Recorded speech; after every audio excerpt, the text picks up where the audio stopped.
Chapter 29. Treason of Soradasehau, I get the best of him Father Balbai, ends his work high escape, from my sullen seasonable observations of Count, esquin the critical moment. Soradas had had my letters for 2 or 3 days when Lawrence came one afternoon to take him to the secretary. As he was several hours away, I hoped to see his face no more, but to my great astonishment he was brought back in the evening.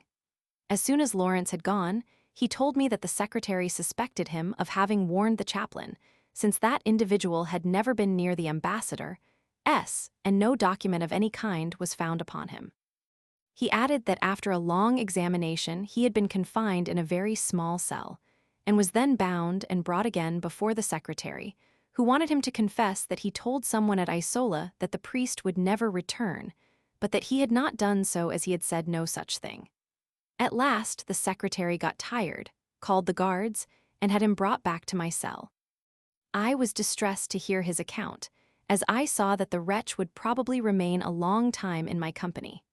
Having to inform Father Balbai of this fatal misadventure, I wrote to him during the night, and being obliged to do so more than once, I got accustomed to write correctly enough in the dark.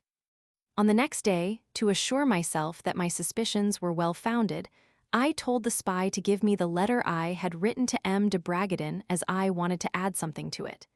"You can sew it up afterwards," said I. "It would be dangerous," he replied, "as the jailer might come in the meantime, and then we should be both ruined." "No matter, give me my letters." Thereupon the hound threw himself at my feet, and swore that on his appearing for a second time before the dreaded secretary, he had been seized with a severe trembling, and that he had felt in his back, especially in the place where the letters were, so intolerable an oppression, that the secretary had asked him the cause, and that he had not been able to conceal the truth. Then the secretary rang his bell, and Lawrence came in, unbound him, and took off his waistcoat and unsewed the lining. The secretary then read the letters and put them in a drawer of his bureau, telling him that if he had taken the letters he would have been discovered and have lost his life. I pretended to be overwhelmed, and covering my face with my hands I knelt down at the bedside before the picture of the Virgin and asked her to avenge me on the wretch who had broken the most sacred oaths. I afterwards lay down on the bed, my face to the wall, and remained there the whole day without moving, without speaking a word, and pretending not to hear the tears, cries, and protestations of repentance uttered by the villain. I played my part in the comedy I had sketched out to perfection. In the night, I wrote to Father Balbai to come at 2 o'clock in the afternoon, not a minute sooner or later, to work for 4 hours, and not a minute more. "On this precision," I wrote, "our liberty depends, and if you observe it all will be well." It was the 25th of October, and the time for me to carry out my design or to give it up forever drew near. The state inquisitors and their secretary went every year to a village on the mainland, and passed there the first 3 days of November. Lawrence, taking advantage of his master's absence, did not fail to get drunk every evening, and did not appear at the Leads in the morning till a late hour. Advised of these circumstances, I chose this time to make my escape, as I was certain that my flight would not be noticed till late in the morning. Another reason for my determination to hurry my escape, when I could no longer doubt the villainy of my detestable companion, seems to me to be worthy of record. The greatest relief of a man in the midst of misfortune is the hope of escaping from it. He sighs for the hour when his sorrows are to end, he thinks he can hasten it by his prayers, he will do anything to know when his torments shall cease. The sufferer, impatient and enfeebled, is mostly inclined to superstition. "God," says he, "knows the time, and God may reveal it to me, it matters not how." Whilst he is in this state, he is ready to trust in divination in any manner his fancy leads him, and is more or less disposed to believe in the oracle of which he makes choice. I then was in this state of mind, but not knowing how to make use of the Bible to inform me of the moment in which I should recover my liberty, I determined to consult the divine Orlando Furioso, which I had read 100 times, which I knew by heart, and which was my delight under the Leads. I idolized the genius of Ariosto, and considered him a far better fortune-teller than Virgil. With this idea, I wrote a question addressed to the supposed intelligence, in which I ask in what canto of Ariosto I should find the day of my deliverance. I then made a reversed pyramid composed of the number formed from the words of the question, and by subtracting the number 9, I obtained Finally, 9. This told me that I should find my fate in the 9th canto. I followed the same method to find out the exact stanza and verse, and got 7 for the stanza and 1 for the verse. I took up the poem, and my heart beating as if I trusted wholly in the oracle, I opened it, turned down the leaf, and read. Fra il fin d'ottobre, a il capo di November. The precision of the line and its appropriateness to my circumstances appeared so wonderful to me that I will not confess that I placed my faith entirely in it. But the reader will pardon me if I say that I did all in my power to make the prediction a correct one. The most singular circumstance is that between the end of October and the beginning of November, there is only the instant midnight, and it was just as the clock was striking midnight on the 31st of October that I escaped from my cell, as the reader will soon see. The following is the manner in which I passed the morning to strike awe into the soul of that vicious brute, to confound his feeble intellect, and to render him harmless to me. As soon as Lawrence had left us, I told Soradaci to come and take some soup. The scoundrel was in bed, and he had told Lawrence that he was ill. He would not have dared to approach me if I had not called him. However, he rose from his bed and threw himself flat upon the ground at my feet, and said, weeping violently, that if I would not forgive him he would die before the day was done, as he already felt the curse and the vengeance of the Holy Virgin which I had denounced against him. He felt devouring pains in his bowels, and his mouth was covered with sores. He showed it me, and I saw it was full of ulcers, but I cannot say whether it was thus the night before. I did not much care to examine him to see if he were telling me the truth. My cue was to pretend to believe him and to make him hope for mercy. I began by making him eat and drink. The traitor most likely intended to deceive me, but as I was myself determined to deceive him, it remained to be seen which was the acuter. I had planned an attack against which it was improbable that he could defend himself. Assuming an inspired air, I said, "Be seated and take this soup, and afterwards I will tell you of your good fortune, for know that the Virgin of the Rosary appeared to me at daybreak, and bids me pardon you. Thou shalt not die but live, and shalt come out of this place with me." In great wonderment, and kneeling on the ground for want of a chair, he ate the soup with me, and afterwards seated himself on the bed to hear what I had to say. Thus I spoke to him. The grief I experienced at your dreadful treason made me pass a sleepless night, as the letters might condemn me to spend here the remnant of my days. My only consolation, I confess, was the certainty that you would die here also before my eyes within 3 days. Full of this thought not worthy of a Christian, for God bids us forgive our enemies, my weariness made me sleep, and in my sleep I had a vision. I saw that Holy Virgin, Mother of God, whose likeness you behold. I saw her before me, and opening her lips she spoke thus. Soradaci is a devotee of my Holy Rosary. I protect him, and I will that you forgive him, and then the curse he has drawn on himself will cease. In return for your generosity, I will order one of my angels to take the form of man, to come down from heaven, to break open the roof of your prison, and set you free within 5 or 6 days. The angel will begin his task this day at 2 o'clock precisely, and he will work till half an hour before sunset, since he must ascend again into heaven while the daylight lasts. When you come out of this place, take Soradaci with you, and have a care for him if he will renounce his business of spying. Tell him all. With these words the Holy Virgin vanished out of my sight, and I awoke. I spoke all the while with a serious face and the air of one inspired, and I saw that the traitor was petrified. I then took my book of hours, sprinkled the cell with holy water, and pretended to pray, kissing from time to time the picture of the Virgin. An hour afterwards the brute, who so far had not opened his mouth, asked me bluntly at what time the angel would come down from heaven, and if we should hear him breaking in the cell. I am certain that he will begin at 2 o'clock, that we shall hear him at his work, and that he will depart at the hour named by the Holy Virgin. You may have dreamt it all. Nay, not so. Will you swear to me to spy no more? Instead of answering, he went off to sleep, and did not awake for 2 hours after, when he asked if he could put off taking the oath. I asked of him. You can put off taking it, I said, till the angel enters to set me free. But if you do not then renounce by an oath the infamous trade which has brought you here, and which will end by bringing you to the gallows, I shall leave you in the cell, for so the Mother of God commands, and if you do not obey you will lose her protection. As I had expected, I saw an expression of satisfaction on his hideous features, for he was quite certain that the angel would not come. He looked at me with a pitying air. I longed to hear the hour strike. The play amused me intensely, for I was persuaded that the approach of the angel would set his miserable wits a-reeling. I was sure, also, that the plan would succeed if Lawrence had not forgotten to give the monk the books, and this was not likely. An hour before the time appointed I was fain to dine. I only drank water, and Soradace drank all the wine and consumed all the garlic I had, and thus made himself worse. As soon as I heard the first stroke of 2, I fell on my knees, ordering him, in an awful voice, to do the like. He obeyed, looking at me in a dazed way. When I heard the first slight noise, I examined. Lo, the angel cometh, and fell down on my face, and with a hearty fisticuff forced him into the same position. The noise of breaking was plainly heard, and for a quarter of an hour I kept in that troublesome position, and if the circumstances had been different I should have laughed to see how motionless the creature was. But I restrained myself, remembering my design of completely turning the fellow's head, or at least of obsessing him for a time. As soon as I got up I knelt and allowed him to imitate me, and I spent 3 hours in saying the rosary to him.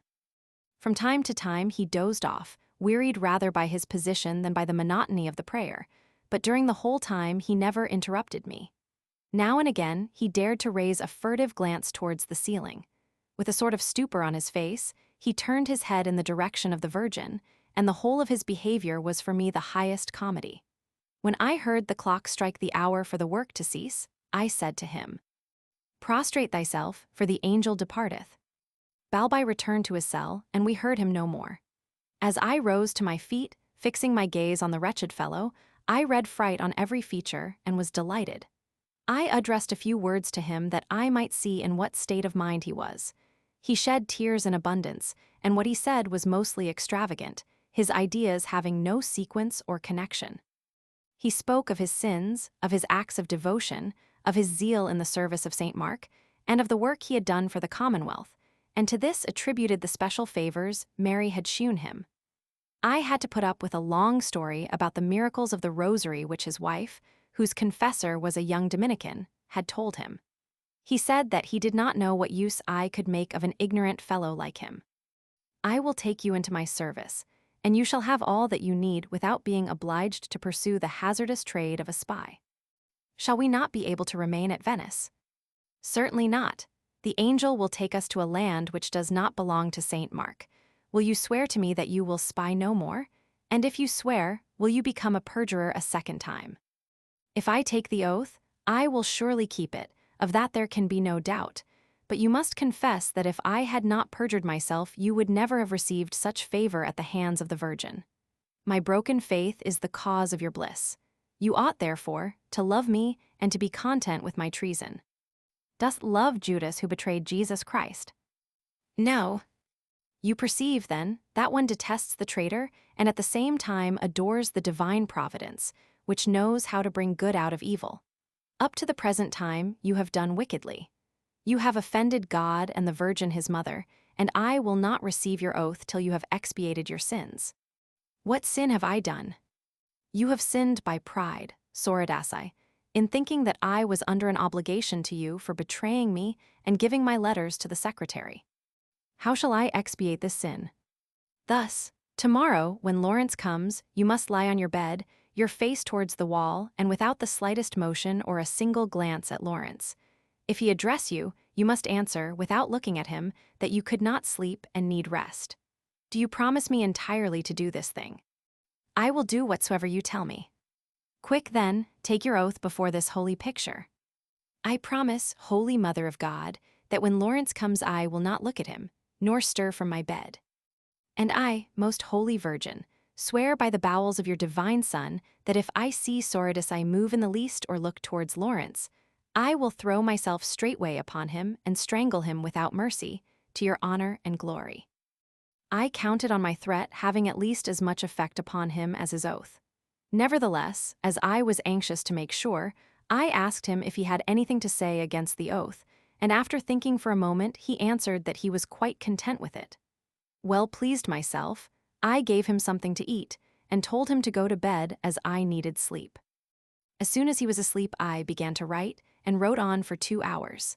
I told Balbai all that had happened, and said that if the work was far enough advanced, he need only come above my cell to put the final stroke to it and break through. I made him note that we should set out on the night of the 31st of October, and that we should be 4 in all, counting his companion and mine. It was now the 28th of the month.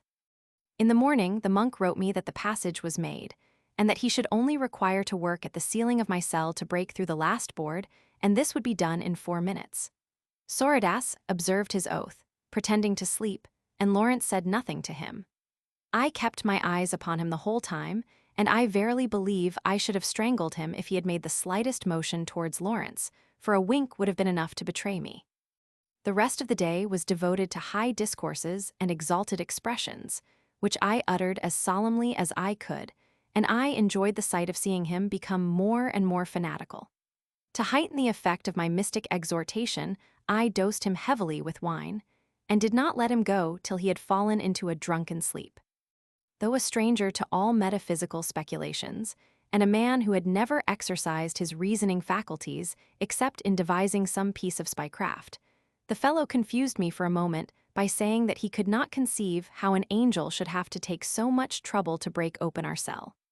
But after lifting my eyes to heaven, or rather to the roof of my dungeon cell, I said, "The ways of God are inscrutable, and since the messenger of heaven works not as an angel, for then a slight single blow would be enough, he works like a man, whose form he has doubtless taken, as we are not worthy to look upon his celestial body. And furthermore," said I, like a true Jesuit who knows how to draw advantage from everything, "I foresee that the angel, to punish us for your evil thought which has offended the Holy Virgin, will not come today. Wretch, your thoughts are not those of an honest, pious, and religious man, but those of a sinner who thinks he has to do with Messer Grand and his myrmidons." I wanted to drive him to despair, and I had succeeded. He began to weep bitterly, and his sobs almost choked him, when 2 o'clock struck and no sign of the angel was heard. Instead of calming him, I endeavored to augment his misery by my complaints. The next morning he was obedient to my orders, for when Lawrence asked him how he was, he replied without moving his head. He behaved in the same manner on the day following, and until I saw Lawrence for the last time on the morning of the 31st October. I gave him the book for Barbai, and told the monk to come at noon to break through the ceiling. I feared nothing, as Lawrence had told me that the inquisitors and the secretary had already set out for the country. I had no reason to dread the arrival of a new companion, and all I had to do was to manage my knave. After Lawrence was gone, I told Sorodasai that the angel would come and make an opening in the ceiling about noon. "He will bring a pair of scissors with him," I said, "and you will have to cut the angel's beard and mine." "Has the angel a beard?" "Yes, you shall see it for yourself. Afterwards we will get out of the cell and proceed to break the roof of the palace, whence we shall descend into St. Mark's Place and set out for Germany." He answered nothing. He had to eat by himself, for my mind was too much occupied to think about dinner. Indeed, I had been unable to sleep. The appointed hour struck and the angel came. Sorodasai was going to fall down on his face, but I told him it was not necessary. In 3 minutes the passage was completed, the piece of board fell at my feet, and Father Balbai into my arms. "Your work is ended and mine begun," said I to him. We embraced each other, and he gave me the pike and a pair of scissors. I told Sorodasai to cut our beards, but I could not help laughing to see the creature, his mouth all agape, staring at the angel, who was more like a devil. However, though quite beside himself, he cut our beards admirably. Anxious to see how the land lay, I told the monk to stay with Sorodasai, as I did not care to leave him alone, and I went out. I found the hole in the wall narrow, but I succeeded in getting through it.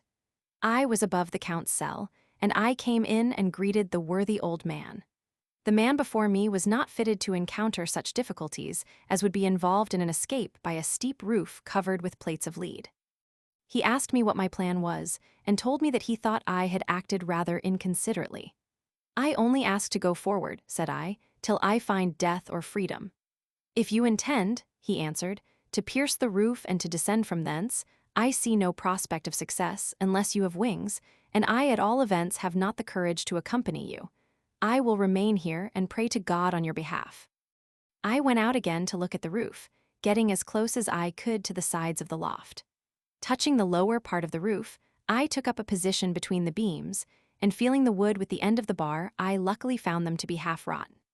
At every blow of the bar, they fell to dust, so feeling certain of my ability to make a large enough hole in less than an hour, I returned to my cell, and for 4 hours employed myself in cutting up sheets, coverlets, and bedding to make ropes. I took care to make the knots myself and to be assured of their strength, for a single weak knot might cost us our lives. At last, I had ready 100 fathoms of rope. In great undertakings, there are certain critical points which the leader who deserves to succeed trusts to no one but himself. When the rope was ready, I made a parcel of my suit, my cloak, a few shirts, stockings, and handkerchiefs, and the 3 of us went into the Count's cell. The first thing the Count did was to congratulate Soradaci on having been placed in the same cell as myself, and on being so soon about to regain his liberty. His air of speechless confusion made me want to laugh. I took no more trouble about him, for I had thrown off the mask of Tartuffe, which I had found terribly inconvenient all the time I had worn it for the rascal's sake. He knew, I could see, that he had been deceived, but he understood nothing else, as he could not make out how I could have arranged with the supposed angel to come and go at certain fixed times. He listened attentively to the Count, who told us we were going to our destruction, and like the coward that he was, he began to plan how to escape from the dangerous journey. I told the monk to put his bundle together while I was making the hole in the roof by the side of the loft. At 8 o'clock, without needing any help, my opening was made. I had broken up the beams, and the space was twice the size required. I got the plate of lead off in one piece. I could not do it by myself because it was riveted. The monk came to my aid, and by dint of driving the bar between the gutter and the lead, I succeeded in loosening it, and then, heaving at it with our shoulders, we beat it up till the opening was wide enough. On putting my head out through the hole, I was distressed to see the brilliant light of the crescent moon then entering in its first quarter. This was a piece of bad luck which must be borne patiently, and we should have to wait till midnight, when the moon would have gone to light up the antipodes.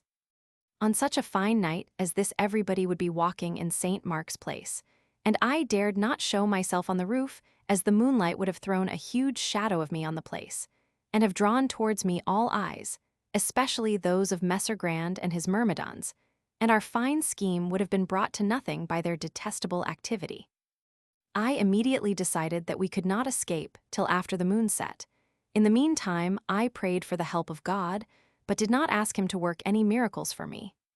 I was at the mercy of fortune, and I had to take care not to give her any advantages, and if my scheme ended in failure, I should be consoled by the thought that I had not made a single mistake. The moon would set at 11 and sunrise was at 6, so we had 7 hours of perfect darkness at our service, and though we had a hard task, I considered that in 7 hours it would be accomplished. I told Father Balbi that we could pass the 3 hours in talking to Count Esquin. I requested him to go first and ask the Count to lend me 30 sequins, which would be as necessary to me as my pike had been hitherto. He carried my message, and a few minutes after came and asked me to go myself, as the Count wished to talk to me alone. The poor old man began by saying with great politeness that I really stood in no need of money to escape, that he had none, that he had a large family, that if I was killed, the money would be lost, with 1,000 other futilities of the same kind to disguise his avarice, or the dislike he felt to parting with his money. My reply lasted for half an hour, and contained some excellent arguments, which never have had and never will have any force, as the finest weapons of oratory are blunted when used against one of the strongest of the passions. It was a matter of a nolenti baculus, not that I was cruel enough to use force towards an unhappy old man like the Count. I ended my speech by saying that if he would flee with us, I would carry him upon my back like Aeneas carried Anchises. But if he was going to stay in prison to offer up prayers for our success, his prayers would be observed, as it would be a case of praying God to give success when he himself had refused to contribute the most ordinary aid. He replied by a flood of tears, which affected me. He then asked if 2 sequins would be enough, and I answered in the affirmative. He then gave them to me, begging me to return them to him if after getting on the roof I saw my wisest course would be to come back. I promised to do so, feeling somewhat astonished that he should deem me capable of a retreat. He little knew me, for I would have preferred death to an imprisonment which would have been lifelong. I called my companions, and we set all our baggage near the hole. I divided the 100 fathoms of rope into 2 packets, and we spent 2 hours in talking over the chances of our undertaking. The first proof which Father Balbi gave me of his fine character was to tell me, 10 times over, that I had broken my word with him, since I had assured him that my scheme was complete and certain, while it was really nothing of the kind. He went so far as to tell me that if he had known as much he would not have taken me from my cell. The Count also, with all the weight of his 70 years, told me that I should do well to give up so hazardous an undertaking, in which success was impossible and death probable. As he was a barrister, he made me a speech as follows, and I had not much difficulty in guessing that he was inspired by the thought of the 2 sequins which I should have had to give him back, if he had succeeded in persuading me to stay where I was. "The incline of the roof covered with lead plates," said he, "will render it impossible for you to walk. Indeed, you will scarcely be able to stand on your feet. It is true that the roof has 7 or 8 windows, but they are all barred with iron, and you could not keep your footing near them since they are far from the sides. Your ropes are useless, as you will find nothing whereon to fasten them, and even if you did, a man descending from such a height cannot reach the ground by himself. One of you will therefore have to lower the 2 others one at a time, as one lowers a bucket or a bundle of wood, and he who does so will have to stay behind and go back to his cell. Which of you 3 has a vocation for this dangerous work of charity? And supposing that one of you is heroic enough to do so, can you tell me on which side you are going to descend? Not by the side towards the palace, for you would be seen, not by the church, as you would find yourselves still shut up, and as to the court side you surely would not think of it, for you would fall into the hands of the arsenalati, who are always going their rounds there. You have only the canal side left, and where is your gondola to take you off? Not having any such thing, you will be obliged to throw yourself in and escape by swimming towards St. Apollonia, which you will reach in a wretched condition, not knowing where to turn to next. You must remember that the leads are slippery, and that if you were to fall into the canal, considering the height of the fall and the shallowness of the water, you would most certainly be killed if you could swim like sharks. You would be crushed to death, for 3 or 4 feet of water are not sufficient to counteract the effect of a fall from such a height. In short, the best fate you can expect is to find yourselves on the ground with broken arms and legs. The effect of this discourse, a very unseasonable one, under the circumstances, was to make my blood boil, but I listened with a patience wholly foreign to my nature. The rough reproaches of the monk enraged me, and inclined me to answer him in his own way. But I felt that my position was a difficult one, and that unless I was careful I might ruin all, for I had to do with a coward quite capable of saying that he was not going to risk his life, and by myself I could not hope to succeed. I constrained myself, therefore, and as politely as I could I told them that I was sure of success, though I could not as yet communicate the details of my plan. "I shall profit by your wise counsels," said I to Count Esquin, "and be very prudent, but my trust in God and in my own strength will carry me through all difficulties." From time to time, I stretched out my hand to assure myself that Soradaci was there, for he did not speak a word. I laughed to myself to think what he might be turning in his head now that he was convinced that I had deceived him. At 10:30, I told him to go and see what was the position of the moon. He obeyed and returned, saying that in an hour and a half it would have disappeared, and that there was a thick fog which would make the leads very dangerous. "All I ask," I said, "is that the fog be not made of oil. Put your cloak in a packet with some of the rope which must be divided equally between us." At this I was astonished to find him at my knees kissing my hands and entreating me not to kill him. "I should be sure," said he, "to fall over into the canal, and I should not be of any use to you. Ah, leave me here, and all the night I will pray to St. Francis for you. You can kill me or save me alive, but of this I am determined never to follow you." The fool never thought how he had responded to my prayers. "You are right," I said. "You may stop here on the condition that you will pray to St. Francis, and that you go forthwith and fetch my books, which I wish to leave to the Count." He did so without answering me, doubtless with much joy. My books were worth at least 100 crowns. The Count told me that he would give them back on my return.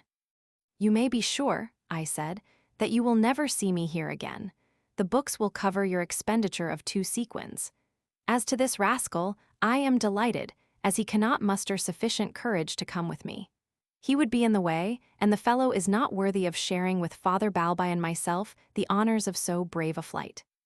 "That's true," said the Count, "provided that he does not congratulate himself tomorrow." I asked the Count to give me pens, ink, and paper, which he possessed in spite of the regulations to the contrary, for such prohibitions were nothing to Lawrence, who would have sold Saint Mark himself for a crown. I then wrote the following letter, which I gave to Soradaci, not being able to read it over, as I had written it in the dark.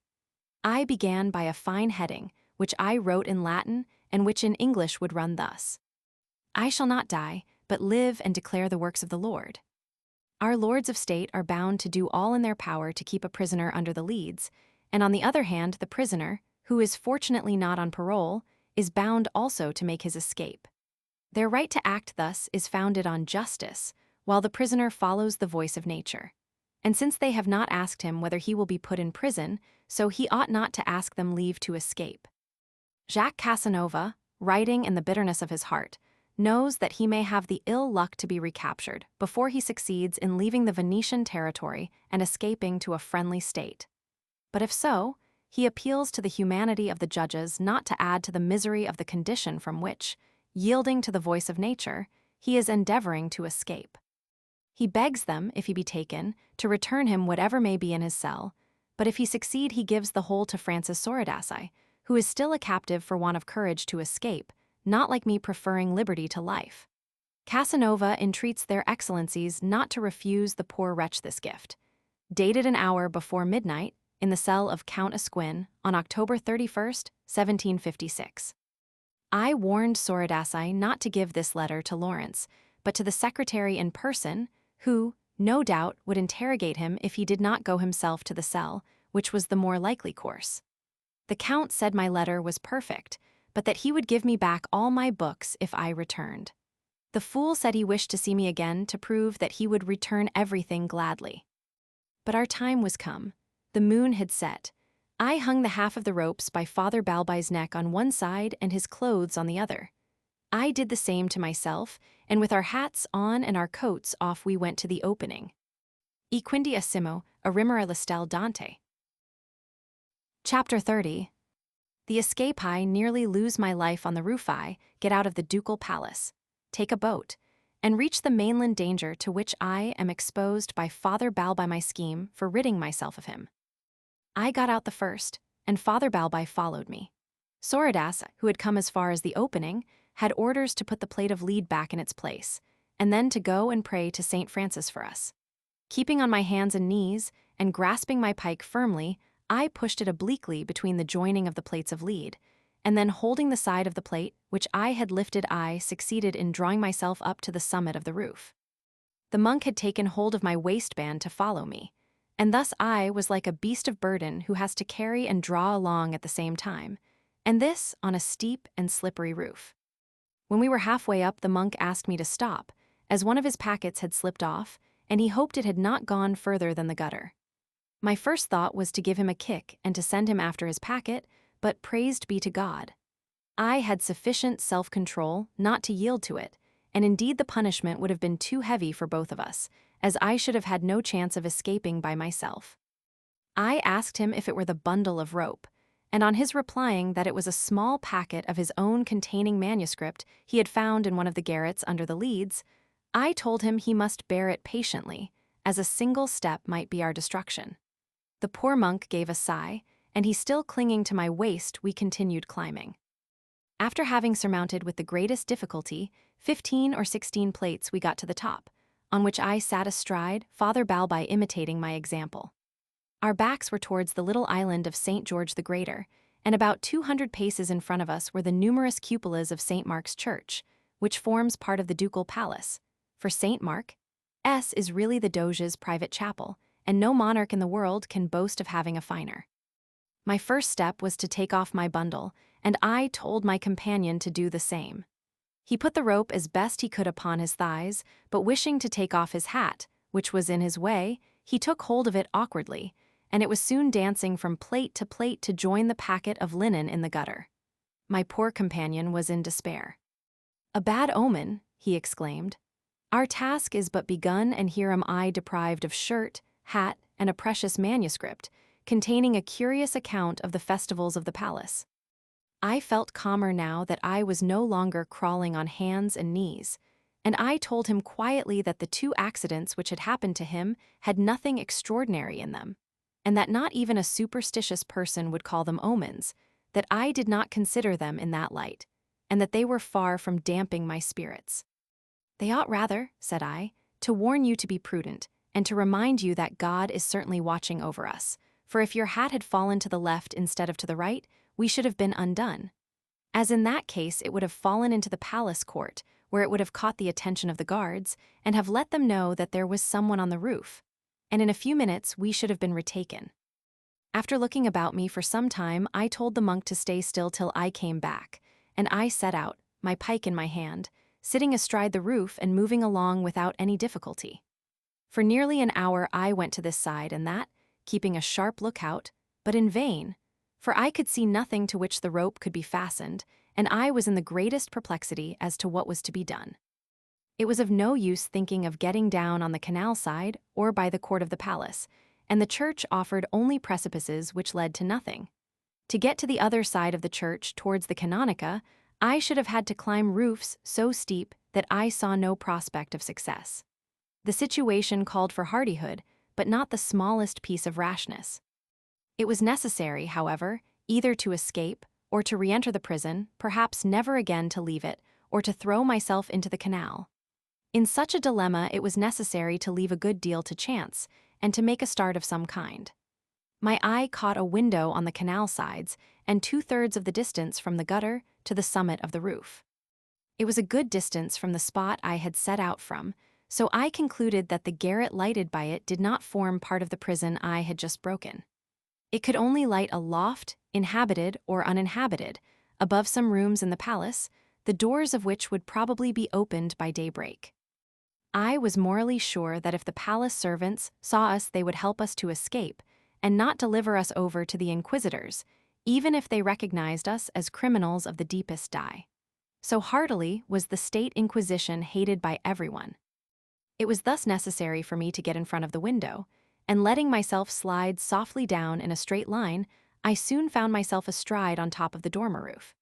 Then, grasping the sides, I stretched my head over, and succeeded in seeing and touching a small grating, behind which was a window of square panes of glass joined with thin strips of lead. I did not trouble myself about the window, but the grating, small as it was, appeared an insurmountable difficulty, failing a file, and I had only my pike. I was thoroughly perplexed, and was beginning to lose courage, when an incident of the simplest and most natural kind came to my aid and fortified my resolution. Philosophically, reader, if you will place yourself for a moment in my position, if you will share the sufferings which for 15 months had been my lot, if you think of my danger on the top of a roof, where the slightest step in a wrong direction would have cost me my life, if you consider the few hours at my disposal to overcome difficulties which might spring up at any moment, the candid confession I am about to make will not lower me in your esteem. At any rate, if you do not forget that a man in an anxious and dangerous position is in reality only half himself. It was the clock of St. Mark's striking midnight, which by a violent shock drew me out of the state of perplexity I had fallen into. The clock reminded me that the day just beginning was All Saints' Day, the day of my patron saint, at least if I had one, and the prophecy of my confessor came into my mind. But I confess that what chiefly strengthened me, both bodily and mentally, was the profane oracle of my beloved Ariosto. Fra il fin d'ottobre, a il capo di November. The chime seemed to me a speaking talisman, commanding me to be up and doing and promising me the victory. Lying on my belly, I stretched my head down towards the grating, and pushing my pike into the sash which held it, I resolved to take it out in a piece. In a quarter of an hour I succeeded, and held the whole grate in my hand's end. Putting it on one side, I easily broke the glass window, though wounding my left hand. With the aid of my pike, using it as I had done before, I regained the ridge of the roof, and went back to the spot where I had left Balbi. I found him enraged and despairing, and he abused me heartily for having left him for so long. He assured me that he was only waiting for it to get light to return to the prison. What did you think had become of me? I thought you must have fallen over. And you can find no better way than abuse to express the joy you ought to feel at seeing me again. What have you been doing all this time? Follow me, and you shall see. I took up my packets again and made my way towards the window. As soon as we're opposite to it, I told Balbai what I had done and asked him if he could think of any way of getting into the loft. For one, it was easy enough, for the other could lower him by the rope. But I could not discover how the second of us was to get down afterwards, as there was nothing to which the rope could be fastened. If I let myself fall, I might break my arms and legs, for I did not know the distance between the window and the floor of the room. To this chain of reasoning uttered in the friendliest possible tone, the brute replied thus: "You let me down, and when I have got to the bottom, you will have plenty of time to think how you are going to follow me." I confess that my first indignant impulse was to drive my pike into his throat. My good genius stayed my arm, and I uttered not a word in reproach of his base selfishness. On the contrary, I straightway untied my bundle of rope and bound him strongly under the elbows, and making him lie flat down, I lowered him feet foremost on to the roof of the dormer window. When he got there, I told him to lower himself into the window as far as his hips, supporting himself by holding his elbows against the sides of the window. As soon as he had done so, I slid down the roof as before, and lying down on the dormer roof with a firm grasp of the rope, I told the monk not to be afraid, but to let himself go. When he reached the floor of the loft, he untied himself, and on drawing the rope back, I found the fall was one of 50 feet too dangerous a jump to be risked. The monk, who for 2 hours had been a prey to terror, seated in a position which I confess was not a very reassuring one, was not quite cool, and called out to me to throw him the ropes for him to take care of, a piece of advice you may be sure I took care not to follow. Not knowing what to do next, and waiting for some fortunate idea, I made my way back to the ridge of the roof, and from there spied out a corner near a cupola, which I had not visited. I went towards it and found a flat roof, with a large window closed with 2 shutters. At hand was a tub full of plaster, a trowel, and ladder which I thought long enough for my purpose. This was enough, and tying my rope to the first round, I dragged this troublesome burden after me to the window. My next task was to get the end of the ladder, which was 12 fathoms long, into the opening, and the difficulties I encountered made me sorry that I had deprived myself of the aid of the monk. I had set the ladder in such a way that one end touched the window, and the other went below the gutter. I next slid down to the roof of the window, and drawing the ladder towards me, I fastened the end of my rope to the 8th round, and then let it go again till it was parallel with the window. I then strove to get it in, but I could not insert it farther than the 5th round, for the end of the ladder being stopped by the inside roof of the window, no force on earth could have pushed it any further without breaking either the ladder or the ceiling. There was nothing to be done but to lift it by the other end. It would then slip down by its own weight. I might, it is true, have placed the ladder across the window, and have fastened the rope to it, in which manner I might have let myself down into the loft without any risk. But the ladder would have been left outside to show Lawrence and the guards where to look for us, and possibly to find us in the morning. I did not care to risk, by a piece of imprudence, the fruit of so much toil and danger, and to destroy all traces of our whereabouts. The ladder must be drawn in. Having no one to give me a helping hand, I resolved to go myself to the parapet to lift the ladder and attain the end I had in view. I did so, but at such a hazard as had almost cost me my life. I could let go the ladder while I slackened the rope without any fear of its falling over, as it had caught to the parapet by the 3rd rung. Then, my pike in my hand, I slid down beside the ladder to the parapet, which held up the points of my feet as I was lying on my belly. In this position, I pushed the ladder forward and was able to get it into the window to the length of a foot, and that diminished by a good deal its weight. I now only had to push it in another 2 feet, as I was sure that I could get it in altogether by means of the rope from the roof of the window. To impel the ladder to the extent required, I got on my knees, but the effort I had to use made me slip, and in an instant I was over the parapet as far as my chest, sustained by my elbows. I shudder still when I think of this awful moment, which cannot be conceived in all its horror. My natural instinct made me almost unconsciously strain every nerve to regain the parapet, and I had nearly said miraculously I succeeded. Taking care not to let myself slip back an inch, I struggled upwards with my hands and arms, while my belly was resting on the edge of the parapet. Fortunately, the latter was safe, for with that unlucky effort, which had nearly cost me so dearly, I had pushed it in more than 3 feet, and there it remained. Finding myself resting on my groin on the parapet, I saw that I had only to lift up my right leg, and to put up first one knee, and then the other to be absolutely out of danger. But I had not yet got to the end of my trouble.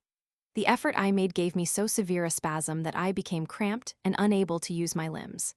However, I did not lose my head, but kept quiet till the pain had gone off, knowing by experience that keeping still is the best cure for the false cramp. It was a dreadful moment.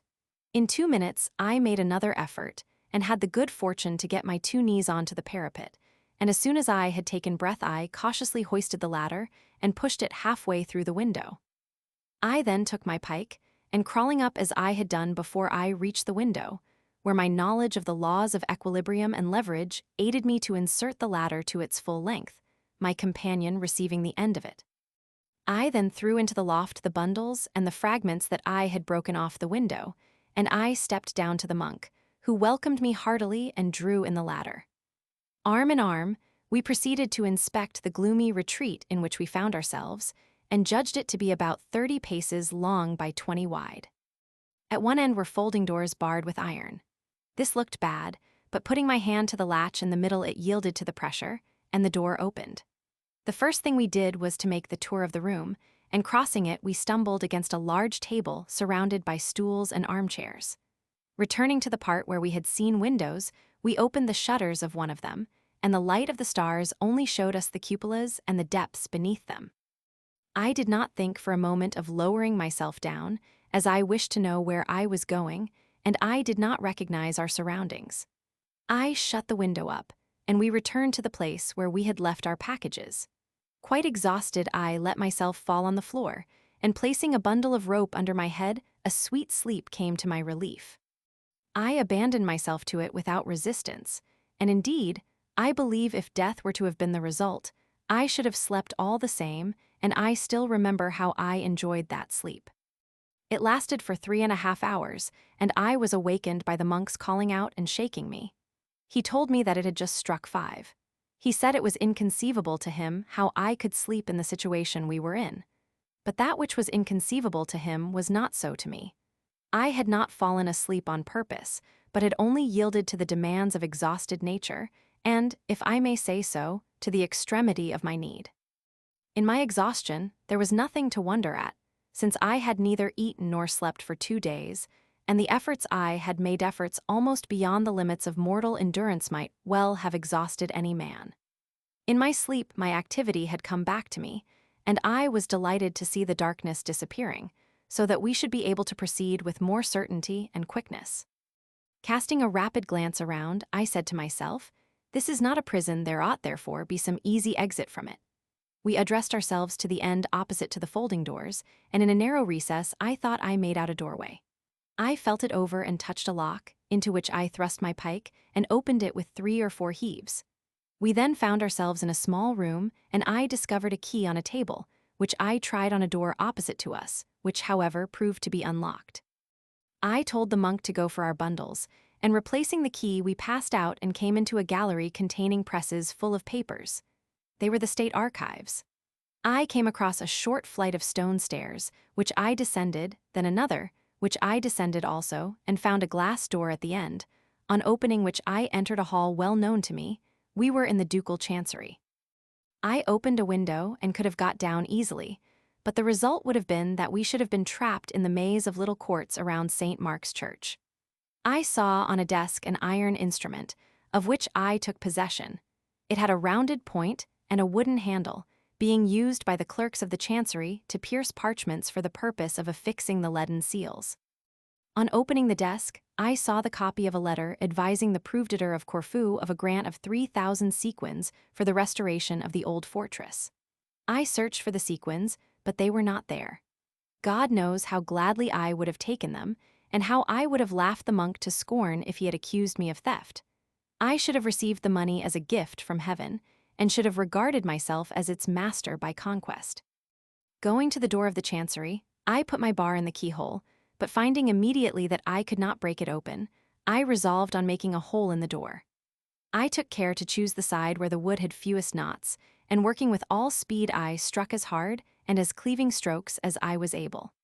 The monk, who helped me as well as he could with the punch I had taken from the desk, trembled at the echoing clamor of my pike, which must have been audible at some distance. I felt the danger myself, but it had to be risked. In half an hour the hole was large enough, a fortunate circumstance, for I should have had much trouble in making it any larger without the aid of a saw. I was afraid when I looked at the edges of the hole, for they bristled with jagged pieces of wood which seemed made for tearing clothes and flesh together. The hole was at a height of 5 feet from the ground. We placed beneath it 2 stools, one beside the other, and when we had stepped upon them, the monk with arms crossed and head foremost began to make his way through the hole, and taking him by the thighs, and afterwards by the legs, I succeeded in pushing him through.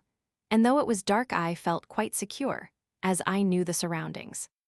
As soon as my companion had reached the other side, I threw him my belongings, with the exception of the ropes which I left behind, and placing a 3rd stool on the 2 others, I climbed up, and got through as far as my middle, though with much difficulty, owing to the extreme narrowness of the hole.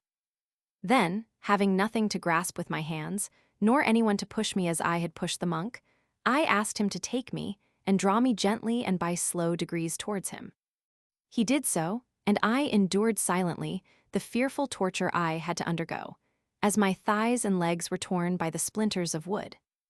As soon as I got through, I made haste to pick up my bundle of linen, and going down 2 flights of stairs, I opened without difficulty the door leading into the passage whence opens the chief door to the grand staircase, and in another the door of the closet of the Savio alla Scrittera.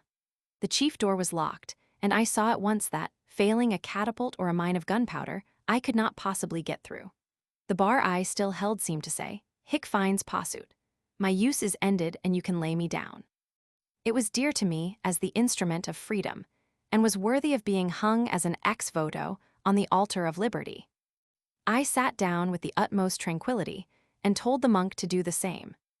"My work is done," I said. "The rest must be left to God and fortune. Abbia cae reg il ciel cura del resto, o la fortuna si non tocca lui."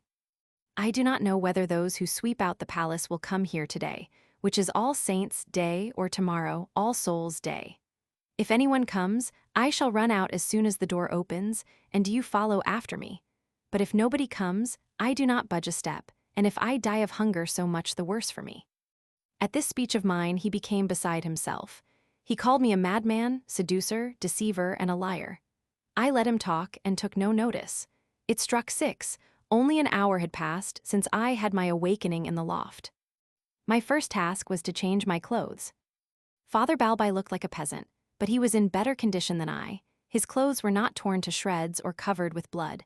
His red flannel waistcoat and purple breeches were intact, while my figure could only inspire pity or terror, so blood-stained and tattered was I took off my stockings, and the blood gushed out of 2 wounds I had given myself on the parapet, while the splinters in the hole in the door had torn my waistcoat, shirt, breeches, legs, and thighs. I was dreadfully wounded all over my body. I made bandages of handkerchiefs and dressed my wounds as best I could, and then put on my fine suit, which on a winter's day would look odd enough. Having tied up my hair, I put on white stockings, a lace shirt, failing any other, and 2 others over it, and then stowing away some stockings and handkerchiefs in my pockets, I threw everything else into a corner of the room. I flung my fine cloak over the monk, and the fellow looked as if he had stolen it. I must have looked like a man who has been to a dance and has spent the rest of the night in a disorderly house, though the only foil to my reasonable elegance of attire was the bandages round my knees. In this guise, with my exquisite hat trimmed with Spanish lace and adorned with a white feather on my head, I opened a window. I was immediately remarked by some lounger in the palace court, who, not understanding what anyone of my appearance was doing there at such an early hour, went to tell the doorkeeper of the circumstance. He, thinking he must have locked somebody in the night before, went for his keys and came towards us. I was sorry to have let myself be seen at the window, not knowing that therein chance was working for our escape, and was sitting down listening to the idle talk of the monk, when I heard the jingling of keys. Much perturbed, I got up and put my eye to a chink in the door, and saw a man with a great bunch of keys in his hand mounting leisurely up the stairs. I told the monk not to open his mouth, to keep well behind me, and to follow my steps. I took my pike, and concealing it in my right sleeve, I got into a corner by the door, whence I could get out as soon as it was opened and run down the stairs. I prayed that the man might make no resistance, as if he did I should be obliged to fell him to the earth, and I determined to do so. The door opened, and the poor man, as soon as he saw me, seemed turned to a stone. Without an instant's delay and in dead silence, I made haste to descend the stairs, the monk following me. Avoiding the appearance of a fugitive but walking fast, I went by the giant stairs, taking no notice of Father Balbi, who kept calling out to the church. To the church.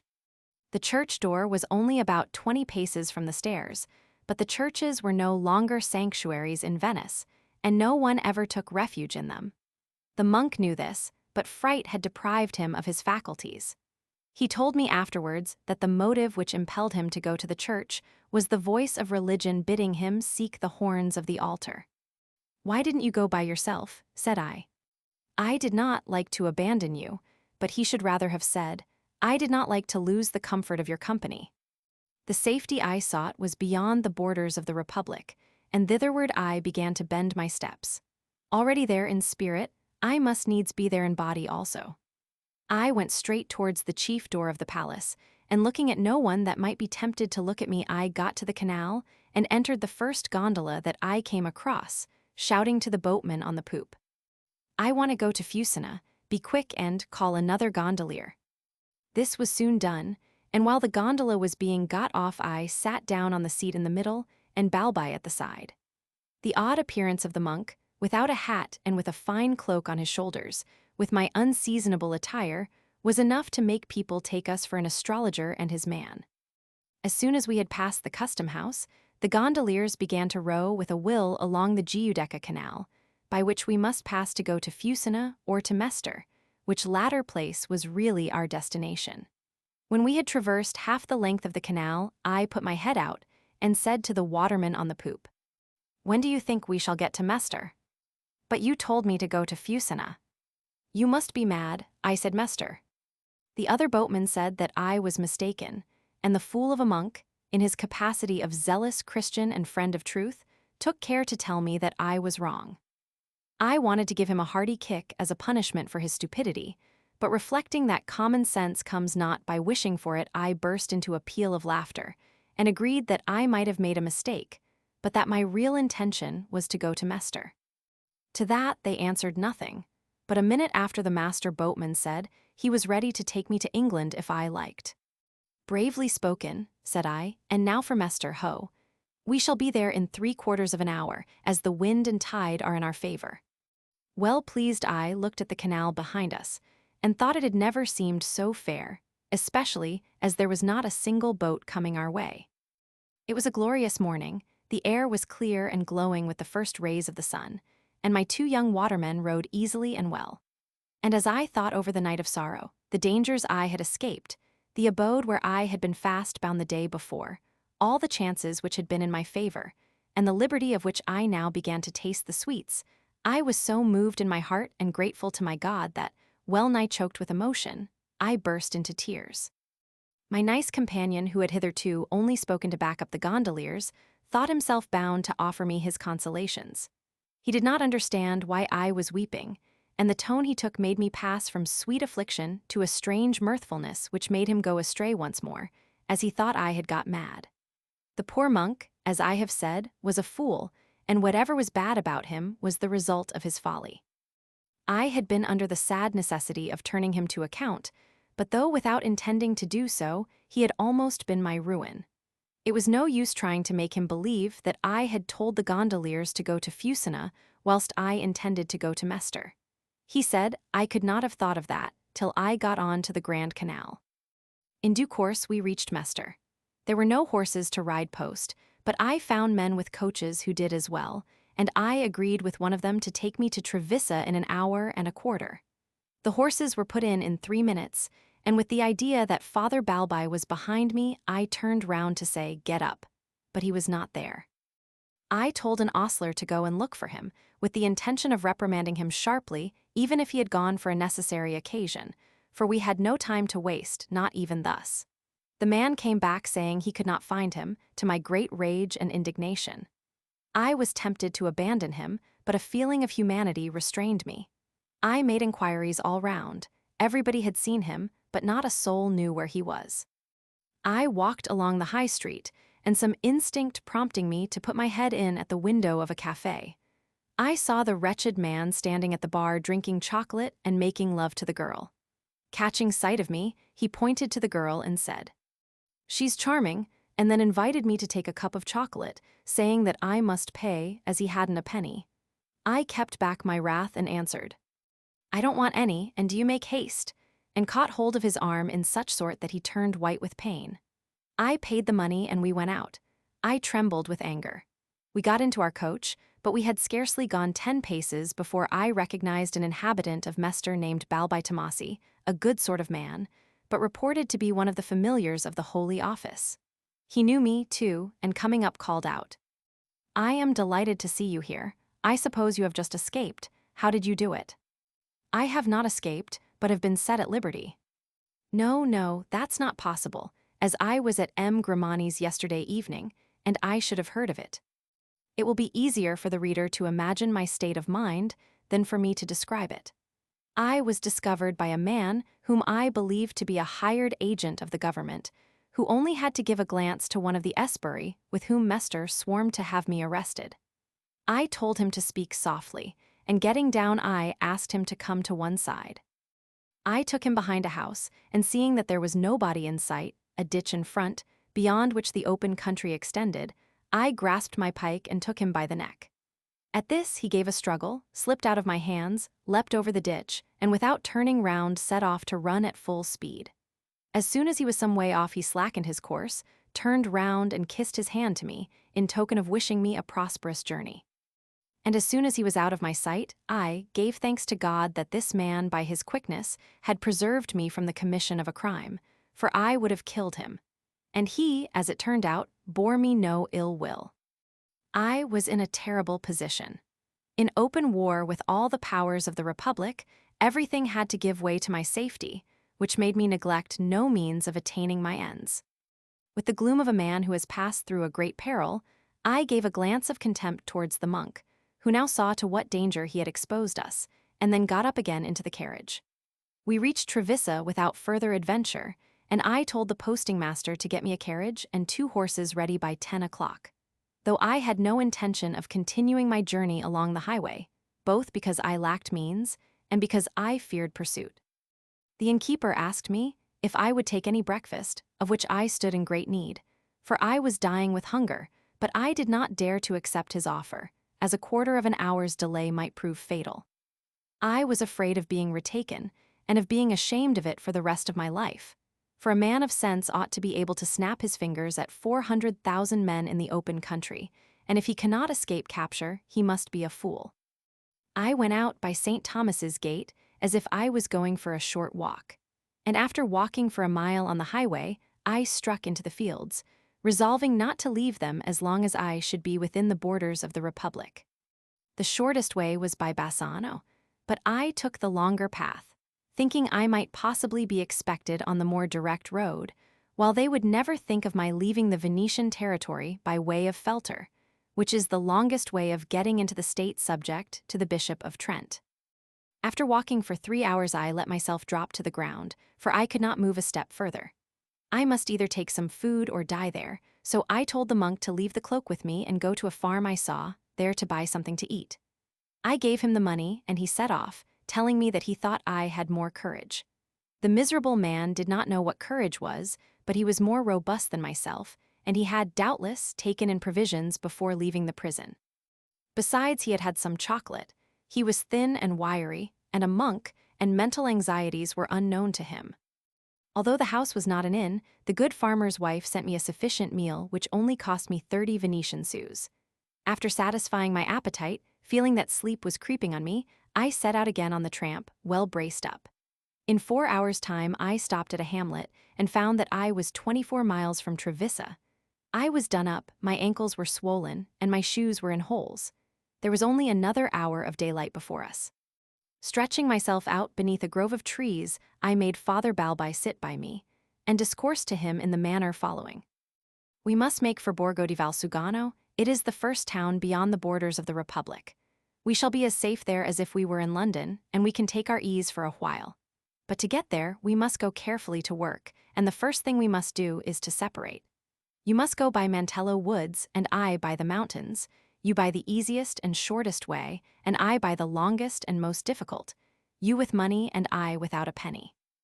I will make you a present of my cloak, which you must exchange for a great coat and a hat, and everybody will take you for a countryman, as you are luckily rather like one in the face. Take these 17 livers, which is all that remains to me of the 2 sequins Count Esquin gave me. You will reach Borgo by the day after tomorrow, and I shall be 24 hours later.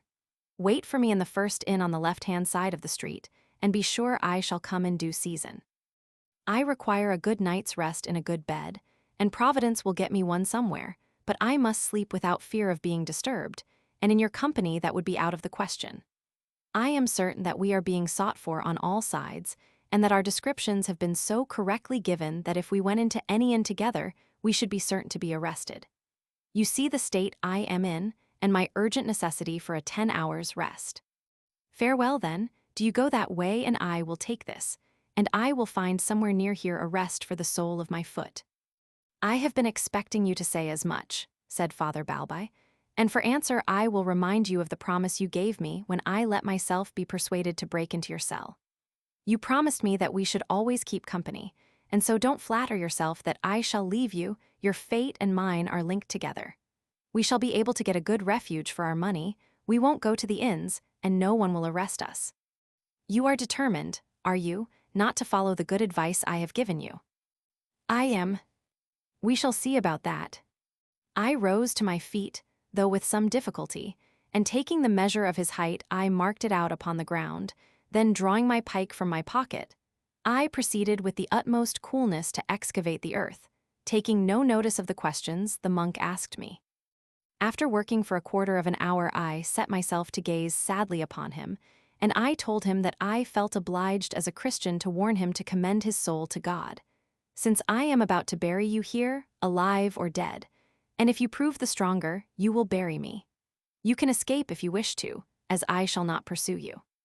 He made no reply, and I betook myself to my work again, but I confess that I began to be afraid of being rushed to extremities by this brute, of whom I was determined to rid myself. At last, whether convinced by my arguments or afraid of my pike, he came towards me.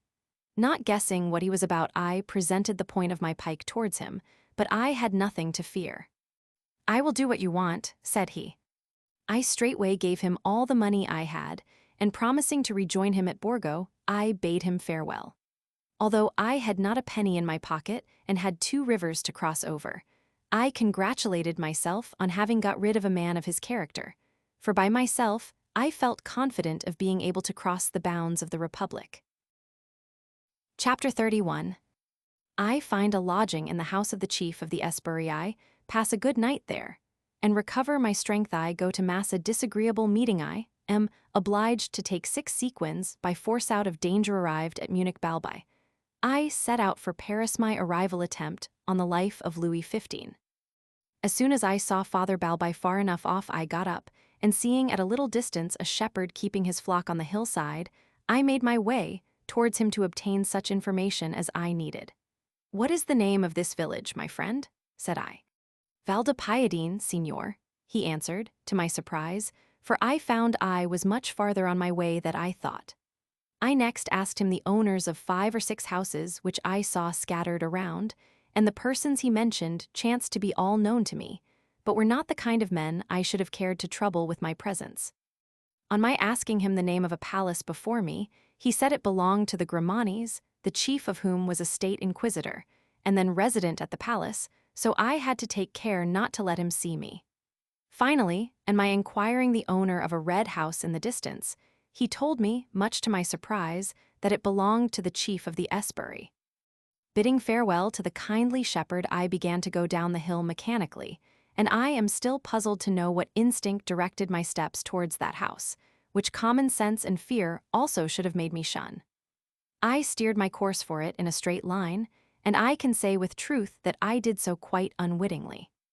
If it be true that we have all of us an invisible intelligenza beneficent genius, who guides our steps aright as was the case with Socrates, to that alone I should attribute the irresistible attraction which drew me towards the house where I had most to dread.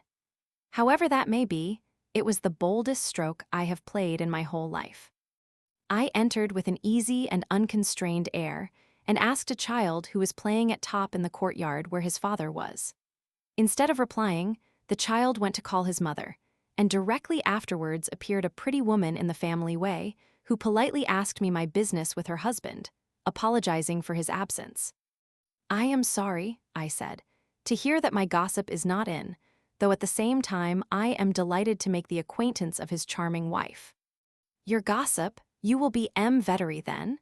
My husband told me that you had kindly promised to be the godfather of our next child. I am delighted to know you, but my husband will be very vexed to have been away. I hope he will soon return, as I wanted to ask him for a night's lodging. I dare not go anywhere in the state you see me. You shall have the best bed in the house, and I will get you a good supper. My husband, when he comes back, will thank your excellence for doing us so much honor. He went away with all his people an hour ago, and I don't expect him back for 3 or 4 days. Why is he away for such a long time, my dear madam? You have not heard, then, that 2 prisoners have escaped from the Leads. One is a noble, and the other a private individual named Casanova. My husband has received a letter from Messer Grand ordering him to make a search for them. If he find them, he will take them back to Venice, and if not, he will return here, but he will be on the lookout for 3 days at least. I am sorry for this accident, my dear madam, but I should not like to put you out, and indeed I should be glad to lie down immediately. You shall do so, and my mother shall attend to your wants. But what is the matter with your knees? I fell down whilst hunting on the mountains, and gave myself some severe wounds, and am much weakened by loss of blood. Oh, my poor gentleman, but my mother will cure you. She called her mother, and having told her of my necessities, she went out. This pretty Esperus had not the wit of her profession, for the story I had told her sounded like a fairy tale. On horseback with white silk stockings, hunting in sarcenet, without cloak and without a man. Her husband would make fine game of her when he came back, but God bless her for her kind heart and benevolent stupidity. Her mother tended me with all the politeness I should have met with in the best families. The worthy woman treated me like a mother, and called me son as she attended to my wounds. The name sounded pleasantly in my ears, and did no little towards my cure by the sentiments it awoke in my breast. If I had been less taken up with the position I should have repaid her care with some evident marks of the gratitude I felt, but the place I was in, and the part one was playing made the situation too serious a one for me to think of anything else. This kindly woman, after looking at my knees and my thighs, told me that I must make my mind to suffer a little pain, but I might be sure of being cured by the morning. All I had to do was to bear the application of medicated linen to my wounds, and not to stir till the next day. I promised to bear the pain patiently, and to do exactly as she told me. I was given an excellent supper, and I ate and drank with good appetite. I then gave myself up to treatment, and fell asleep whilst my nurse was attending to me. I suppose she undressed me as she would a child, but I remembered nothing about it when I woke up. I was, in fact, totally unconscious. Though I had made a good supper, I had only done so to satisfy my craving for food and to regain my strength, and sleep came to me with an irresistible force, as my physical exhaustion did not leave me the power of arguing myself out of it. I took my supper at 6 o'clock in the evening, and I heard 6 striking as I awoke. I seemed to have been enchanted. Rousing myself up and gathering my wits together, I first took off the linen bandages, and I was astonished to find my wounds healed and quite free from pain. I did my hair, dressed myself in less than 5 minutes, and finding the door of my room open, I went downstairs, crossed the court, and left the house behind me, without appearing to notice 2 individuals who were standing outside, and must have been Espery. I made haste to lengthen the distance between me and the place where I had found the kindliest hospitality, the utmost politeness, the most tender care, and best of all, new health and strength, and as I walked I could not help feeling terrified at the danger I had been in. I shuddered involuntarily, and at the present moment, after so many years, I still shudder when I think of the peril to which I had so heedlessly exposed myself. I wondered how I managed to go in, and still more how I came out. It seemed absurd that I should not be followed. For 5 hours I tramped on, keeping to the woods and mountains, not meeting a soul besides a few countryfolk, and turning neither to the right nor left. It was not yet noon, when, as I went along my way, I stopped short at the sound of a bell.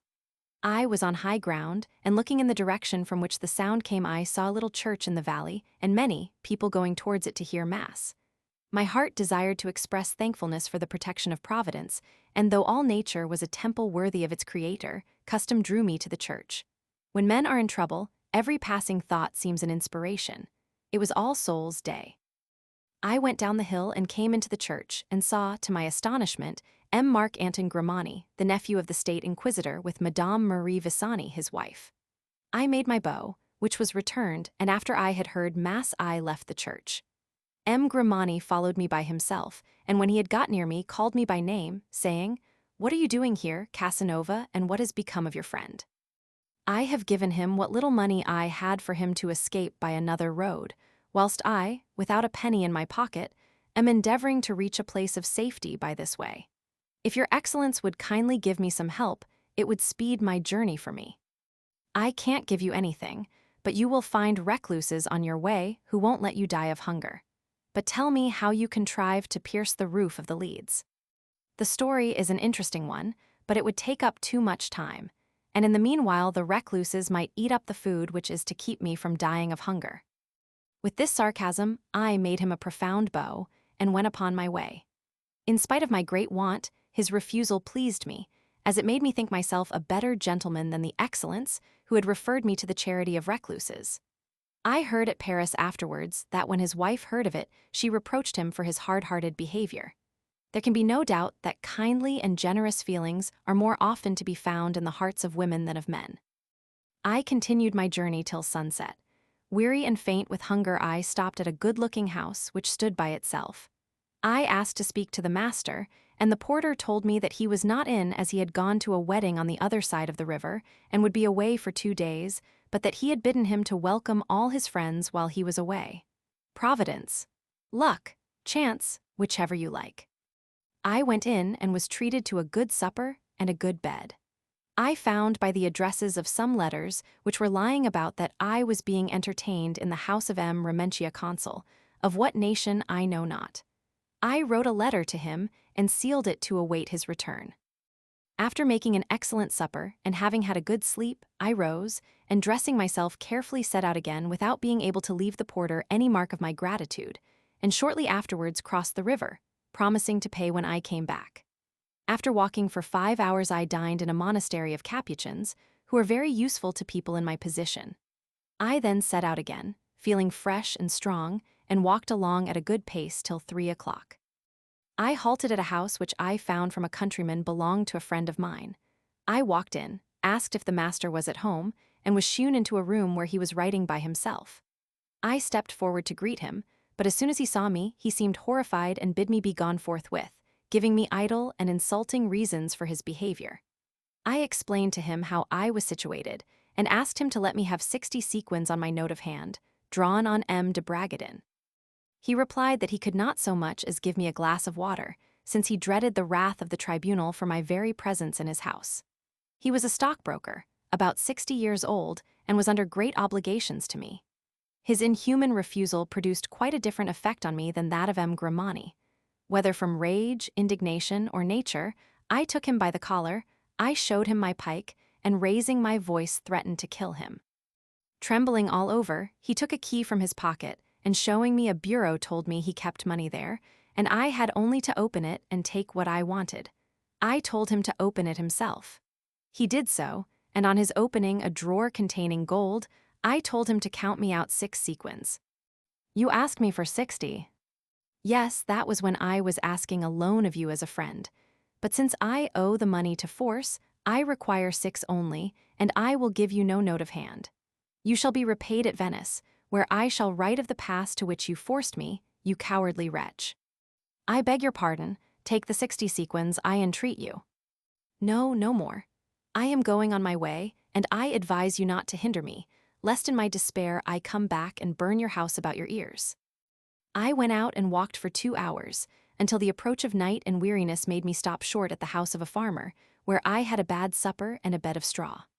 In the morning, I bought an old overcoat, and hired an ass to journey on, and near Felter I bought a pair of boots.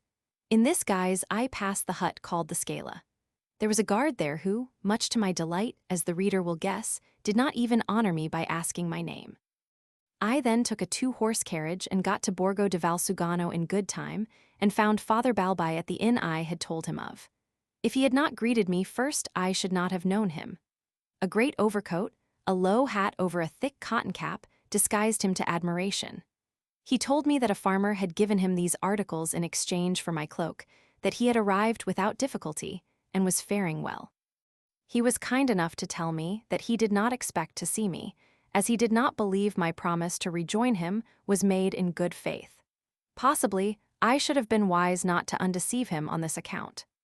I passed the following day in the inn, where, without getting out of my bed, I wrote more than 20 letters to Venice, in many of which I explained what I had been obliged to do to get the 6 sequins. The monk wrote impudent letters to his superior, Father Barbarigo, and to his brother nobles, and love letters to the servant girls who had been his ruin. I took the lace off my dress, and sold my hat, and thus got rid of a gay appearance unsuitable to my position, as it made me too much an object of notice. The next day I went to Pergina and lay there, and was visited by a young Count d'Alberg, who had discovered, in some way or another, that we had escaped from the state prisons of Venice. From Pergina, I went to Trent, and from there to Balzan, where, needing money for my dress, linen, and the continuation of my journey, I introduced myself to an old banker named Mensch, who gave me a man to send to Venice with a letter to M. de Bragadin. In the meantime, the old banker put me in a good inn where I spent the 6 days the messenger was away in bed. He brought me the sum of 100 sequins, and my first care was to clothe my companion, and afterwards myself. Every day I found the society of the wretched Balbi more intolerable. Without me, you would never have escaped was continually in his mouth, and he kept reminding me that I had promised him half of whatever money I got. He made love to all the servant girls, and as he had neither the figure nor the manners to please them, his attentions were returned with good hearty slaps, which he bore patiently, but was as outrageous as ever in the course of 24 hours. I was amused, but at the same time vexed to be coupled to a man of so low a nature. We traveled post, and in 3 days we got to Munich, where I went to lodge at the Sign of the Stag. There I found 2 young Venetians of the Cantarini family, who had been there some time in company with Count Pompey, a Veronese, but not knowing them, and having no longer any need of depending on recluses for my daily bread, I did not care to pay my respects to them. It was otherwise with Countess Coronini, whom I knew at St. Justine's convent at Venice, and who stood very well with the Bavarian court.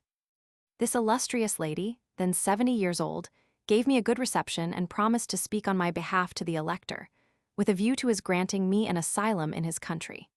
The next day, having fulfilled her promise, she told me that His Highness had nothing to say against me, but as for Balbi there was no safety for him in Bavaria, for as a fugitive monk he might be claimed by the monks at Munich, and His Highness had no wish to meddle with the monks. The Countess advised me therefore to get him out of the town as soon as possible, for him to fly to some other quarter, and thus to avoid the bad turn which his beloved brethren, the monks, were certain to do him. Feeling in duty bound to look after the interests of the wretched fellow, I went to the elector's confessor to ask him to give Balbi letters of introduction to some town in Swabia. The confessor, a Jesuit, did not give the lie to the fine reputation of his brethren of the order. His reception of me was as discourteous as it well could be. He told me in a careless way that at Munich I was well known. I asked him without flinching if I was to take this as a piece of good or bad news, but he made no answer and left me standing. Another priest told me that he had gone out to verify the truth of a miracle of which the whole town was talking. "What miracle is that, Reverend Father?" I said. "The Empress, the widow of Charles Roman VII, whose body is still exposed to the public gaze, has warm feet, although she is dead. Perhaps something keeps them warm. You can assure yourself personally of the truth of this wonderful circumstance. To neglect such an opportunity would have been to lose the chance of mirth or edification, and I was as desirous of the one as of the other. Wishing to be able to boast that I had seen a miracle and one, moreover, of a peculiar interest for myself, who have always had the misfortune to suffer from cold feti, went to see the mighty dead. It was quite true that her feet were warm, but the matter was capable of a simple explanation, as the feet of her defunct majesty were turned towards a burning lamp at a little distance off. A dancer of my acquaintance, whom curiosity had brought there with the rest, came up to me, complimented me upon my fortunate escape, and told me everybody was talking about it. His news pleased me, as it is always a good thing to interest the public. This son of Terpsichore asked me to dinner, and I was glad to accept his invitation. His name was Mitchell de Elagata, and his wife was the pretty Gandella, whom I had known 16 years ago at the old Malapiro S.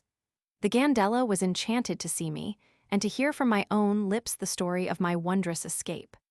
She interested herself on behalf of the monk, and offered me to give him a letter of introduction for Augsburg Canon Bassi of Bologna, who was dean of St. Maurice's chapter and a friend of hers.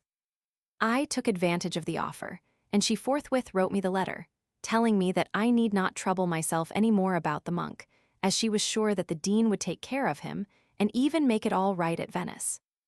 Delighted at getting rid of him in so honorable a manner, I ran to the inn, told him what I had done, gave him the letter, and promised not to abandon him in the case of the dean, not giving him a warm welcome.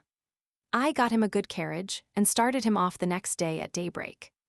4 days after, Balbi wrote that the dean had received him with great kindness, that he had given him a room in the deanery, that he had dressed him as an abbé, that he had introduced him to the Prince Bishop of Armstadt, and that he had received assurances of his safety from the civil magistrates. Furthermore, the dean had promised to keep him till he obtained his secularization from Rome, and with it freedom to return to Venice, for as soon as he ceased to be a monk the tribunal would have no lien upon him.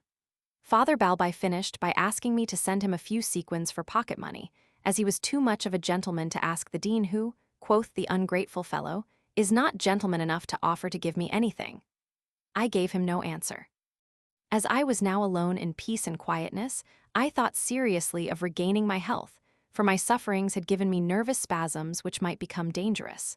I put myself on diet, and in 3 weeks I was perfectly well. In the meanwhile, Madame Rivière came from Dresden with her son and 2 daughters. She was going to Paris to marry the elder. The son had been diligent and would have passed for a young man of culture. The elder daughter, who was going to marry an actor, was extremely beautiful, an accomplished dancer, and played on the clavichord like a professional, and was altogether most charming and graceful. This pleasant family was delighted to see me again, and I thought myself fortunate when Madame Rivière, anticipating my wishes, intimated to me that my company as far as Paris would give them great pleasure. I had nothing to say respecting the expenses of the journey. I had to accept their offer in its entirety. My design was to settle in Paris, and I took this stroke of fortune as an omen of success in the only town where the blind goddess freely dispenses her favors to those who leave themselves to be guided by her and know how to take advantage of her gifts.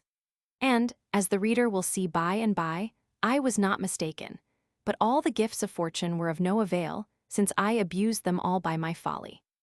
15 months under the Leads should have made me aware of my weak points, but in point of fact, I needed a little longer stay to learn how to cure myself of my failings.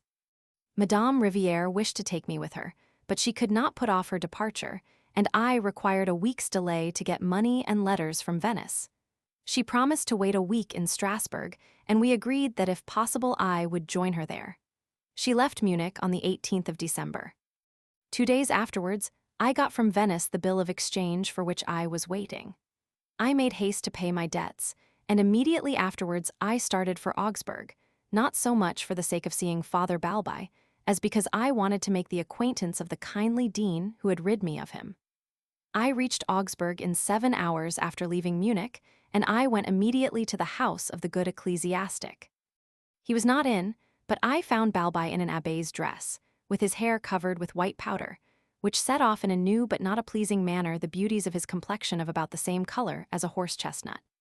Balbai was under 40, but he was decidedly ugly, having one of those faces in which baseness, cowardice, impudence, and malice are plainly expressed, joining to this advantage a tone of voice and manners admirably calculated to repulse anyone inclined to do him a service. I found him comfortably housed, well looked after, and well clad. He had books and all the requisites for writing.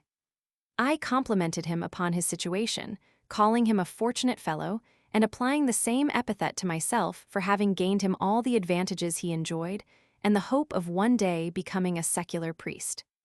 But the ungrateful hound, instead of thanking me, reproached me for having craftily rid myself of him, and added that, as I was going to Paris, I might as well take him with me, as the dullness of Augsburg was almost killing him. What do you want at Paris? What do you want yourself? To put my talents to account. So do I. Well then, you don't require me, and can fly on your own wings. The people who are taking me to Paris would probably not care for me if I had you for a companion. You promised not to abandon me. Can a man who leaves another well provided for, and an assured future be said to abandon him? Well provided, I have not got a penny. What do you want with money?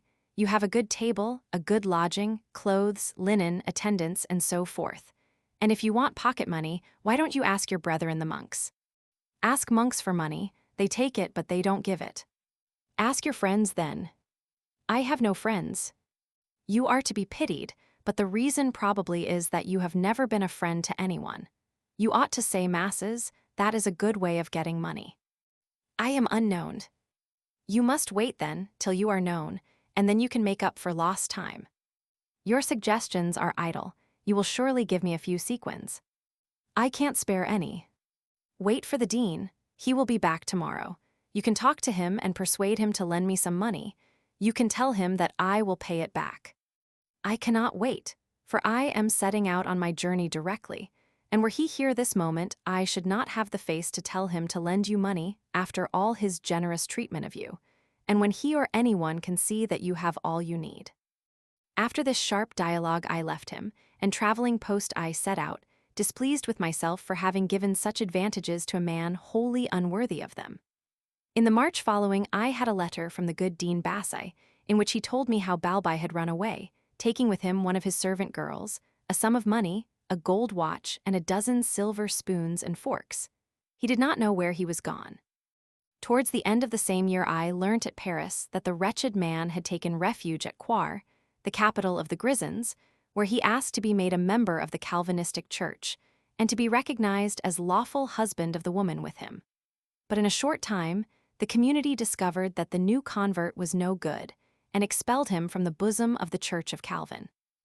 Our ne'er-do-well having no more money, his wife left him, and he, not knowing what to do next, took the desperate step of going to Bressa, a town within the Venetian territory, where he sought the governor, telling him his name, the story of his flight, and his repentance, begging the governor to take him under his protection and to obtain his pardon. The first effect of the podesta's protection was that the penitent was imprisoned, and he then wrote to the tribunal to know what to do with him. The tribunal told him to send Father Balbai in chains to Venice, and on his arrival Messer Grand gave him over to the tribunal, which put him once more under the Leads. He did not find Count Esquin there, as the tribunal, out of consideration for his great age, had moved him to the Fours a couple of months after our escape.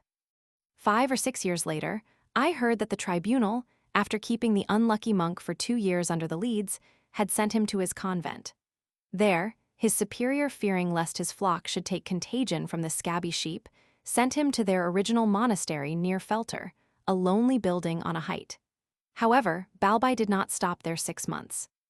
Having got the key of the fields, he went to Rome and threw himself at the feet of Pope Rezonico, who absolved him of his sins and released him from his monastic vows.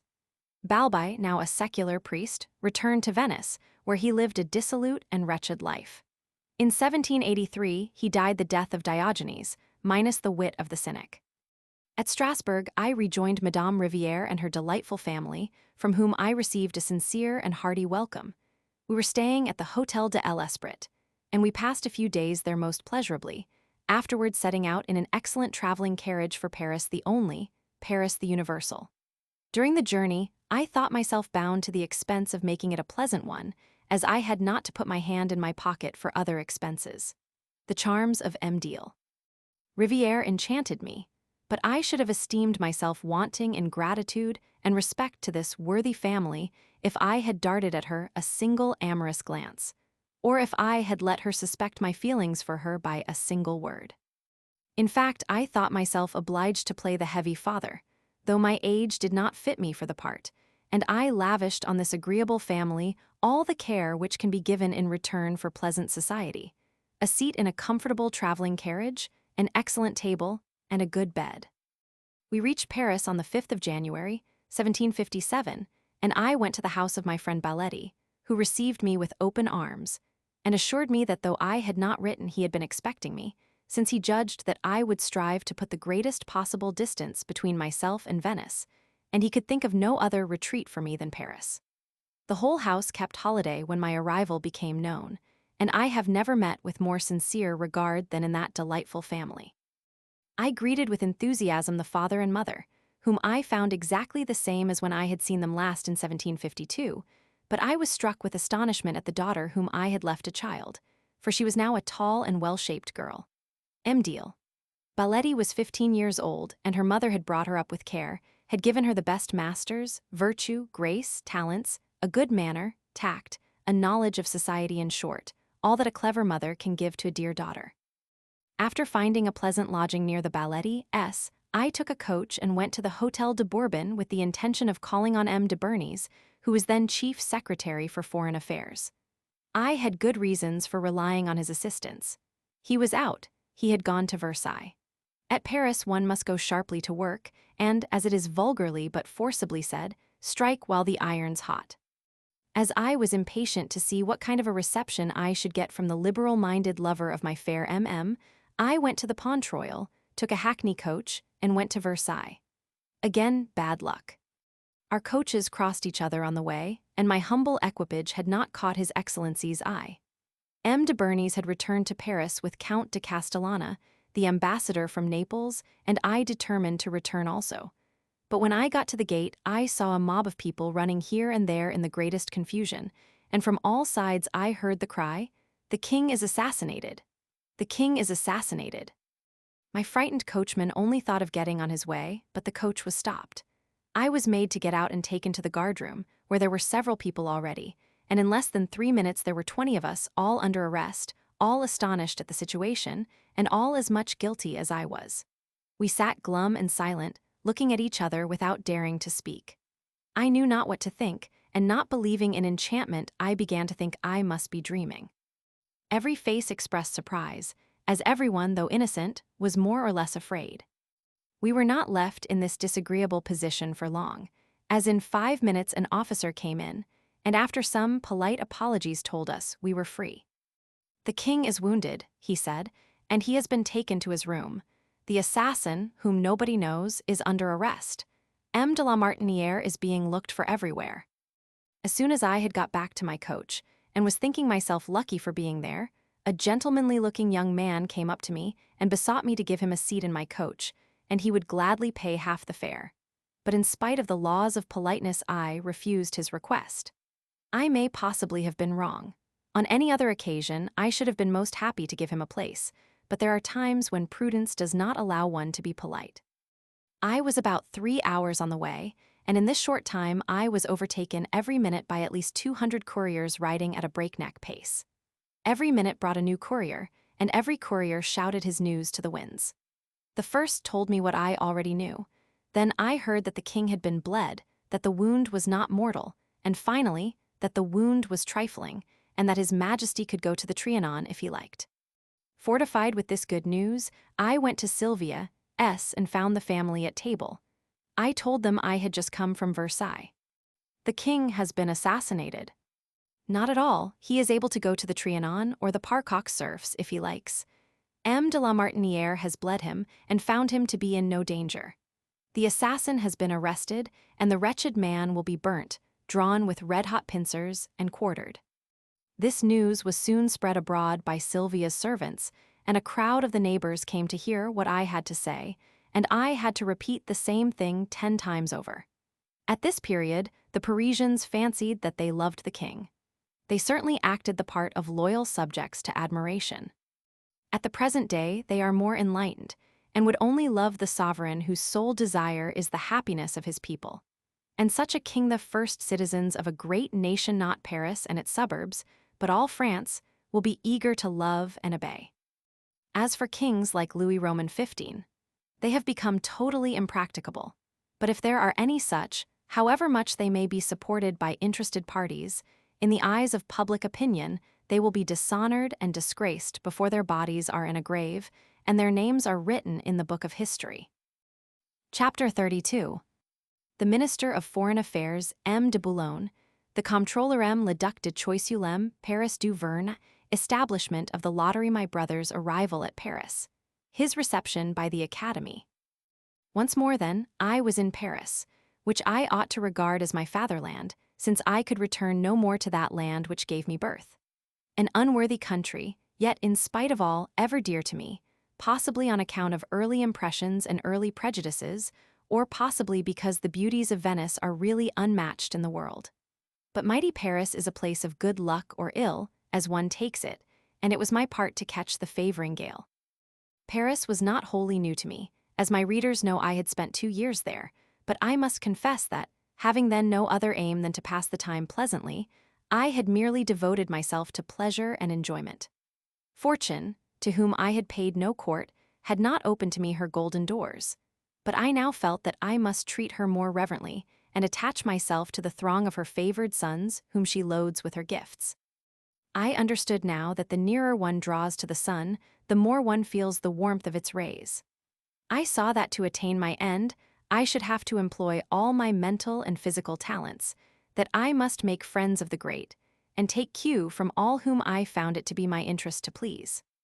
To follow the plans suggested by these thoughts, I saw that I must avoid what is called bad company, that I must give up my old habits and pretensions, which would be sure to make me enemies, who would have no scruple in representing me as a trifler, and not fit to be trusted with affairs of any importance. I think I thought wisely, and the reader, I hope, will be of the same opinion. I will be reserved, said I, in what I say and what I do, and thus I shall get a reputation for discretion which will bring its reward. I was in no anxiety on the score of present needs, as I could reckon on a monthly allowance of 100 crowns, which my adopted father, the good and generous M. de Bragadin, sent me, and I found this sum sufficient in the meanwhile, for with a little self-restraint one can live cheaply at Paris and cut a good figure at the same time. I was obliged to wear a good suit of clothes and to have a decent lodging, for in all large towns the most important thing is outward show, by which at the beginning one is always judged. My anxiety was only for the pressing needs of the moment, for to speak the truth I had neither clothes nor linen, a word, nothing. If my relations with the French ambassador are recalled, it will be found natural that my first idea was to address myself to him, as I knew him sufficiently well to reckon on his serving me. Being perfectly certain that the porter would tell me that my lord was engaged, I took care to have a letter, and in the morning I went to the Palais Bourbon. The porter took my letter, and I gave him my address and returned home. Wherever I went I had to tell the story of my escape from the Leads. This became a service almost as tiring as the flight itself had been, as it took me 2 hours to tell my tale, without the slightest bit of fancy work. But I had to be polite to the curious enquirers, and to pretend that I believed them moved by the most affectionate interest in my welfare. In general, the best way to please is to take the benevolence of all with whom one has relation for granted. I supped at Sylvia's, and as the evening was quieter than the night before, I had time to congratulate myself on all the friendship they showed me. The girl was, as I had said, 15 years old, and I was in every way charmed with her. I complimented the mother on the good results of her education, and I did not even think of guarding myself from falling a victim to her charms. I had taken so lately such well-founded and philosophical resolutions, and I was not yet sufficiently at my ease to value the pain of being tempted. I left at an early hour, impatient to see what kind of an answer the minister had sent me. I had not long to wait, and I received a short letter appointing a meeting for 2 o'clock in the afternoon. It may be guessed that I was punctual, and my reception by His Excellence was most flattering. M. de Bernis expressed his pleasure at seeing me after my fortunate escape, and at being able to be of service to me. He told me that M.M. had informed him of my escape, and he had flattered himself that the first person I should go and see in Paris would be himself. He showed me the letters from M.M. relating to my arrest and escape, but all the details in the latter were purely imaginary and had no foundation in fact. M.M. was not to blame, as she could only write what she had heard, and it was not easy for anyone besides myself to know the real circumstances of my escape. The charming nun said that, no longer buoyed up by the hope of seeing either of the men who alone had made her in love with life, her existence had become a burden to her, and she was unfortunate in not being able to take any comfort in religion. Cece often comes to see me, she said, but I grieve to say she is not happy with her husband. I told M. de Bernis that the account of my flight from the Leads, as told by our friend, was wholly inaccurate, and I would therefore take the liberty of writing out the whole story with the minutest details. He challenged me to keep my word, assuring me that he would send a copy to M.M., and at the same time, with the utmost courtesy, he put a packet of 100 louis in my hand, telling me that he would think what he could do for me, and would advise me as soon as he had any communication to make. Thus furnished with ample funds, my first care was for my dress, and this done I went to work, and in a week sent my generous protector the result, giving him permission to have as many copies printed as he liked, and to make any use he pleased of it to interest in my behalf such persons as might be of service to me. 3 weeks after, the minister summoned me to say that he had spoken of me to M. Erizzo, the Venetian ambassador, who had nothing to say against me, but for fear of embroiling himself with the state inquisitors, declined to receive me. Not wanting anything from him, his refusal did me no harm. M. de Bernis then told me that he had given a copy of my history to Madame la Marquise de Pompadour, and he promised to take the first opportunity of presenting me to this all-powerful lady. You can present yourself, my dear Casanova, added His Excellence, to the Duc de Choiseul and M. de Boulogne, the controller. You will be well received, and with a little wit you ought to be able to make good use of the letter. He himself will give you the cue, and you will see that he who listens obtains. Try to invent some useful plan for the royal exchequer. Don't let it be complicated or chimerical, and if you don't write it out at too great length, I will give you my opinion on it. I left the minister in a pleased and grateful mood, but extremely puzzled to find a way of increasing the royal revenue. I knew nothing of finance, and after racking my brains, all that I could think of was new methods of taxation. But all my plans were either absurd or certain to be unpopular, and I rejected them all on consideration. As soon as I found out that M. de Choiseul was in Paris, I called on him. He received me in his dressing room, where he was writing while his valet did his hair. He stretched his politeness so far as to interrupt himself several times to ask me questions, but as soon as I began to reply, his Grace began to write again, and I suspect did not hear what I was saying. And though now and again he seemed to be looking at me, it was plain that his eyes and his thoughts were occupied on different objects. In spite of this way of receiving visitors or me, at all events, M. de Choiseul was a man of wit.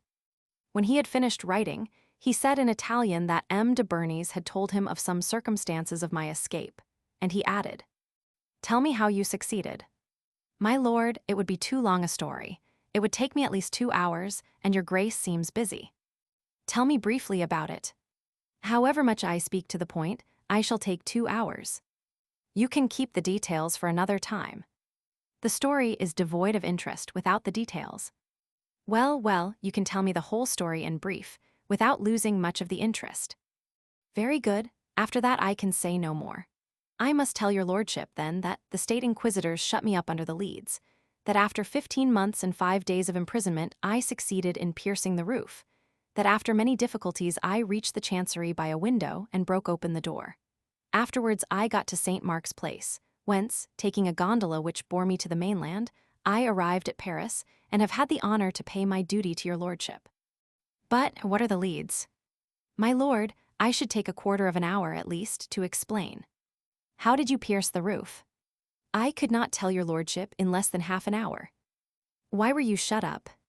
"It would be a long tale, my lord." "I think you are right. The interest of the story lies chiefly in the details. I took the liberty of saying as much to your grace. Well, I must go to Versailles, but I shall be delighted if you will come and see me sometimes. In the meanwhile, M. Casanova, think what I can do for you. I had been almost offended at the way in which M. de Choiseul had received me, and I was inclined to resent it.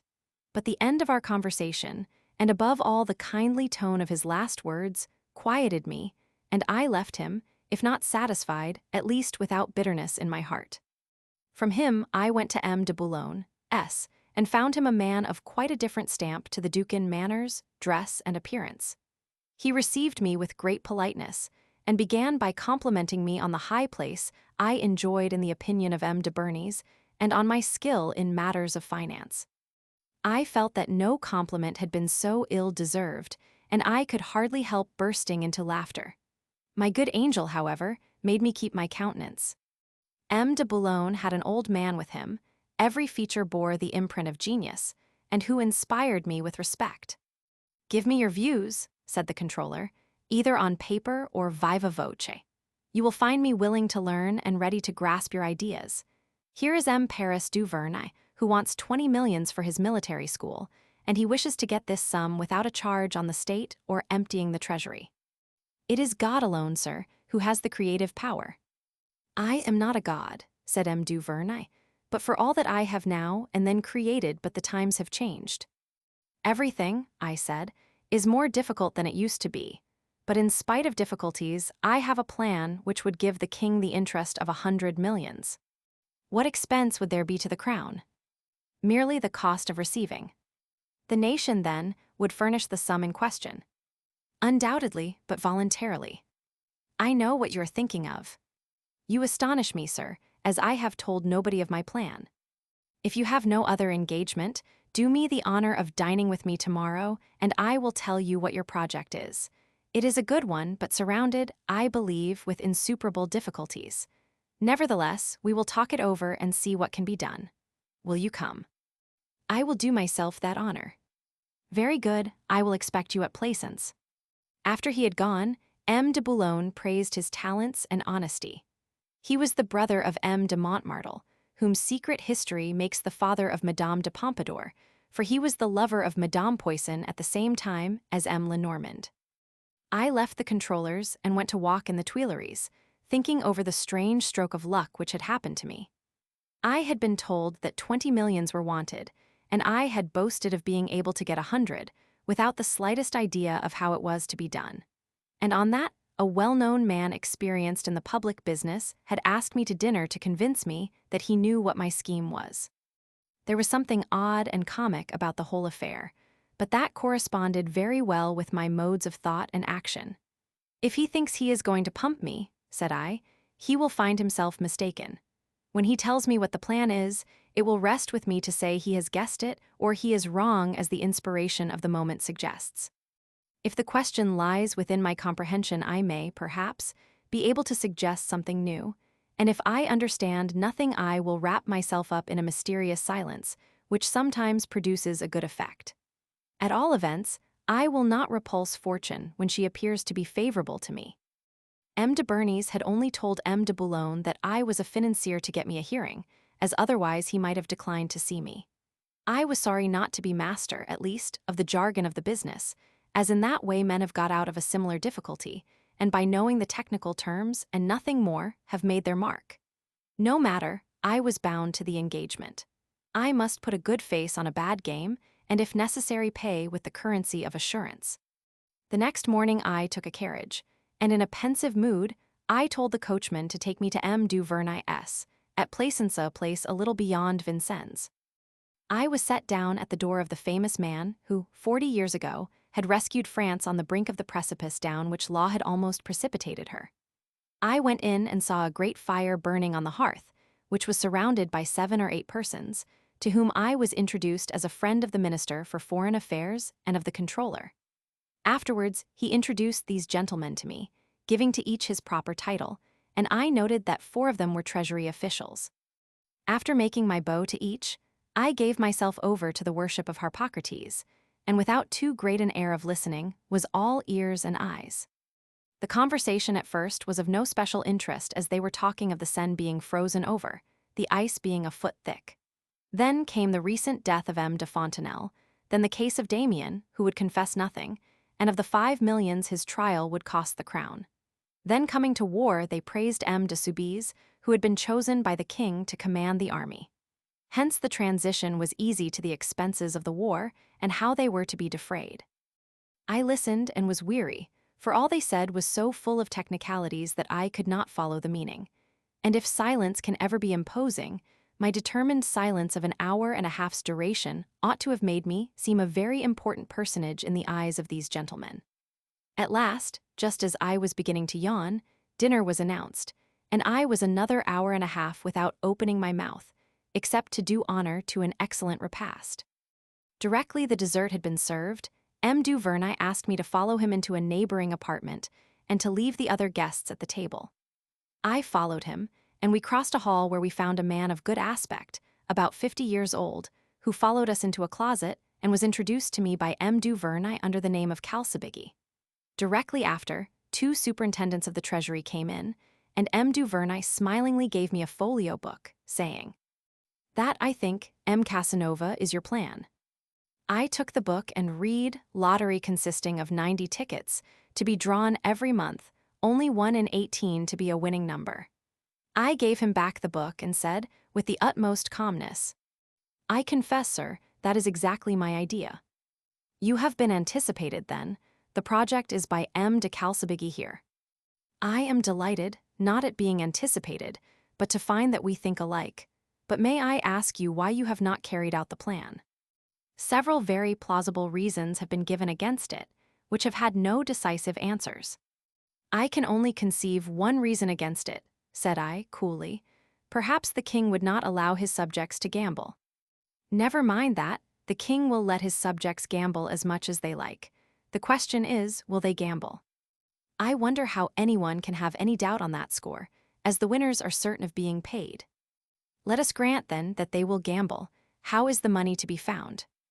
"How is the money to be found? The simplest thing in the world. All you want is a decree in council authorizing you to draw on the treasury. All I want is for the nation to believe that the king can afford to pay 100 millions. 100 millions? Yes, 100 millions, sir. We must dazzle people.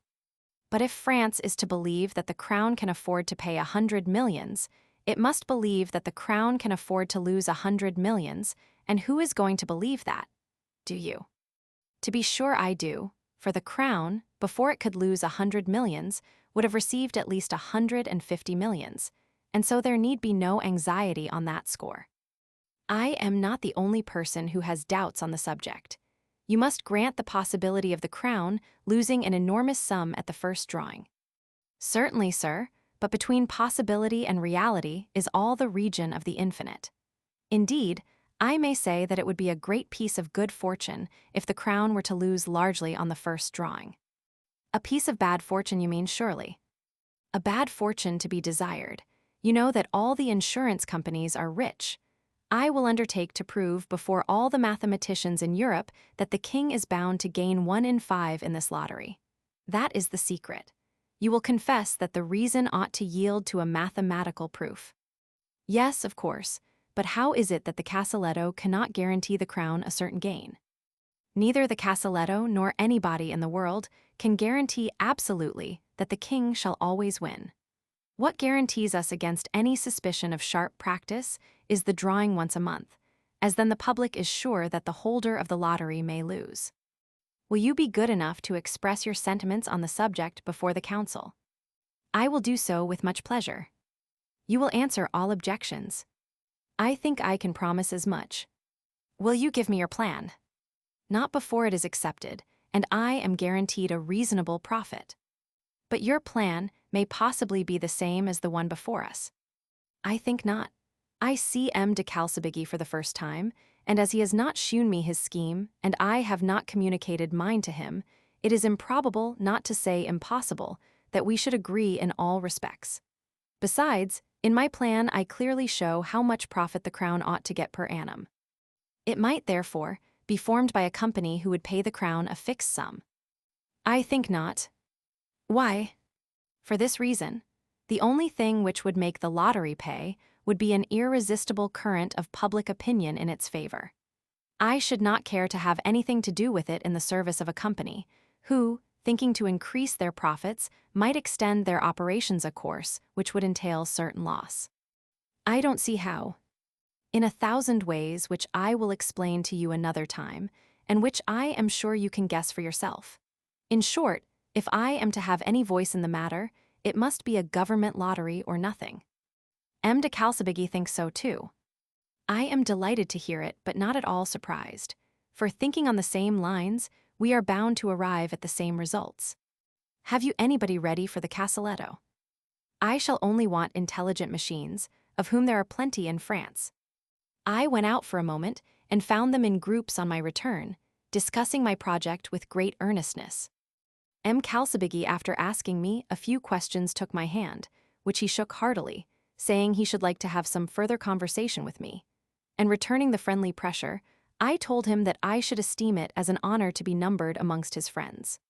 Thereupon, I left my address with M. du Vernai and took my leave, satisfied, by my inspection of the faces before me, that they all had a high opinion of my talents.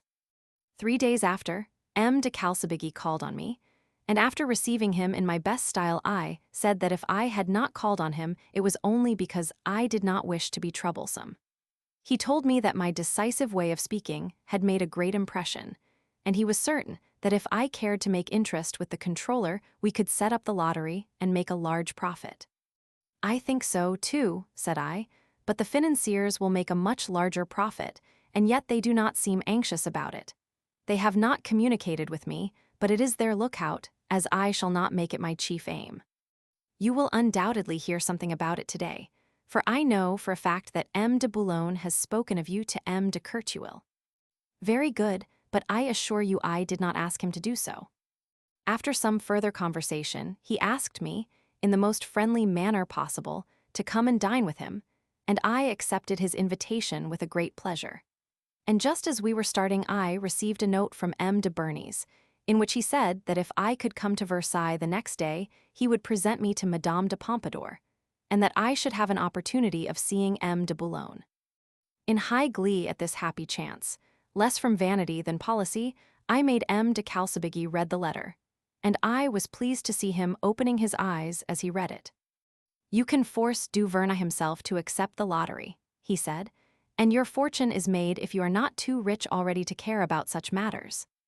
Nobody is ever rich enough to despise good fortune, especially when it is not due to favor. Very true. We have been doing our utmost for 2 years to get the plan accepted, and have met with nothing beyond foolish objections which you have crushed to pieces. Nevertheless, our plans must be very similar.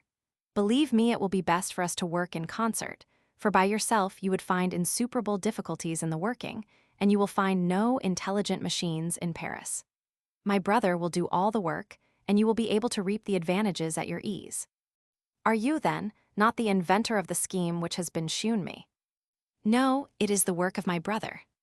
Shall I have the pleasure of seeing him? Certainly, his body is feeble, but his mind is in all its vigor. We shall see him directly. The brother was not a man of a very pleasing appearance, as he was covered with a kind of leprosy. But that did not prevent him having a good appetite, writing, and enjoying all his bodily and intellectual faculties. He talked well and amusingly. He never went into society, as, besides his personal disfigurement, he was tormented with an irresistible and frequent desire of scratching himself, now in one place and now in another. And as all scratching is accounted an abominable thing in Paris, he preferred to be able to use his fingernails to the pleasures of society. He was pleased to say that, believing in God and his works, he was persuaded his nails had been given him to procure the only solace he was capable of in the kind of fury with which he was tormented. You are a believer, then, in final causes. I think you are right, but still I believe you would have scratched yourself if God had forgotten to give you any nails. My remarks made him laugh, and he then began to speak of our common business, and I soon found him to be a man of intellect. He was the elder of the 2 brothers and a bachelor. He was expert in all kinds of calculations, an accomplished financier with a universal knowledge of commerce, a good historian, a wit, a poet, and a man of gallantry. His birthplace was Leghorn. He had been in a government office at Naples and had come to Paris with M. de l'Hopital. His brother was also a man of learning and talent, but in every respect his inferior. He showed me the pile of papers, on which he had worked out all the problems referring to the lottery.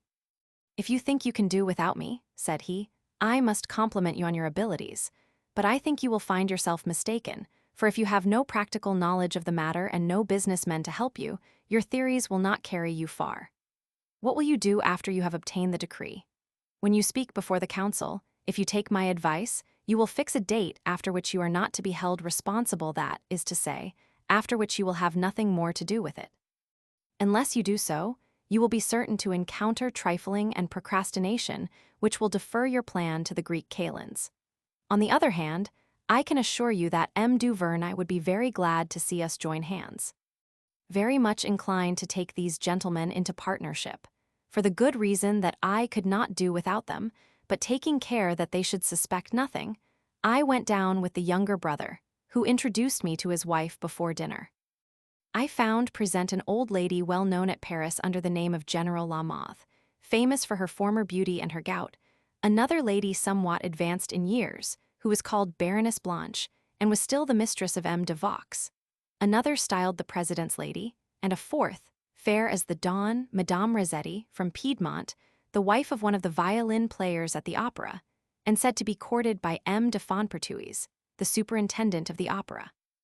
We sat down to dinner, but I was silent and absorbed, all my thoughts being monopolized by the lottery.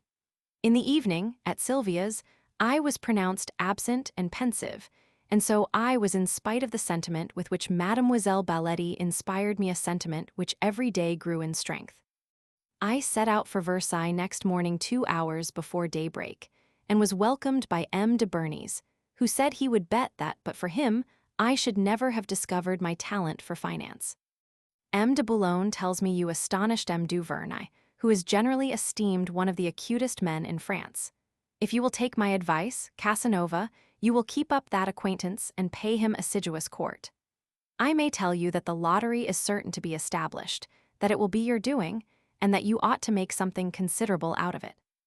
As soon as the king goes out to hunt, be at hand in the private apartments, and I will seize a favorable moment for introducing you to the famous marquise.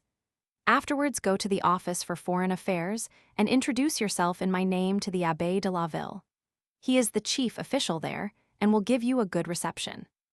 M. de Boulogne told me that, as soon as the council of the military school had given their consent, he would have the decree for the establishment of the lottery published, and he urged me to communicate to him any ideas which I might have on the subject of finance. At noon, Madame de Pompadour passed through the private apartments with the Prince de Soubise, and my patron hastened to point me out to the illustrious lady. She made me a graceful curtsy, and told me that she had been much interested in the subject of my flight. "Do you go," said she, "to see your ambassador?" "I show my respect to him, madam, by keeping away." "I hope you mean to settle in France." "It would be my dearest wish to do so, madam, but I stand in need of patronage, and I know that in France patronage is only given to men of talent, which is for me a discouraging circumstance. On the contrary, I think you have reason to be hopeful, as you have some good friends. I myself shall be delighted if I can be of any assistance to you." As the fair marquise moved on, I could only stammer forth my gratitude. I next went to the Abbé de la Ville, who received me with the utmost courtesy, and told me that he would remember me at the earliest opportunity. Versailles was a beautiful spot, but I had only compliments and not invitations to expect there, so after leaving M. de la Ville, I went to an inn to get some dinner. As I was sitting down, an abbé of excellent appearance, just like dozens of other French abbés, accosted me politely and asked me if I objected to our dining together. I always thought the company of a pleasant man a thing to be desired, so I granted his request, and as soon as he sat down, he complimented me on the distinguished manner in which I had been treated by M. de la Ville. "I was there writing a letter," said he, "and I could hear all the obliging things the abbé said to you. May I ask, sir, how you obtained access to him? If you really wish to know, I may be able to tell you. It is pure curiosity on my part." Well then, I will say nothing from pure prudence. I beg your pardon. Certainly, with pleasure. Having thus shut the mouth of the curious impertinent, he confined his conversation to ordinary and more agreeable topics. After dinner, having no further business at Versailles, I made preparations for leaving, on which the abbé begged to be of my company. Although a man who frequents the society of abbés is not thought much more of than one who frequents the society of girls, I told him that as I was going to Paris in a public conveyance far from its being a question of permission, I should be only too happy to have the pleasure of his company. On reaching Paris, we parted, after promising to call on each other, and I went to Sylvia's and took supper there. The agreeable mistress of the house complimented me on my noble acquaintances, and made me promise to cultivate their society. As soon as I got back to my own lodging, I found a note from M. Duvernay, who requested me to come to the military school at 11 o'clock on the next day. And later in the evening, Calsabigi came to me from his brother, with a large sheet of paper containing all the calculations pertaining to the lottery. Fortune seemed to be in my favor, for this tabular statement came to me like a blessing from on high. Resolving, therefore, to follow the instructions which I pretended to receive indifferently, I went to the military school, and as soon as I arrived the conference began. M. de Lambert had been requested to be present as an expert in arithmetical calculations. If M. Duvernay had been the only person to be consulted, this step would not have been necessary, but the council contained some obstinate heads who were unwilling to give in. The conference lasted 3 hours. After my speech, which only lasted half an hour, M. de Courteuil summed up my arguments, and an hour was passed in stating objections which I refuted with the greatest ease. I finally told them that no man of honor and learning would volunteer to conduct the lottery on the understanding that it was to win every time, and that if anyone had the impudence to give such an undertaking, they should turn him out of the room forthwith, for it was impossible that such an agreement could be maintained except by some roguery. This had its effect, for nobody replied, and M. Duvernay remarked that if the worst came to the worst, the lottery could be suppressed. At this I knew my business was done, and all present, after signing a document which M. Duvernay gave them, took their leave, and I myself left directly afterwards with a friendly leave-taking from M. Duvernay. M. Calsabigi came to see me the next day, bringing the agreeable news that the affair was settled, and that all that was wanting was the publication of the decree. I am delighted to hear it, I said, and I will go to M. de Boulogne's every day and get you appointed chief administrator as soon as I know what I have got for myself. I took care not to leave a stone unturned in this direction, as I knew that, with the great, promising and keeping a promise are two different things. The decree appeared a week after. Calsabigi was made superintendent, with an allowance of 3,000 francs for every drawing, a yearly pension of 4,000 francs for us both, and the chief of the lottery. His share was a much larger one than mine, but I was not jealous, as I knew he had a greater claim than I sold 5 of the 6 offices that had been allotted to me for 2,000 francs each, and opened the 6th with great style in the Rue Saint-Denis, putting my valet there as a clerk. He was a bright young Italian, who had been valet to the Prince de la Catolica, the ambassador from Naples. The day for the first drawing was fixed, and notice was given that the winning numbers would be paid in a week from the time of drawing at the chief office. With the idea of drawing custom to my office, I gave notice that all winning tickets bearing my signature would be paid at my office in 24 hours after the drawing. This drew crowds to my office and considerably increased my profits, as I had 6% on the receipts. A number of the clerks in the other offices were foolish enough to complain to Calsabigi that I had spoilt their gains, but he sent them about their business, telling them that to get the better of me, they had only to do as I did if they had the money. My first taking amounted to 40,000 francs. An hour after the drawing, my clerk brought me the numbers and showed me that we had from 17 to 18,000 francs to pay, for which I gave him the necessary funds. Without my thinking of it, I thus made the fortune of my clerk, for every winner gave him something, and all this I let him keep for himself. The total receipts amounted to 2 millions, and the administration made a profit of 600,000 francs, of which Paris alone had contributed 100,000 francs. This was well enough for a first attempt.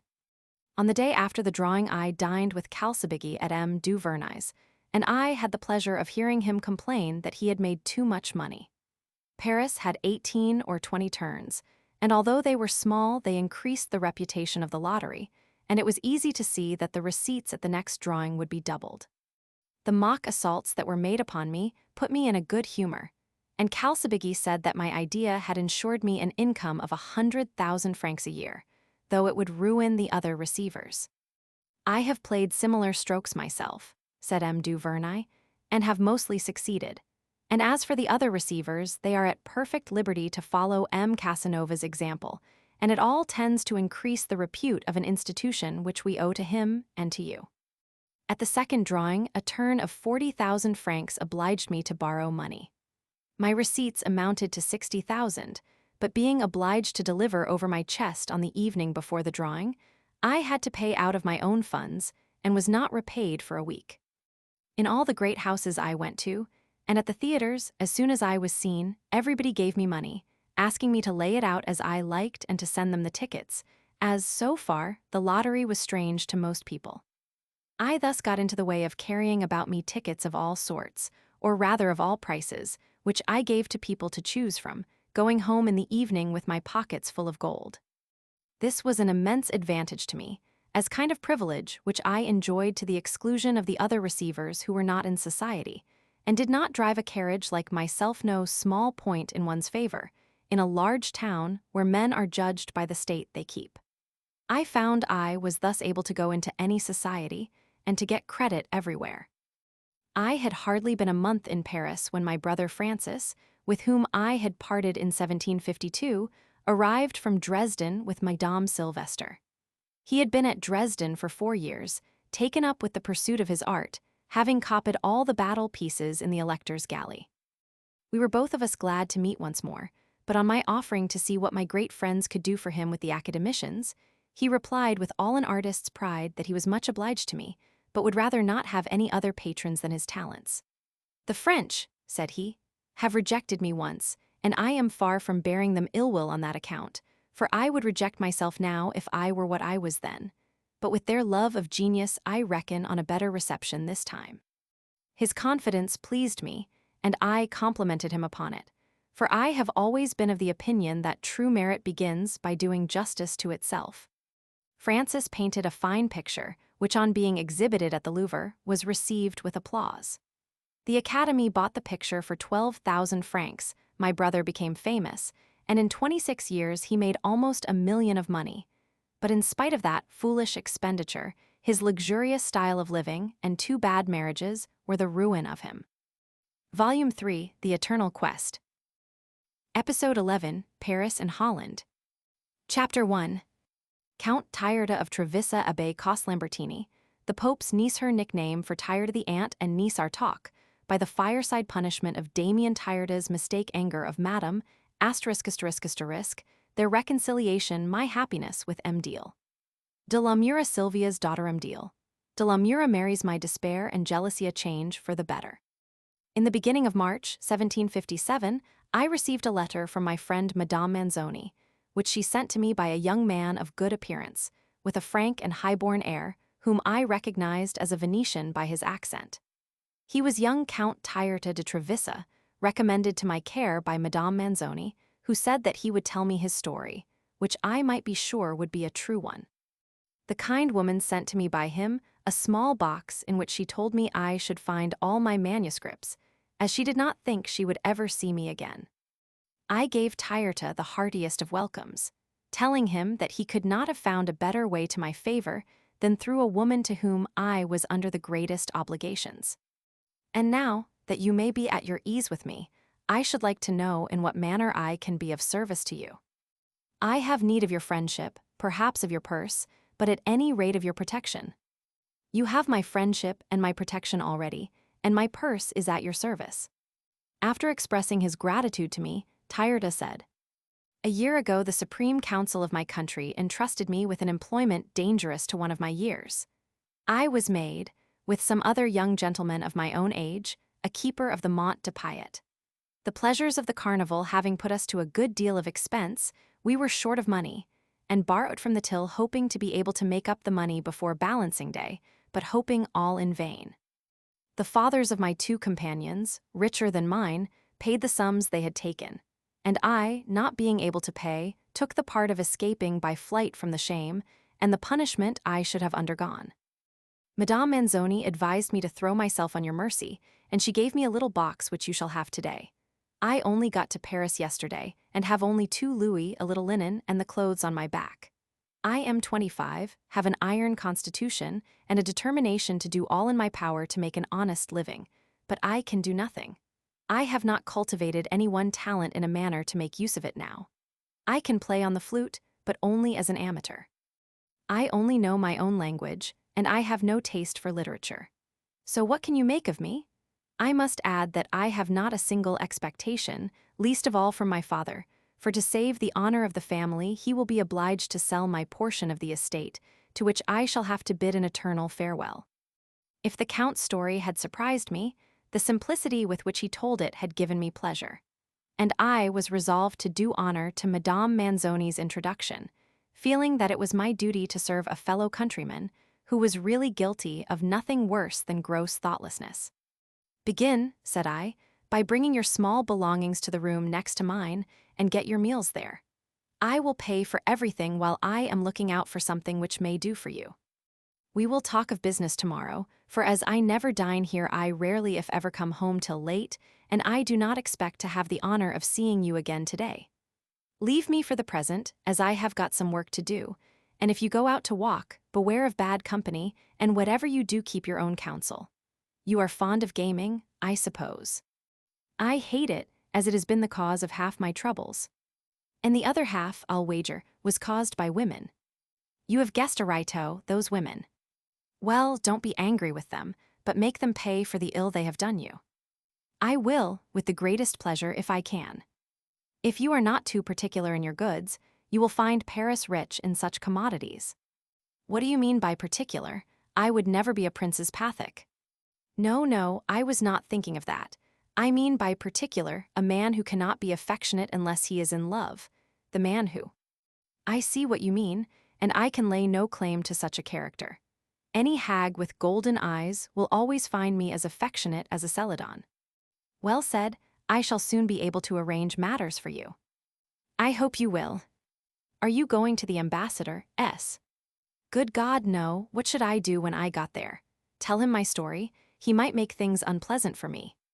Not without your going to see him, but I expect he is not concerning himself with your case. That's all I ask him. Everybody, my dear Count, is in mourning in Paris, so go to my tailor's and get yourself a black suit. Tell him you come from me, and say you want it by tomorrow.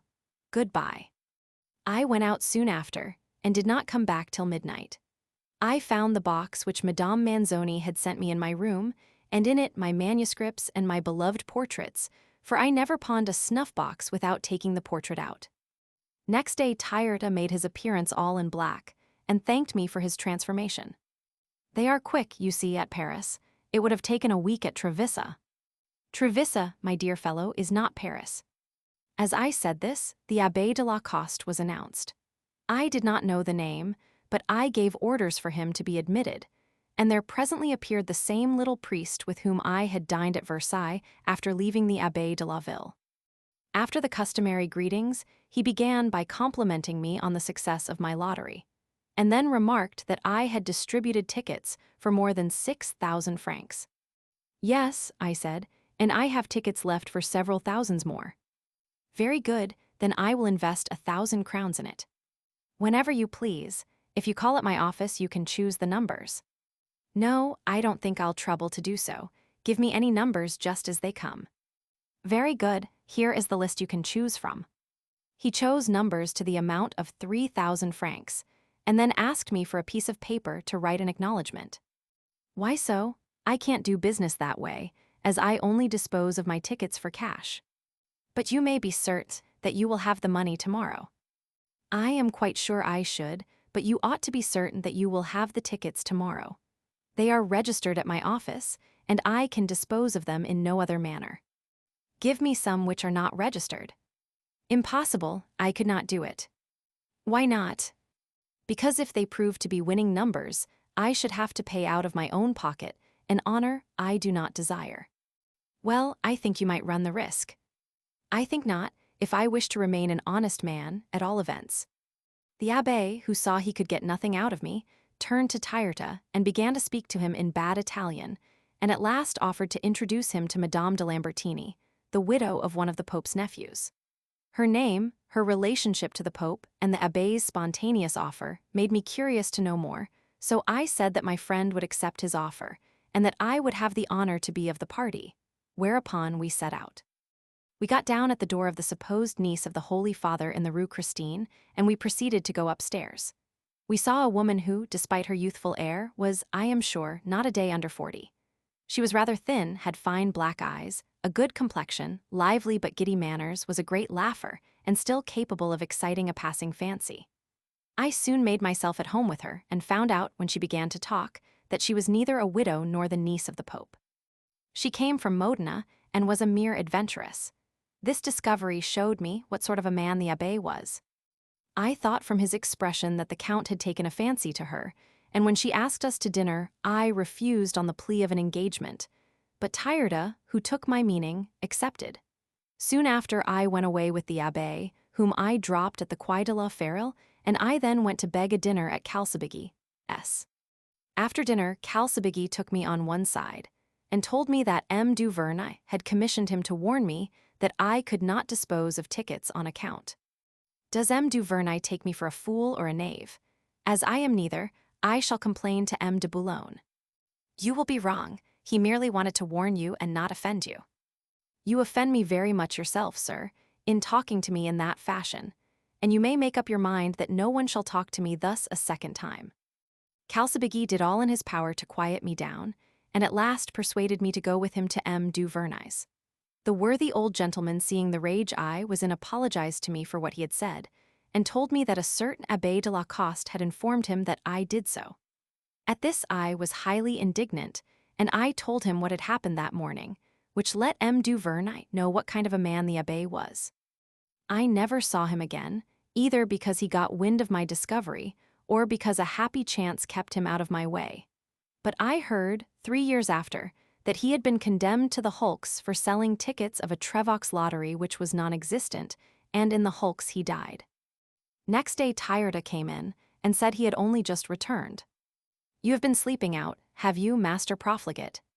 Yes, I was so charmed with the she-pope that I kept her company all the night. You were not afraid of being in the way. On the contrary, I think she was thoroughly satisfied with my conversation. As far as I can see, you had to bring into play all your powers of eloquence. She is so well pleased with my fluency that she has begged me to accept a room in her house, and to allow her to introduce me as a cousin to M. Lenoir, who, I suppose, is her lover. You will be a trio then, and how do you think you will get on together? That's her business. She says this gentleman will give me a good situation in the inland revenue. Have you accepted her offer? I did not refuse it, but I told her that I could do nothing without your advice. She entreated me to get you to come to dinner with her on Sunday. I shall be happy to go.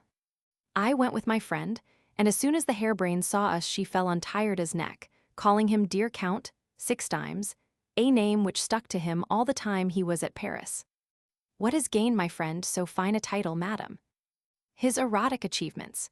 He is lord of an honor of which little is known in France, and I am desirous of being the lady. I commend you for so noble an ambition. After telling me of his feats with a freedom which showed her exemption from vulgar prejudice, she informed me that she wished her cousin to live in the same house, and had already obtained M. Lenoir's permission, which was given freely. M. Lenoir, added the fair Lambertini, will drop in after dinner, and I am dying to introduce Count 6 times to him. After dinner, she kept on speaking of the mighty deeds of my countryman, and began to stir him up, while he, no doubt, pleased to have a witness to his exploits, reduced her to silence. I confess that I witnessed the scene without excitement, but as I could not help seeing the athletic person of the Count, I concluded that he might fare well everywhere with the ladies. About 3 o'clock 2 elderly women arrived, to whom the Lambertini eagerly introduced Count 6 times. In great astonishment, they inquired the origin of his title, and the heroine of the story having whispered it to them, my friend became an object of interest. "I can't believe it," said one of these ladies, ogling the Count, while his face seemed to say, "Would you like to try?" Shortly after, a coach stopped at the door, and a fat woman of middle-aged appearance and a very pretty girl were ushered in. After them came a pale man in a black suit and a long wig. After greeting them in a manner which implied intimacy, the Pope's niece introduced her cousin Count 6 The elderly woman seemed to be astonished at such a name, but the Lambertini gave no explanation. Nevertheless, people seemed to think it rather curious that a man who did not know a word of French should be living in Paris, and that in spite of his ignorance, he continued to jabber away in an easy manner, though nobody could understand what he was talking about. After some foolish conversation, the Pope's niece proposed a game at loo. She asked me to play, but on my refusing did not make a point of it, but she insisted on her cousin being her partner. "He knows nothing about cards," said she, "but that's no matter, he will learn, and I will undertake to instruct him." As the girl, by whose beauty I was struck, did not understand the game, I offered her a seat by the fire, asking her to grant me the honor of keeping her company, whereupon the elderly woman who had brought her began to laugh, and said I should have some difficulty in getting her niece to talk about anything, adding, in a polite manner, that she hoped I would be lenient with her as she had only just left a convent. I assured her that I should have no difficulty in amusing myself with one so amiable, and the game having begun, I took up my position near the pretty niece. I had been near her for several minutes, and solely occupied in mute admiration of her beauty, when she asked me who was that handsome gentleman who talked so oddly. "He is a nobleman and a fellow countryman of mine, whom an affair of honor has banished from his country. He speaks a curious dialect." "Yes, but the fact is that French is very little spoken in Italy. He will soon pick it up in Paris, and then he will be laughed at no longer. I am sorry to have brought him here, for in less than 24 hours he was spoiled." "How spoiled?" "I daren't tell you as, perhaps, your aunt would not like it." "I don't think I should tell her, but perhaps I should not have asked." "Oh, yes, you should, and as you wish to know I will make no mystery of it. Madame Lambertini took a fancy to him, they passed the night together, and in token of the satisfaction he gave her, she has given him the ridiculous nickname of Count 6 times. That's all. I am vexed about it, as my friend was no profligate." Astonishment and very reasonable astonishment will be expressed that I dared to talk in this way to a girl fresh from a convent, but I should have been astonished myself at the bare idea of any respectable girl coming to Lambertini's house. I fixed my gaze on my fair companion and saw the blush of shame mounting over her pretty face, but I thought that might have more than one meaning. Judge of my surprise when, 2 minutes afterwards, I heard this question: "But what has 6 times got to do with sleeping with Madame Lambertini?" "My dear young lady, the explanation is perfectly simple. My friend in a single night did what a husband often takes 6 weeks to do. And you think me silly enough to tell my aunt of what we have been talking? Don't believe it. But there's another thing I am sorry about. You shall tell me what that is directly." The reason which obliged the charming niece to retire for a few minutes may be guessed without our going into explanations. When she came back, she went behind her aunt's chair, her eyes fixed on Tyrda, and then came up to me, and taking her seat again, said, "Now, what else is it that you are sorry about?" her eyes sparkling as she asked the question. "May I tell you, do you think? You have said so much already, that I don't think you need have any scruples in telling me the rest." "Very good. You must know then that this very day and in my presence her. If that displeased you, you must be jealous." "Possibly, but the fact is that I was humbled by a circumstance I dare not tell you." "I think you're laughing at me with your dare not tell you." "God forbid, mademoiselle. I will confess, then, that I was humbled because Madame Lambertini made me see that my friend was taller than myself by 2 inches. Then she imposed on you, for you are taller than your friend." "I am not speaking of that kind of tallness, but another. You know what I mean, and there my friend is really monstrous." "Monstrous? Then what have you to be sorry about? Isn't it better not to be monstrous?" Certainly, but in the article we are discussing, some women, unlike you, prefer monstrosity. I think that's absurd of them, or rather mad, or perhaps I have not sufficiently clear ideas on the subject to imagine what size it would be to be called monstrous, and I think it is odd that such a thing should humble you. You would not have thought it of me to see me. Certainly not, for when I came into the room I thought you looked a well-proportioned man, but if you are not, I am sorry for you. I won't leave you in doubt on the subject. Look for yourself, and tell me what you think. Why, it's you who are the monster. I declare you make me feel quite afraid. At this she began to perspire violently, and went behind her aunt's chair. I did not stir, as I was sure she would soon come back, putting her down in my own mind as very far removed from silliness or innocence either. I suppose she wished to effect what she did not possess. I was, moreover, delighted at having taken the opportunity so well.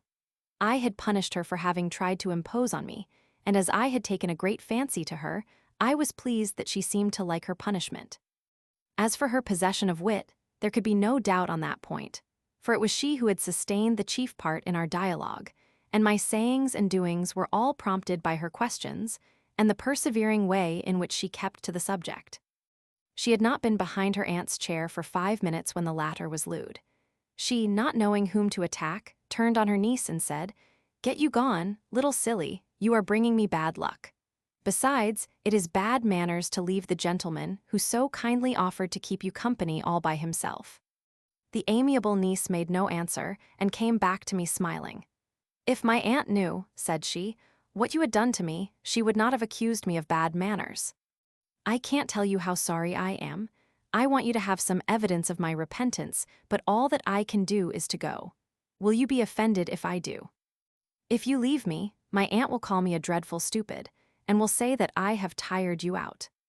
Would you like me to stay then? You can't go. Had you no idea what I showed you was like till just now? My ideas on the subject were inaccurate.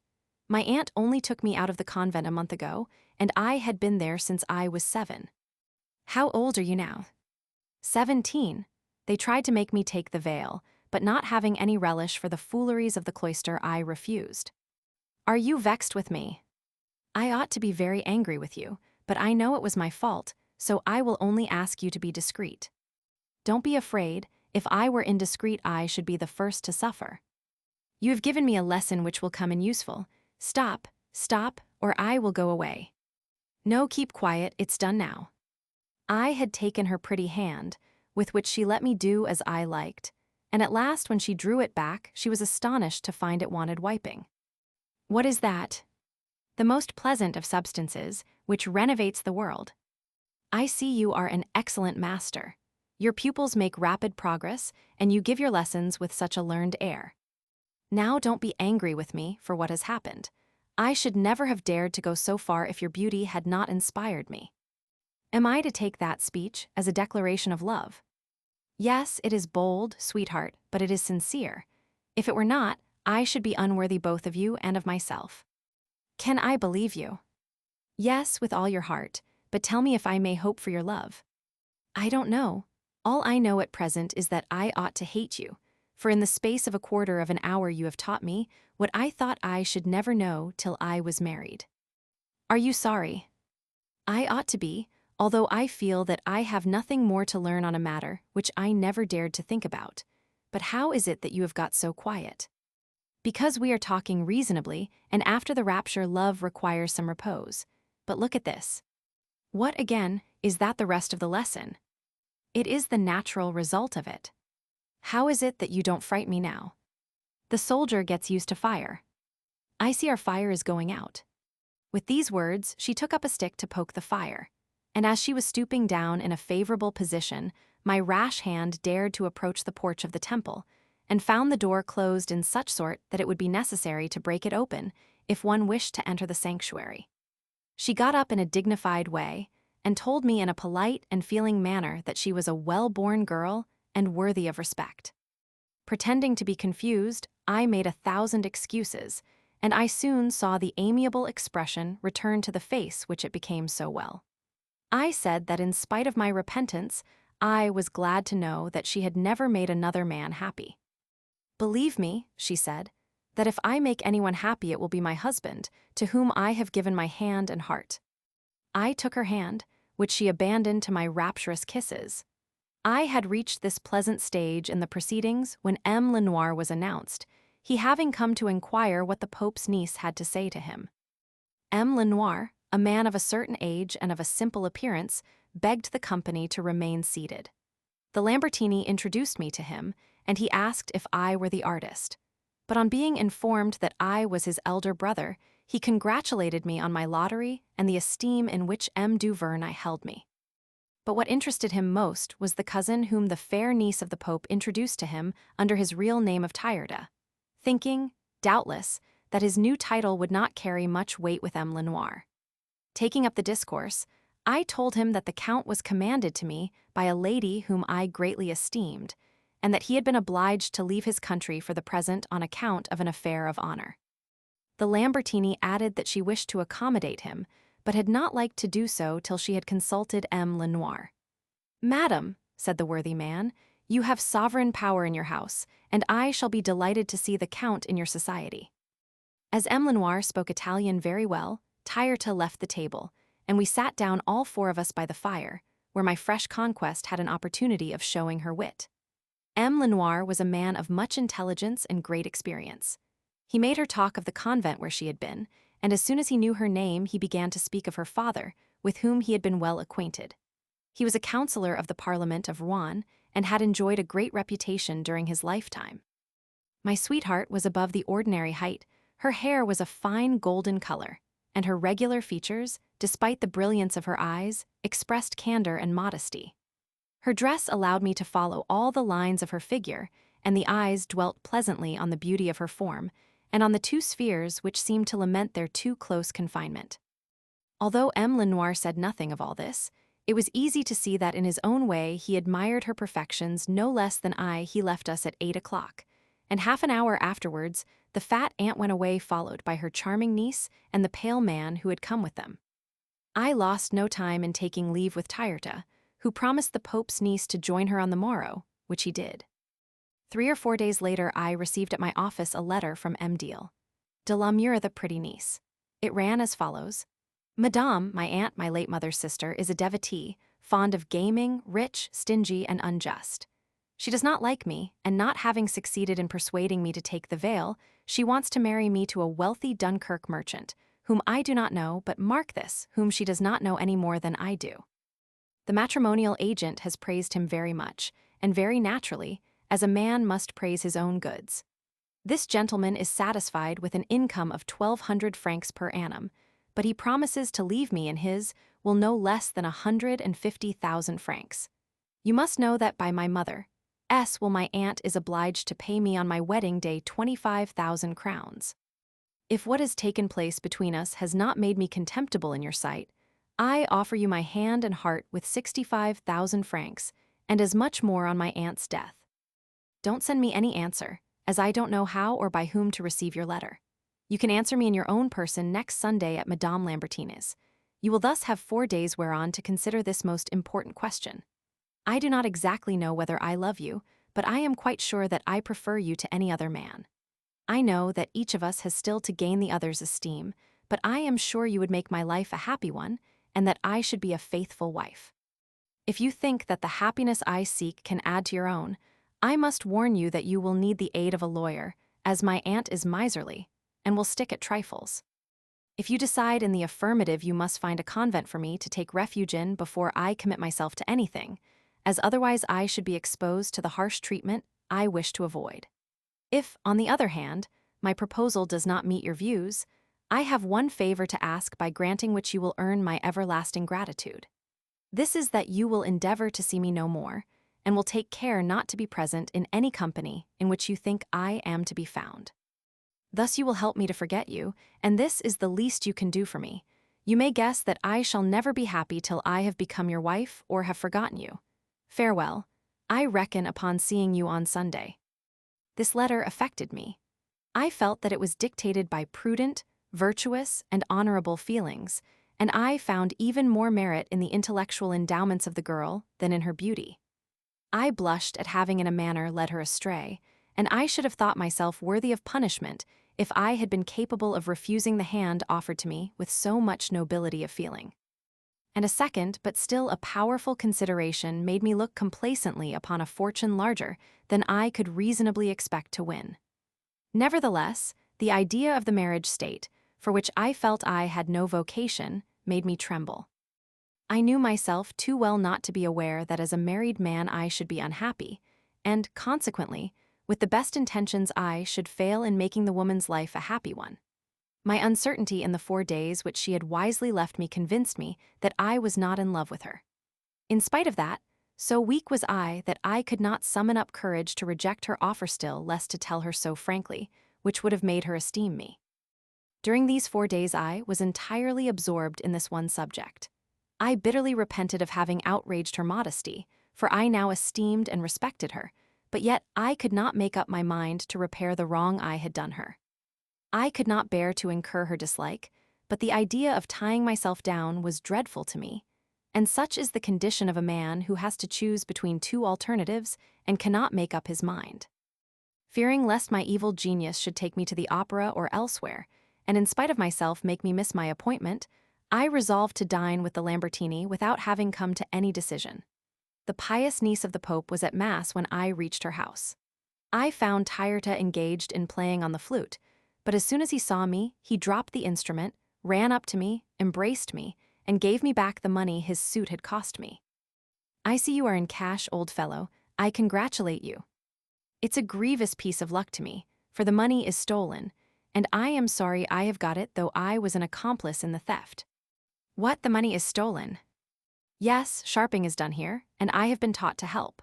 I share in their ill-gotten gains because I have not the strength of mind to refuse. My landlady and 2 or 3 women of the same sort pluck the pigeons. The business does not suit me, and I am thinking of leaving it.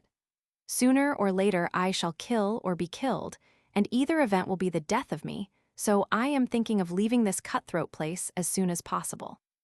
I advise you, nay, I bid you do so by all means, and I should think you had better be gone today than tomorrow. I don't want to do anything suddenly, as M. Lenoir is a gentleman and my friend, and he thinks me a cousin to this wretched woman. As he knows nothing of the infamous trade she carries on, he would suspect something, and perhaps would leave her after learning the reason of my departure. I shall find some excuse or other in the course of the next 5 or 6 days, and then I will make haste and return to you."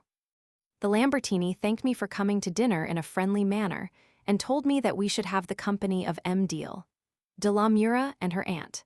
I asked her if she was still satisfied with my friend 6 times, and she told me that though the Count did not always reside on his manor, she was for all that delighted with him, and said she, "I am too good a monarch to ask too much of my vassals." I congratulated her, and we continued to jest till the arrival of the 2 other guests. As soon as M. Deal, de la Mura saw me, she could scarcely conceal her pleasure. She was in half mourning, and looked so pretty in this costume, which threw up the whiteness of her skin, that I still wonder why that instant did not determine my fate. Tyrta, who had been making his toilette, rejoined us, and as nothing prevented me from showing the liking I had taken for the amiable girl, I paid her all possible attention. I told the aunt that I found her niece so pretty that I would renounce my bachelorhood if I could find such a mate. My niece is a virtuous and sweet-tempered girl, sir, but she is utterly devoid either of intelligence or piety. "Never mind the intelligence," said the niece, "but I was never found wanting in piety at the convent. I dare say the nuns are of the Jesuitical party." "What has that got to do with it, aunt?" "Very much, child. The Jesuits and their adherents are well known to have no vital religion. But let us talk of something else. All that I want you to do is to know how to please your future husband." "Is Mademoiselle about to marry, then?" "Her intended will probably arrive at the beginning of next month." "Is he a lawyer?" "No, sir, he is a well-to-do merchant." M. Lenoir told me that your niece was the daughter of a counselor, and I did not imagine that you would sanction her marrying beneath her. There will be no question of such a thing in this instance, sir, and, after all, what is marrying beneath one? My niece's intended is an honest, and therefore a noble, man, and I am sure it will be her fault if she does not lead a life of perfect happiness with him. "Quite so, supposing she loves him." Oh, love and all that kind of thing will come in good time, you know.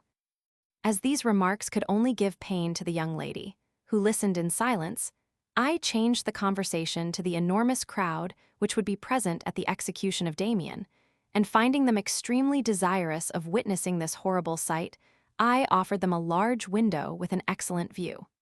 The ladies accepted with great pleasure, and I promised to escort them in good time. I had no such thing as a window, but I knew that in Paris, as everywhere, money will procure anything. After dinner, I went out on the plea of business, and, taking the first coach I came across, in a quarter of an hour I succeeded in renting a first-floor window in excellent position for 3 louis. I paid in advance, taking care to have a receipt.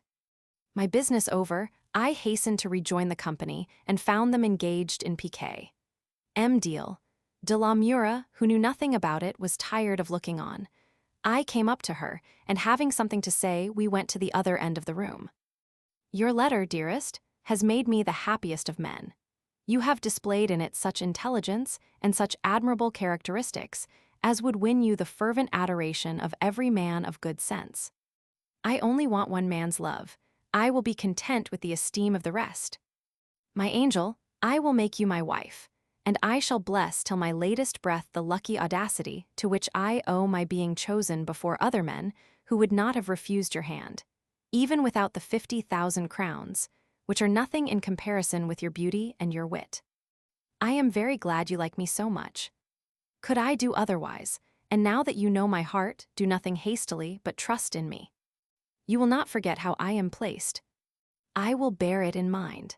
Let me have time to take a house, to furnish it, and to put myself in a position in which I shall be worthy of your hand. You must remember that I am only in furnished apartments, that you are well connected, and that I should not like to be regarded as a fortune hunter. You know that my intended husband will soon arrive. Yes, I will take care of that. When he does come, you know, matters will be pushed on rapidly. Not too rapidly for me to be able to set you free in 24 hours, and without letting your aunt know that the blow comes from me. You may rest assured, dearest, that the Minister for Foreign Affairs, on being assured that you wish to marry me, and me only, will get you an inviolable asylum in the best convent in Paris. He will also retain counsel on your behalf, and if your mother's will is properly drawn out, your aunt will soon be obliged to hand over your dowry and to give security for the rest of the property. Do not trouble yourself about the matter, but let the Dunkirk merchant come when he likes. At all hazards, you may reckon upon me, and you may be sure you will not be in your aunt's house on the day fixed for the wedding. I confide in you entirely, but for goodness' sake say no more on a circumstance which wounds my sense of modesty. You said that I offered you marriage because you took liberties with me. Was I wrong? Yes, partly, at all events. And you ought to know that if I had not good reasons, I should have done a very foolish thing in offering to marry you. But I may as well tell you that, liberties or no liberties, I should always have liked you better than anyone. I was beside myself with joy, and seizing her hand, I covered it with tender and respectful kisses. And I feel certain that if a notary and priest had been then, and they're available, I should have married her without the smallest hesitation. Full of each other, like all lovers, we paid no attention to the horrible racket that was going on at the other end of the room. At last, I thought it my duty to see what was happening, and leaving my intended I rejoined the company to quiet Tyrta. I saw on the table a casket, its lid open, and full of all sorts of jewels. Close by were 2 men who were disputing with Tyrta, who held a book in one hand.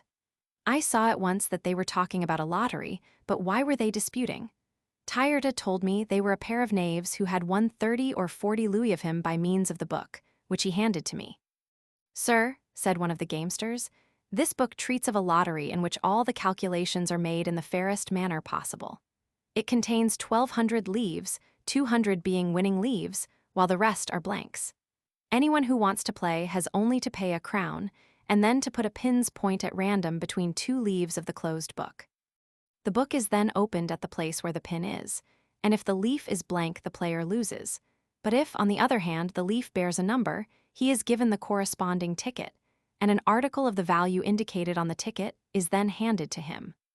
Please to observe, sir, that the lowest prize is 12 francs, and there are some numbers worth as much as 600 francs, and even one to the value of 1,200. We have been playing for an hour and have lost several costly articles, and Madame, pointing to my sweetheart's aunt, has won a ring worth 6 louis, but as she preferred cash, she continued playing and lost the money she had gained. Yes, said the aunt, and these gentlemen have won everybody's money with their accursed game, which proves it is all a mere cheat.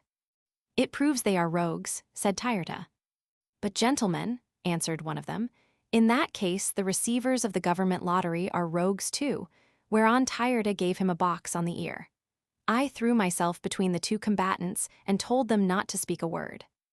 All lotteries, said I, are advantageous to the holders, but the king is at the head of the government lottery, and I am the principal receiver, in which character I shall proceed to confiscate this casket and give you the choice of the following alternatives. You can, if you like, return to the persons, present the money you have unlawfully won from them, whereupon I will let you go with your box. If you refuse to do so, I shall send for a policeman who will take you to prison, and tomorrow you will be tried by M. Barriere, to whom I shall take this book in the morning. We shall soon see whether we are rogues as well as they.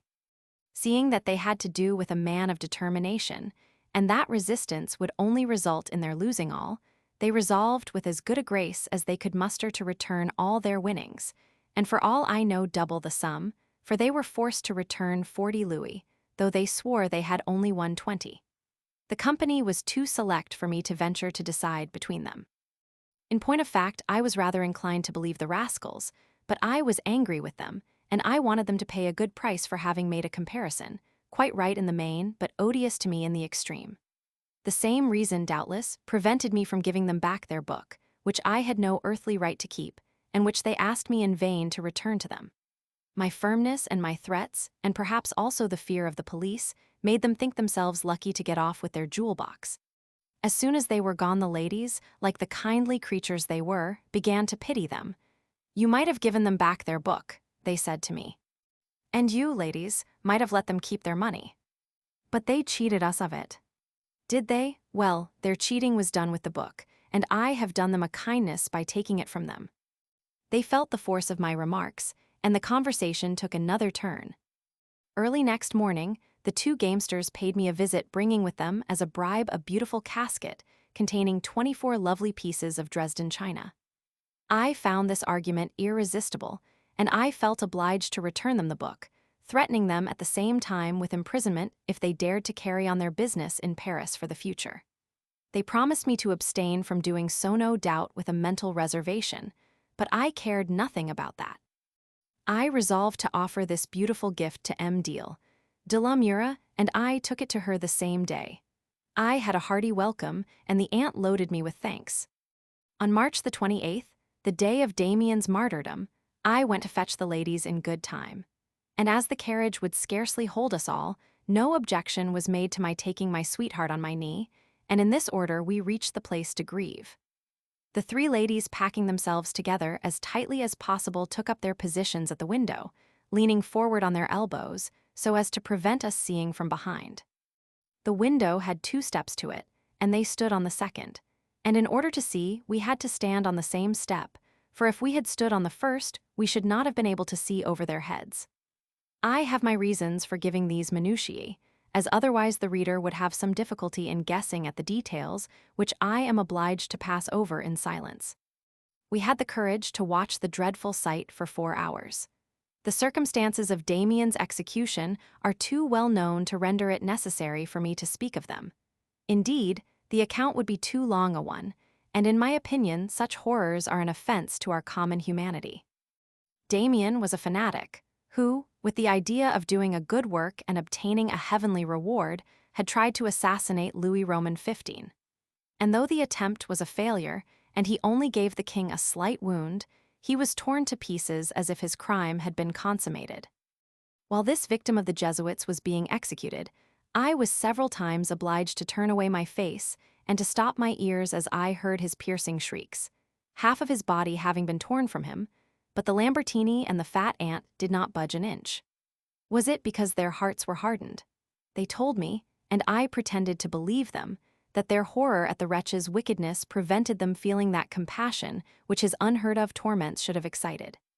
The fact was that Tyrta kept the pious aunt curiously engaged during the whole time of the execution. And this, perhaps, was what prevented the virtuous lady from moving or even turning her head round. Finding himself behind her, he had taken the precaution to lift up her dress to avoid treading on it. That, no doubt, was according to the rule. But soon after, on giving an involuntary glance in their direction, I found that Tyrta had carried his precautions rather far, and, not wishing to interrupt my friend or to make the lady feel awkward, I turned my head and stood in such a way that my sweetheart could see nothing of what was going on. This put the good lady at her ease. For 2 hours after I heard a continuous rustling, and relishing the joke, I kept quiet the whole time. I admired Tyrta's hearty appetite still more than his courage, but what pleased me most was the touching resignation with which the pious aunt bore it all. At the end of this long session, I saw Madame turn round, and doing the same I fixed my gaze on Tyrta, and found him looking as fresh and cool as if nothing had happened, but the aunt seemed to me to have a rather pensive appearance. She had been under the fatal necessity of keeping quiet and letting Tyrta do what he liked for fear of the Lambertina's jests, and lest her niece might be scandalized by the revelation of mysteries of which she was supposed to know nothing. We set out, and having dropped the Pope's niece at her door, I begged her to lend me Tyrta for a few hours, and I then took Madame to her house in the Rue Saint-André des Arts. She asked me to come and see her the following day as she had something to tell me, and I remarked that she took no notice of my friend as she left us. We went to the Hôtel de Russy, where they gave you an excellent dinner for 6 francs a head, and I thought my mad friend stood in need of recruiting his strength. "What were you doing behind Madame?" said I. "I am sure you saw nothing, or anybody else either." "No, because when I saw the beginning of your maneuvers and guessed what was coming, I stood in such a way that neither the Lambertini or the pretty niece could see you. I can guess what your goal was, and I must say I admire your hearty appetite, but your wretched victim appears to be rather angry." "Oh, my dear fellow, that's all the affectation of an old maid. She may pretend to be put out, but as she kept quiet the whole time, I am certain she would be glad to begin all over again." "I think so, too, in her heart of hearts. But her pride might suggest that you had been lacking in respect, and the suggestion would be by no means groundless. Respect, you say, but must one not always be lacking in respect to women when one wants to come to the point?" "Quite so, but there's a distinction between what lovers may do when they are together, and what is proper in the presence of a mixed company." "Yes, but I snatched 4 distinct favors from her, without the least opposition. Had I not therefore good reasons for taking her consent for granted?" "You reason well, but you see she is out of humor with you. She wants to speak to me tomorrow, and I have no doubt that you will be the subject of our conversation." "Possibly, but still I should think she would not speak to you of the comic piece of business. It would be very silly of her." "Why so? You don't know these pious women. They are brought up by Jesuits, who often give them some good lessons on the subject, and they are delighted to confess to a third party. And these confessions with a seasoning of tears gives them in their own eyes quite a halo of saintliness." "Well, let her tell you if she likes. We shall see what comes of it. Possibly she may demand satisfaction, in which case I shall be glad to do my best for her." "You make me laugh. I can't imagine what sort of satisfaction she could claim, unless she wants to punish me by the lex talionis, which would be hardly practicable without a repetition of the original offense. If she had not liked the game, all she had to do was to give me a push which would have sent me backwards." "Yes, but that would have let us know what you had been trying to do."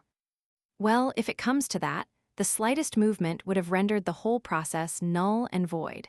But as it was, she stood in the proper position as quiet as a lamb. Nothing could be easier. It's an amusing business altogether. But did you notice that the Lambertini was angry with you, too? She, perhaps, saw what you were doing and felt hurt." "Oh, she has got another cause of complaint against me. We have fallen out, and I am leaving her this evening." "Really?" "Yes, I will tell you all about it.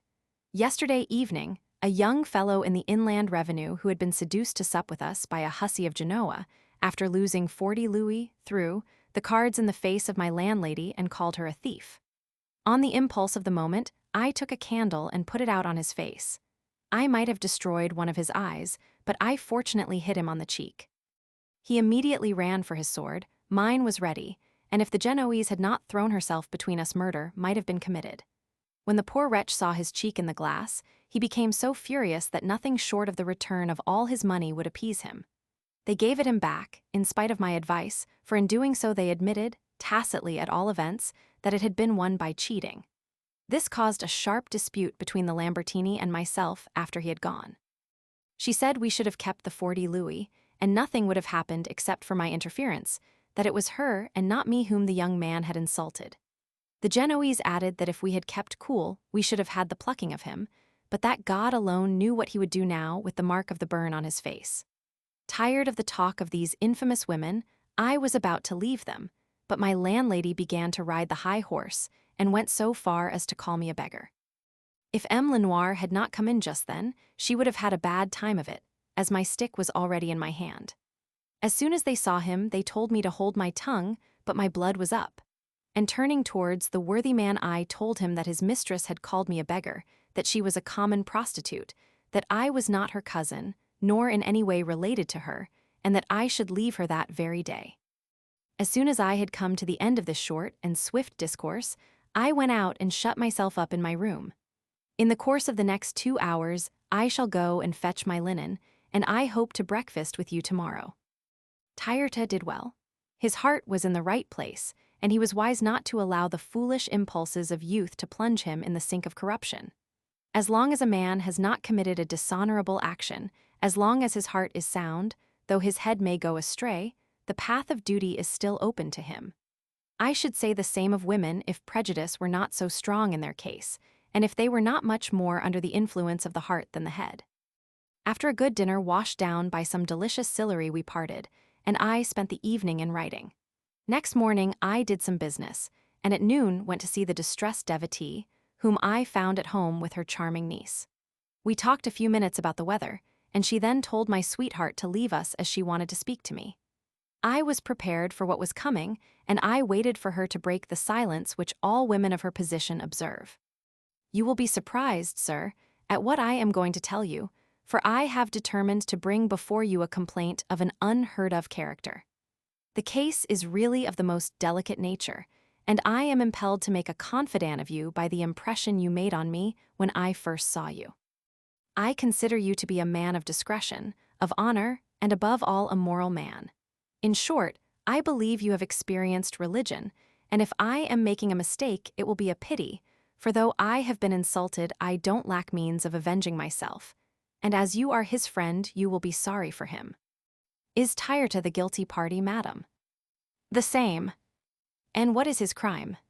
He is a villain. He has insulted me in the most monstrous manner. I should not have thought him capable of doing so. I dare say not, but then you are a moral man. But what was the nature of his offense? You may confide in my secrecy. I really couldn't tell you. It's quite out of the question, but I trust you will be able to guess it. Yesterday, during the execution of the wretched Damien, he strongly abused the position in which he found himself behind me. I see, I understand what you mean. You need say no more. You have cause for anger, and he is to blame for acting in such a manner. But allow me to say that the case is not unexampled or even uncommon, and I think you might make some allowance for the strength of love, the close quarters, and above all for the youth and passion of the sinner. Moreover, the offense is one which may be expiated in a number of ways, provided the parties come to an agreement. Tyrta is young and a perfect gentleman, he is handsome and at bottom a good fellow. Could not a marriage be arranged? I waited for a reply, but perceiving that the injured party kept silence, a circumstance which seemed to me a good omen, I went on. If marriage should not meet your views, we might try a lasting friendship, in which he could show his repentance and prove himself deserving of pardon. Remember, madam, that Tyrta is only a man, and therefore subject to all the weaknesses of our poor human nature, and even you have your share of the blame. I, sir. Involuntarily, madam, involuntarily, not you but your charms led him astray. Nevertheless, without this incentive, the circumstance would never have taken place, and I think you should consider your beauty as a mitigation of the offense. You plead your cause well, sir, but I will do you justice and confess that all your remarks have been characterized by much Christian feeling. However, you are reasoning on false premises. You are ignorant of his real crime, yet how should you guess it? With this, she burst into tears, leading me completely off the scent and not knowing what to think. He can't have stolen her purse, said I to myself, as I don't think him capable of such an action, and if I did, I'd blow his brains out. The afflicted lady soon dried her tears and went on as follows. You are thinking of a deed which one might possibly succeed in reconciling with reason and in making amends for. But the crime of which that brute has been guilty I dare scarcely imagine, as it is almost enough to drive me mad. Good heavens, you can't mean it. This is dreadful, do I hear you aright? Yes, you are moved, I see, but such are the circumstances of the case. Pardon my tears, which flow from anger and the shame with which I am covered. Yes, and from outraged religion too. Certainly, certainly. That is the chief source of my grief, and I should have mentioned it if I had not feared you were not so strongly attached to religion as myself. Nobody, God be praised, could be more strongly attached to religion than I, and nothing can ever unloose the ties which bind me to it. You will be grieved, then, to hear that I am destined to suffer eternal punishment, for I must and will be avenged. Not so, madam, perish the thought, as I could not become your accomplice in such a design, and if you will not abandon it, at least say nothing to me on the subject. I will promise you to tell him nothing, although as he lives with me, the sacred laws of hospitality oblige me to give him due warning. I thought he lived with the Lambertini. He left her yesterday. The connection between them was a criminal one, and I have drawn him back from the brink of the precipice. You don't mean to say so? Yes, upon my word of honor. You astonish one. This is very edifying. I don't wish the young man's death, but you must confess he owes me some reparation. He does indeed. A charming Frenchwoman is not to be handled in the Italian manner without signal amends, but I can think of nothing at all commensurate with the offense. There is only one plan, which I will endeavor to carry out if you will agree to it. What is that? I will put the guilty party in your power without his knowing what is to happen, and I will leave you alone, so that you can wreak all your wrath upon him, provided you will allow me to be, unknown to him, in the next room, as I shall regard myself as responsible for his safety. I consent. You will stay in this room, and he must be left in the other where I shall receive you, but take care he has no suspicion of your presence. He shan't dream of it. He will not even know where I am taking him, for he must not think that I have been informed of his misdoings. As soon as we be there, and the conversation becomes general, I shall leave the room, pretending to be going away. When will you bring him? I long to cover him with confusion. I will make him tremble. I am curious to hear how he will justify himself for such an offense. I can't say, but I think and hope that your presence will make him eloquent, as I should like to see your differences adjusted. At 1 o'clock, the Abbé Desforges arrived, and she made me sit down to dinner with them. This abbé was a pupil of the famous Bishop of Auxerre, who was still living. I talked so well on the subject of grace, and made so many quotations from St. Augustine, that the abbé and the devotee took me for a zealous Jansenist character with which my dress and appearance did not at all correspond. My sweetheart did not give me a single glance while the meal was going on, and thinking she had some motives, I abstained from speaking to her. After dinner, which, by the way, was a very good one, I promised the offended lady to bring her the culprit bound hand and foot next day, after the play was over. To put her at her ease, I said I should walk, as I was certain that he would not recognize the house in the dark.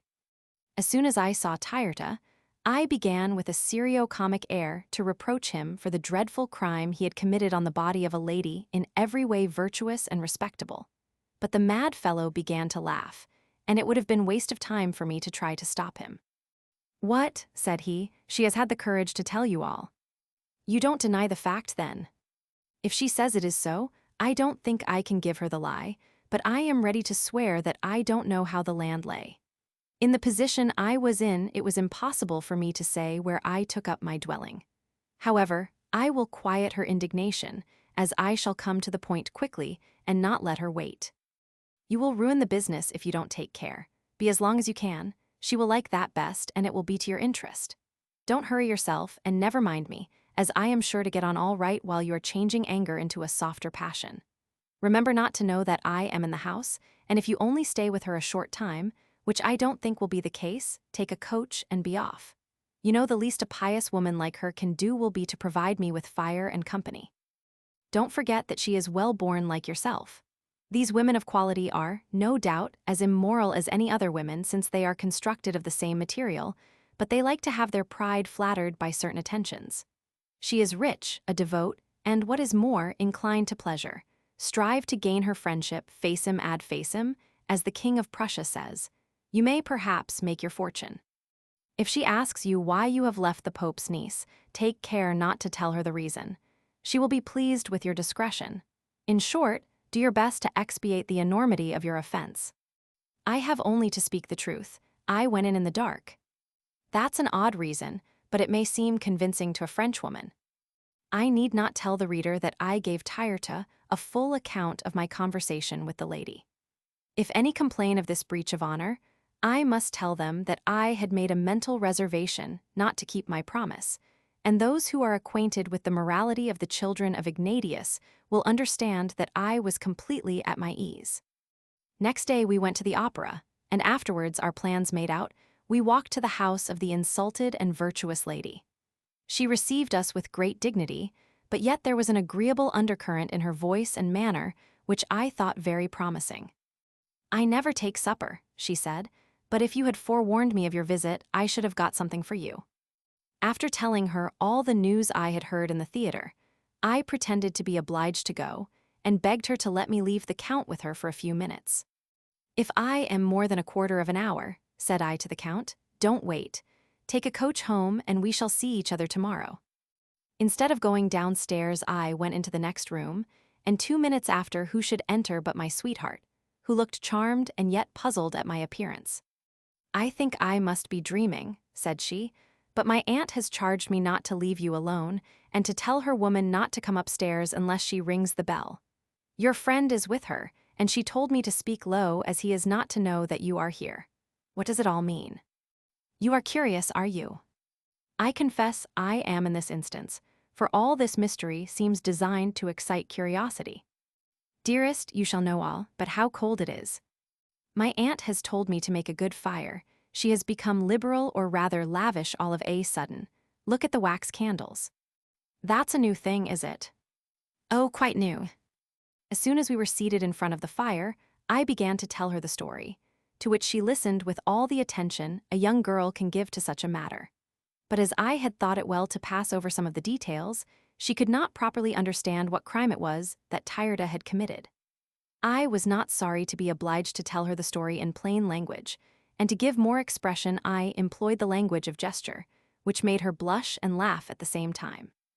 I then told her that, having taken up the question of the reparation that was due to her aunt, I had so arranged matters that I was certain of being alone with her all the time my friend was engaged.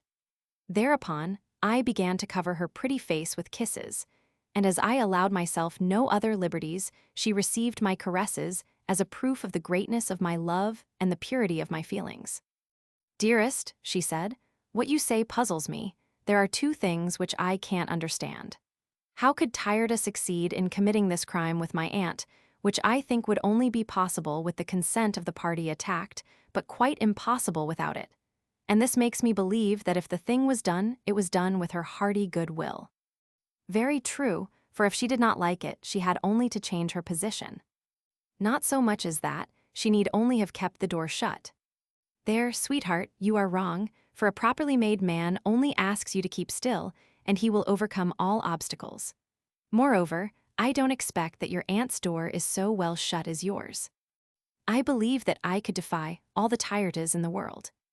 There's another thing I don't understand, and that is how my blessed aunt came to tell you all about it, for if she had any sense, she might have known that it would only make you laugh.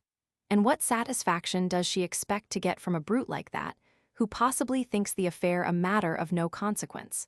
I should think he would do the same to any woman who occupied the same position as my aunt. You are right, for he told me he went in like a blind man, not knowing where he was going. Your friend is a queer fellow, and if other men are like him, I am sure I should have no feeling but contempt for them. She has told me nothing about the satisfaction she is thinking of, and which she possibly feels quite sure of attaining. But I think I can guess what it will be, namely, a formal declaration of love, and I suppose he will expiate his crime by becoming her lover, and doubtless this will be their wedding night. The affair is getting amusing. I can't believe it. My dear aunt is too anxious about her salvation, and how do you imagine the young man can ever fall in love with her or play the part with such a face as hers before his eyes? Have you ever seen a countenance as disgusting as my Aunt S? Her skin is covered with pimples, her eyes distill humors, and her teeth and breath are enough to discourage any man. She's hideous. All that is nothing to a young spark of 25. One is always ready for an assault at that age. Not like me, who only feel myself a man in presence of charms like yours, of which I long to be the lawful possessor. You will find me the most affectionate of wives, and I feel quite sure that I shall have your heart in such good keeping that I shall never be afraid of losing it. We had talked thus pleasantly for an hour, and Tyrta was still with the aunt. I thought things pointed towards a reconciliation, and judged the matter was getting serious. I told my sweetheart my opinion, and asked her to give me something to eat. "I can only give you," said she, "some bread and cheese, a slice of ham, and some wine which my aunt pronounces excellent. Bring them quick, then, I am fainting with hunger." She soon laid the table for two, and put on it all the food she had. The cheese was Roquefort, and the ham had been covered with jelly. About 10 persons with reasonable appetites should have been able to sup on what there was, but how I know not, the whole disappeared, and also 2 bottles of Chambertin, which I seem to taste now. My sweetheart's eyes gleamed with pleasure. Truly, Chambertin and Roquefort are excellent things to restore an old love and to ripen a young one. Don't you want to know what your aunt has been doing the last 2 hours with M6 times? They are playing, perhaps, but there is a small hole in the wall, and I will look and see. I can only see the 2 candles, and the wicks are an inch long. Didn't I say so? Give me a coverlet, and I will sleep on the sofa here, and do you go to bed. But let me look at it first. She made me come into her little room, where I saw a pretty bed, a prayer desk, and a large crucifix. "Your bed is too small for you, dear heart." "Oh, not at all. I am very comfortable," and so saying she laid down at full length. "What a beautiful wife I shall have. Nay, don't move, let me look at you so." My hand began to press the bosom of her dress, where were imprisoned 2 spheres which seemed to lament their captivity. I went farther, I began to untie strings, for where does desire stop short? "Sweetheart, I cannot resist, but you will not love me afterwards." "I will always love you." Soon her beautiful breasts were exposed to my burning kisses. The flame of my love lit another in her heart, and forgetting her former self, she opened her arms to me, making me promise not to despise her, and what would one not promise? The modesty inherent in the sex, the fear of results, perhaps a kind of instinct which reveals to them the natural faithlessness of men, make women ask for such promises. But what mistress, if really amorous, would even think of asking her lover to respect her in the moment of delirious ecstasy, when all one's being is centered on the fulfillment of desire? After we had passed an hour in these amorous toyings, which set my sweetheart on fire, her charms having never before been exposed to the burning lips or the free caresses of a man, I said to her, "I grieve to leave you without having rendered to your beauty the greatest homage which it deserves so well." A sigh was her only answer. It was cold, the fire was out, and I had to spend the night on the sofa. "Give me a coverlet, dearest, that I may go away from you, for I should die here between love and cold if you made me abstain." "Lie where I have been, sweetheart. I will get up and rekindle the fire." She got up in all her naked charms, and as she put a stick to the fire, the flame leapt up. I rose, I found her standing so as to display all her beauties, and I could refrain no longer. I pressed her to my heart, she returned my caresses, and till daybreak we gave ourselves up to an ecstasy of pleasure. We had spent 4 or 5 delicious hours on the sofa. She then left me, and after making a good fire she went to her room, and I remained on the sofa and slept till noon. I was awakened by Madame, who wore a graceful undress. "Still asleep, M. Casanova." "Ah, good morning, madam, good morning. And what has become of my friend?" "He has become mine. I have forgiven him. What has he done to be worthy of so generous a pardon? He proved to me that he made a mistake. I am delighted to hear it. Where is he? He has gone home, where you will find him, but don't say anything about your spending the night here, or he will think it was spent with my niece. I am very much obliged to you for what you have done, and I have only to ask you to be discreet. You can count on me entirely, for I am grateful to you for having forgiven my friend. Who would not do so? The dear young man is something more than mortal. If you knew how he loved me. I am grateful to him, and I have taken him to board for a year. He will be well lodged, well fed, and so on. What a delightful plan. You have arranged the terms, I suppose. All that will be settled in a friendly way, and we shall not need to have recourse to arbitration. We shall set out today for Villette, where I have a nice little house, for you know that it is necessary, at first, to act in such a way as to give no opportunity to slanderers. My lover will have all he wants, and whenever you, sir, honor us with your presence, you will find a pretty room and a good bed at your disposal. All I am sorry for is that you will find it tedious. My poor niece is so dull. Madam, your niece is delightful. She gave me yesterday evening an excellent supper and kept me company till 3 o'clock this morning. Really, I can't make it out how she gave you anything, as there was nothing in the house. At any rate, madam, she gave me an excellent supper, of which there are no remains, and after keeping me company she went to bed, and I have had a good night on this comfortable sofa. I am glad that you, like myself, were pleased with everything, but I did not think my niece so clever. She is very clever, madam, in my eyes, at all events. Oh, sir, you are a judge of wit, let us go and see her. She has locked her door. Come, open the door. Why have you shut yourself up, you little prude? What are you afraid of? My Casanova is incapable of hurting you. The niece opened her door and apologized for the disorder of her dress, but what costume could have suited her better? Her costume was dazzling. There she is, said the aunt, and she is not so bad looking after all, but it is a pity she is so stupid. You were very right to give this gentleman a supper. I am much obliged to you for doing so. I have been playing all night, and when one is playing one only thinks of the game. I have determined on taking young Tyrta to board with us. He is an excellent and clever young man, and I am sure he will learn to speak French before long. Get dressed, my dear, as we must begin to pack. We shall set out this afternoon for Villette, and shall spend there the whole of the spring. There is no need, you know, to say anything about this to my sister. I, aunt, certainly not. Did I ever tell her anything on the other occasions? Other occasions? You see what a silly girl it is. Do you mean by other occasions that I have been circumstanced like this before? No, aunt, I only meant to say that I had never told her anything of what you did. That's right, my dear, but you must learn to express yourself properly. We dine at 2, and I hope to have the pleasure of M. Casanova's company at dinner. We will start immediately after the meal. Tyrta promised to bring his small portmanteau with him, and it will go with our luggage. After promising to dine with them, I bade the ladies good-bye, and I went home as fast as I could walk, for I was as curious as a woman to know what arrangements had been made. Well, said I to Tyrta, I find you have got a place. Tell me all about it. My dear fellow, I have sold myself for a year.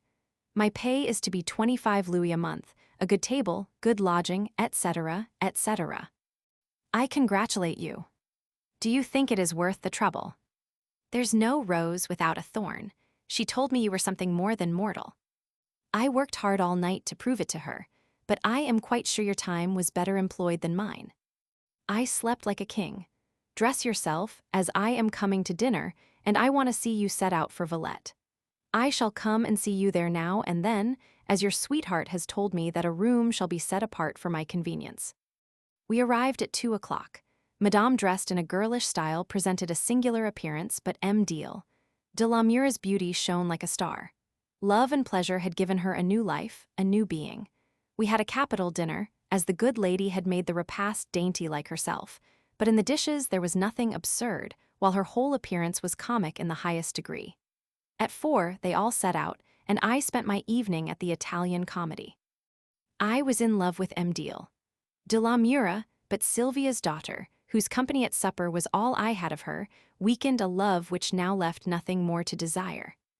We complain of women who, though loving us and sure of our love, refuse us their favors, But we are wrong in doing so, for if they love, they have good reason to fear lest they lose us in the moment of satisfying our desires. Naturally, they should do all in their power to retain our hearts, and the best way to do so is to cherish our desire of possessing them. But desire is only kept alive by being denied. Enjoyment kills it, since one cannot desire what one has got. I am, therefore, of opinion that women are quite right to refuse us. But if it be granted that the passions of the two sexes are of equal strength, how comes it that a man never refuses to gratify a woman who loves him and entreats him to be kind? We cannot receive the argument founded on the fear of results, as that is a particular and not a general consideration. Our conclusion, then, will be that the reason lies in the fact that a man thinks more of the pleasure he imparts than that which he receives, and is therefore eager to impart his bliss to another. We know, also, that, as a general rule, women, when once enjoyed, double their love and affection. On the other hand, women think more of the pleasure they receive than of that which they impart, and therefore put off enjoyment as long as possible, since they fear that in giving themselves up they lose their chief good, their own pleasure. This feeling is peculiar to the sex, and is the only cause of coquetry, pardonable in a woman, detestable in a man. Sylvia's daughter loved me, and she knew I loved her, although I had never said so, but women's wit is keen. At the same time, she endeavored not to let me know her feelings, as she was afraid of encouraging me to ask favors of her, and she did not feel sure of her strength to refuse them, and she knew my inconstant nature. Her relations intended her for Clement, who had been teaching her the clavichord for the last 3 years. She knew of the arrangement and had no objection, for though she did not love him, she liked him very well. Most girls are wedded without love, and they are not sorry for it afterwards. They know that by marriage they become of some consequence in the world, and they marry to have a house of their own and a good position in society. They seem to know that a husband and a lover need not be synonymous terms. At Paris, men are actuated by the same views, and most marriages are matters of convenience. The French are jealous of their mistresses, but never of their wives. There could be no doubt that M. Clement was very much in love, and M. Deal. Baletti was delighted that I noticed it, as she thought this would bring me to a declaration, and she was quite right. The departure of M. Deal. De la Mura had a good deal to do with my determination to declare myself, and I was very sorry to have done so afterwards, for after I had told her I loved her, Clement was dismissed, and my position was worse than before. The man who declares his love for a woman in words wants to be sent to school again. 3 days after the departure of Tyrda, I took him what small belongings he had, and Madame seemed very glad to see me. The Abbé des Forges arrived just as we were sitting down to dinner, and though he had been very friendly to me at Paris, he did not so much as look at me all through the meal, and treated Tyrda in the same way. I, for my part, took no notice of him, but Tyrda, not so patient as I, at last lost his temper and got up, begging Madame to tell him when she was going to have that fellow to dine with her. We rose from table without saying a word, and the silent Abbé went with Madame into another room. Tyrda took me to see his room, which was handsomely furnished, and, as was right, adjoined his sweetheart's. Whilst he was putting his things in order, M. Deal. De la Mura made me come and see my apartment. It was a very nice room on the ground floor, and facing hers. I took care to point out to her how easily I could pay her a visit after everyone was in bed, but she said we should not be comfortable in her room, and that she would consequently save me the trouble of getting out of bed. It will be guessed that I had no objections to make to this arrangement. She then told me of her aunt's folly about Tyrda. She believes, said she, that we do not know he sleeps with her. Believes or pretends to believe. Possibly. She rang for me at 11 o'clock this morning and told me to go and ask him what kind of night he had passed. I did so, but seeing his bed had not been slept in, I asked him if he had not been to sleep. No, said he, I have been writing all night, but please don't say anything about it to your aunt. I promised with all my heart to be as silent as the grave. Does he make sheep's eyes at you? No, but if he did it would be all the same. Though he is not over sharp, he knows, I think, what I think of him. Why have you such a poor opinion of him? Why, my aunt pays him.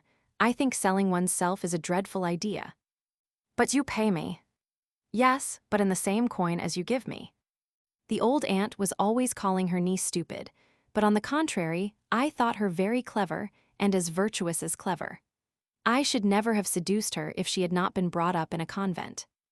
I went back to Tyrta and had some pleasant conversation with him. I asked him how he liked his place. I don't like it much, but as it costs me nothing, I am not absolutely wretched. But her face. I don't look at it, and there's one thing I like about her: she is so clean. Does she take good care of you? Oh yes, she is full of feeling for me. This morning she refused the greeting I offered her. I am sure, said she, that my refusal will pain you, but your health is so dear to me that I feel bound to look after it. As soon as the gloomy Abbé Desforges was gone and Madame was alone, we rejoined her. She treated me as her gossip and played the timid child for Tyrta's benefit, and he played up to her admirably, much to my admiration. I shall see no more of that foolish priest, said she. For after telling me that I was lost both in this world and the next, he threatened to abandon me, and I took him at his word. An actress named Quinault, who had left the stage and lived close by, came to call, and soon after Madame Favart and the Abbé de Voisenon arrived, followed by Madame Emilin with a handsome lad named Caliber, whom she called her nephew. He was as like her as two peas, but she did not seem to think that a sufficient reason for confessing she was his mother. M. Patron, a Piedmontese who also came with her, made a banquet faro, and in a couple of hours won everybody's money with the exception of mine, as I knew better than to play. My time was better occupied in the company of my sweet mistress. I saw through the Piedmontese and had put him down as a knave, but Tyrta was not so sharp, and consequently lost all the money he had in his pockets and 100 louis besides. The banker, having reaped a good harvest, put down the cards, and Tyrta told him in good Italian that he was a cheat, to which the Piedmontese replied with the greatest coolness that he lied. Thinking that the quarrel might have an unpleasant ending, I told him that Tyrta was only jesting, and I made my friend say so, too. He then left the company and went to his room. 8 years afterwards, I saw this patron at St. Petersburg, and in the year 1767 he was assassinated in Poland. The same evening I preached Tyrta a severe yet friendly sermon. I pointed out to him that when he played, he was at the mercy of the banker, who might be a rogue but a man of courage too, and so in calling him a cheat he was risking his life. Am I to let myself be robbed then? Yes, you have a free choice in the matter. Nobody will make you play. I certainly will not pay him that 100 louis. I advise you to do so, and to do so before you are asked. You have a knack of persuading one to do what you will, even though one be disposed to take no notice of your advice. That's because I speak from heart and head at once, and have some experience in these affairs as well. 3/4 of an hour afterwards I went to bed, and my mistress came to me before long. We spent a sweeter night than before, for it is often a matter of some difficulty to pluck the first flower. And the price which most men put on this little trifle is founded more on egotism than any feeling of pleasure. Next day, after dining with the family and admiring the roses on my sweetheart's cheeks, I returned to Paris. 3 or 4 days later, Tyrta came to tell me that the Dunkirk merchant had arrived, that he was coming to dine at Madame's, and that she requested me to make one of the party. I was prepared for the news, but the blood rushed into my face. Tyrta saw it, and to a certain extent divined my feelings. "You are in love with the niece," said he. "Why do you think so?" "By the mystery you make about her, but love betrays itself even by its silence." "You are a knowing fellow, Tyrta. I will come to dinner, but don't say a word to anybody." My heart was rent in twain. Possibly if the merchant had put off his arrival for a month, I should have welcomed it, but to have only just lifted the nectar to my lips, and to see the precious vessel escape from my hands. To this day, I can recall my feelings, and the very recollection is not devoid of bitterness.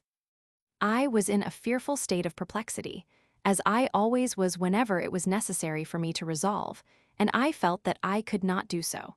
If the reader has been placed in the same position, he will understand my feelings. I could not make up my mind to consent to her marrying, nor could I resolve to wed her myself and gain certain happiness. I went to Villette and was a little surprised to find M. de la Mure more elaborately dressed than usual. "Your intended," I said, "would have pronounced you charming without all that." "My aunt doesn't think so." "You have not seen him yet." "No, but I should like to. although I trust with your help never to become his wife." Soon after, she arrived with Corneman, the banker, who had been the agent in this business transaction. The merchant was a fine man, about 40, with a frank and open face. His dress was good though not elaborate. He introduced himself simply but in a polite manner to Madame, and he did not look at his future wife till the aunt presented her to him. His manner immediately became more pleasing, and without making use of flowers of speech, he said, in a very feeling way, that he trusted the impression he had made on her was equal to that which she had made on him. Her only answer was a low curtsy, but she studied him carefully. Dinner was served, and in the course of the meal we talked of almost everything except marriage. The happy pair only caught each other's eyes by chance, and did not speak to one another. After dinner, M. de la Mura went to her room, and the aunt went into her closet with the banker and the merchant, and they were in close conversation for 2 hours. At the end of that time, the gentlemen were obliged to return to Paris, and Madame, after summoning her niece, told the merchant she would expect him to dinner on the day following, and that she was sure that her niece would be glad to see him again. "Won't you, my dear?" "Yes, aunt, I shall be very glad to see the gentleman again." If she had not answered thus, the merchant would have gone away without hearing his future bride speak. "Well," said the aunt, "what do you think of your husband?" "Allow me to put off my answer till tomorrow, but be good enough, when we are at table, to draw me into the conversation, for it is very possible that my face has not repelled him, but so far he knows nothing of my mental powers. Possibly my want of wit may destroy any slight impression my face may have made. Yes, I am afraid you will begin to talk nonsense, and make him lose the good opinion he seems to have formed of you. It is not right to deceive anybody. If he is disabused of his fictitious ideas by the appearance of the truth, so much the better for him, and so much the worse for both of us, if we decide on marrying without the slightest knowledge of each other's habits and ways of thought. What do you think of him?" "I think he is rather nice-looking, and his manners are kind and polite, but let us wait till tomorrow. Perhaps he will have nothing more to say to me. I am so stupid." "I know very well that you think yourself very clever, and that's where your fault lies. It's your self-conceit which makes you stupid, although M. Casanova takes you for a wit. Perhaps he may know what he is talking about." "My poor dear, he is only laughing at you." "I have good reasons for thinking otherwise, aunt." "There you go, you will never get any sense." "Pardon me, madam, if I cannot be of your opinion. Mademoiselle is quite right in saying that I do not laugh at her. I dare to say that tomorrow she will shine in the conversation." "You think so? I am glad to hear it. Now let us have a game at piquet, and I will play against you and my niece, for she must learn the game." Tyrta asked leave of his darling to go to the play, and we played on till supper time. On his return, Tyrta made us almost die of laughing with his attempts to tell us in his broken French the plot of the play he had seen. I had been in my bedroom for a quarter of an hour, expecting to see my sweetheart in some pretty kind of undress, when all of a sudden I saw her come in with all her clothes on. I was surprised at this circumstance, and it seemed to me of evil omen. "You are astonished to see me thus," said she, "but I want to speak to you for a moment, and then I will take off my clothes. Tell me plainly whether I am to consent to this marriage or no." "How do you like him?" "Fairly well." "Consent, then." "Very good, farewell. From this moment our love ends and our friendship begins. Get you to bed, and I will go and do the same. Farewell." "No, stay, and let our friendship begin tomorrow." "Not so, were my refusal to cost the lives of both of us. You know what it must cost me to speak thus, but it is my irrevocable determination. If I am to become another's wife, I must take care to be worthy of him. Perhaps I may be happy. Do not hold me, let me go. You know how well I love you. At least, let us have one final embrace." "Alas, no." "You are weeping." "No, I am not. In God's name, let me go." "Dear heart, you go but to weep in your chamber. Stay here. I will marry you." "Nay, no more of that." With these words, she made an effort, escaped from my hands, and fled from the room. I was covered with shame and regret, and could not sleep. I hated myself, for I knew not whether I had sinned most grievously in seducing her or in abandoning her to another. I stayed to dinner next day in spite of my heartbreak and my sadness. Deal. De la Mura talked so brilliantly and sensibly to her, intended that one could easily see he was enchanted with her. As for me, feeling that I had nothing pleasant to say, I pretended to have the toothache as an excuse for not talking. Sick at heart, absent-minded, and feeling the effects of a sleepless night, I was well-nigh mad with love, jealousy, and despair. Deal. De la Mura did not speak to me once, did not so much as look at me. She was quite right, but I did not think so then. I thought the dinner would never come to an end, and I do not think I was ever present at so painful a meal. As we rose from the table, Madame went into her closet with her niece and nephew that was to be, and the niece came out in the course of an hour and bade us congratulate her, as she was to be married in a week, and after the wedding she would accompany her husband to Dunkirk. "Tomorrow," she added, "we are all to dine with M. Corneman, where the deed of settlement will be signed." I cannot imagine how it was I did not fall dead on the spot. My anguish cannot be expressed. Before long, it was proposed that we should go to the play, but excusing myself on the plea of business, I returned to Paris. As I got to my door, I seemed to be in a fever, and I lay down on my bed, but instead of the rest I experienced only remorse and fruitless repentance, the torments of the damned. I began to think it was my duty to stop the marriage or die. I was sure that De la Mura loved me, and I fancied she would not say no if I told her that her refusal to marry me would cost me my life. Full of that idea, I rose and wrote her a letter, strong with all the strength of tumultuous passion. This was some relief, and getting into bed I slept till morning. As soon as I was awake, I summoned a messenger and promised him 12 francs if he would deliver my letter and report its receipt in an hour and a half. My letter was under cover of a note addressed to Tyrta, in which I told him that I should not leave the house till I had got an answer. I had my answer 4 hours after. It ran as follows: "Dearest, it is too late. You have decided on my destiny, and I cannot go back from my word. Come to dinner at M. Corneman's, and be sure that in a few weeks we shall be congratulating ourselves on having won a great victory. Our love, crowned all too soon, will soon live only in our memories. I beg of you to write to me no more." Such was my fate. Her refusal, with the still more cruel charge not to write to her again, made me furious. In it I only saw inconstancy. I thought she had fallen in love with the merchant. My state of mind may be judged from the fact that I determined to kill my rival. The most savage plans, the most cruel designs ran a race through my bewildered brain. I was jealous, in love, a different being from my ordinary self. Anger, vanity, and shame had destroyed my powers of reasoning. The charming girl whom I was forced to admire, whom I should have esteemed all the more for the course she had taken, whom I had regarded as an angel, became in my eyes a hateful monster, a meet object for punishment. At last I determined on a sure method of revenge, which I knew to be both dishonorable and cowardly, but in my blind passion I did not hesitate for a moment. I resolved to go to the merchant at M. Corneman's, where he was staying, to tell him all that had passed between the lady and myself. And if that did not make him renounce the idea of marrying her, I would tell him that one of us must die. And if he refused my challenge, I determined to assassinate him. With this terrible plan in my brain, which makes me shudder now when I think of it, I ate with the appetite of a wild beast, lay down and slept till day. I was in the same mind when I awoke, and dressed myself hastily yet carefully, put 2 good pistols in my pocket, and went to M. Corneman's. My rival was still asleep. I waited for him, and for a quarter of an hour my thoughts only grew more bitter and my determination more fixed. All at once he came into the room in his dressing gown and received me with open arms, telling me in the kindest of voices that he had been expecting me to call, as he could guess what feelings I, a friend of his future wife's, could have for him, and saying that his friendship for me should always be as warm as hers. His honest, open face, his straightforward words, overwhelmed me, and I was silent for a few minutes. In fact, I did not know what to say.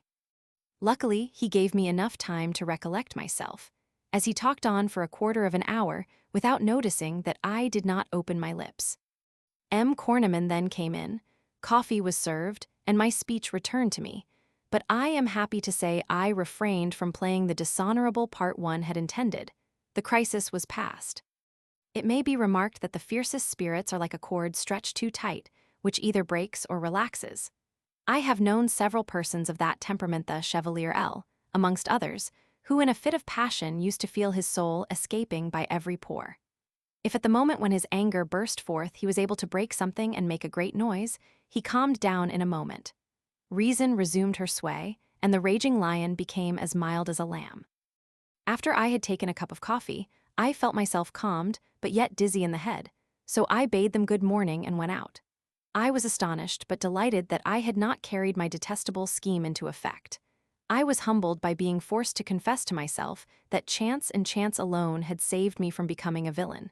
As I was reflecting on what had happened, I met my brother, and he completed my cure.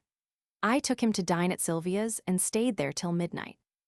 I saw that deal. Balletti would make me forget the fair inconstant, whom I wisely determined not to see again before the wedding.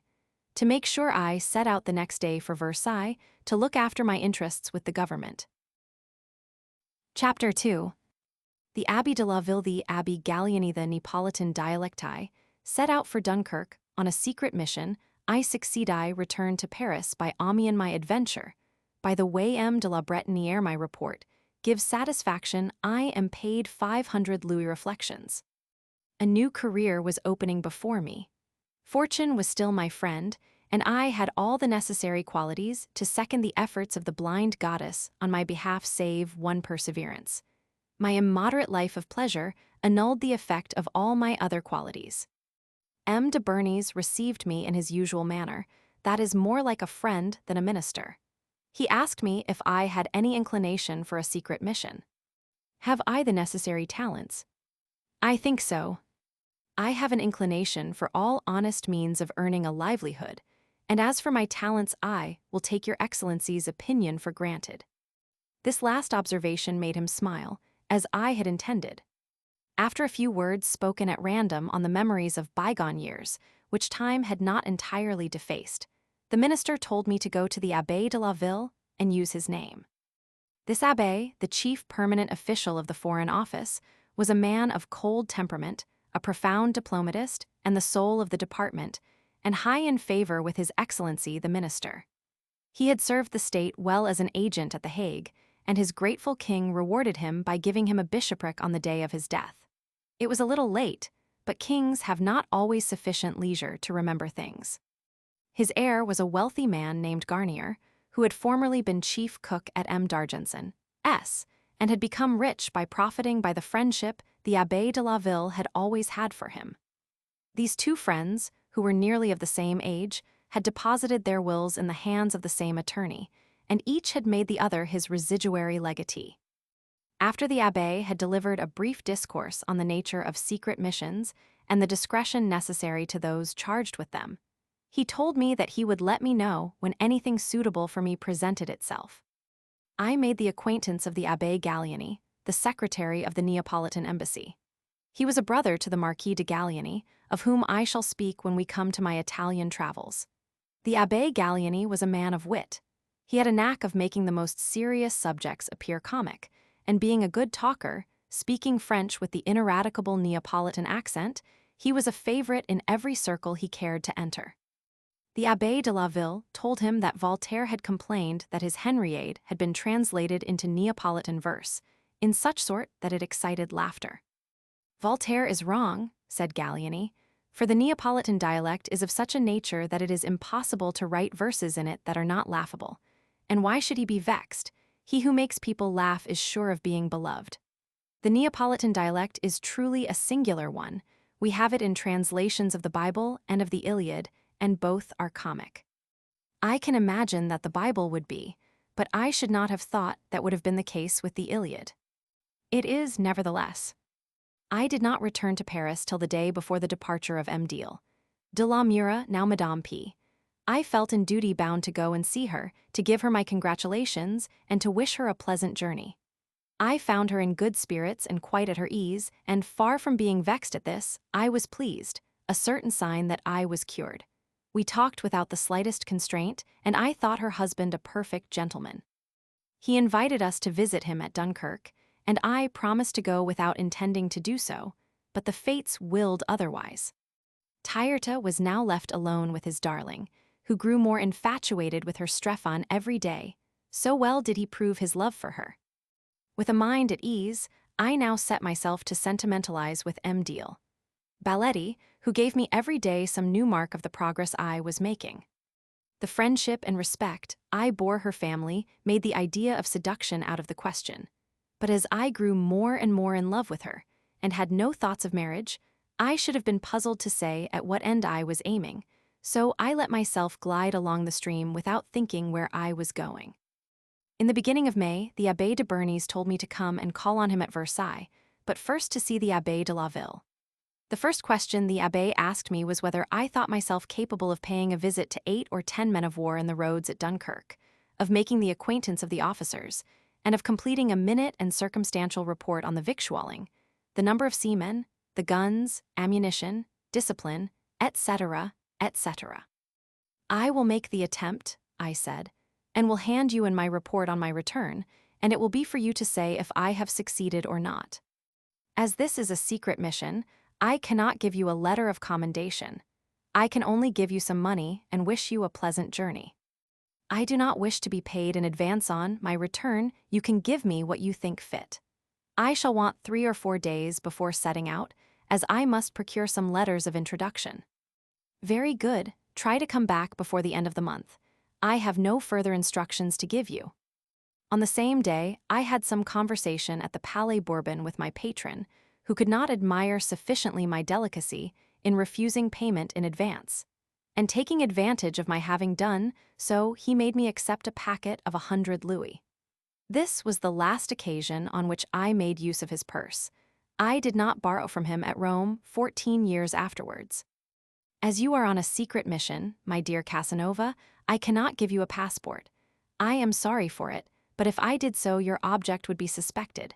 However, you will easily be able to get one from the first gentleman of the chamber, on some pretext or other.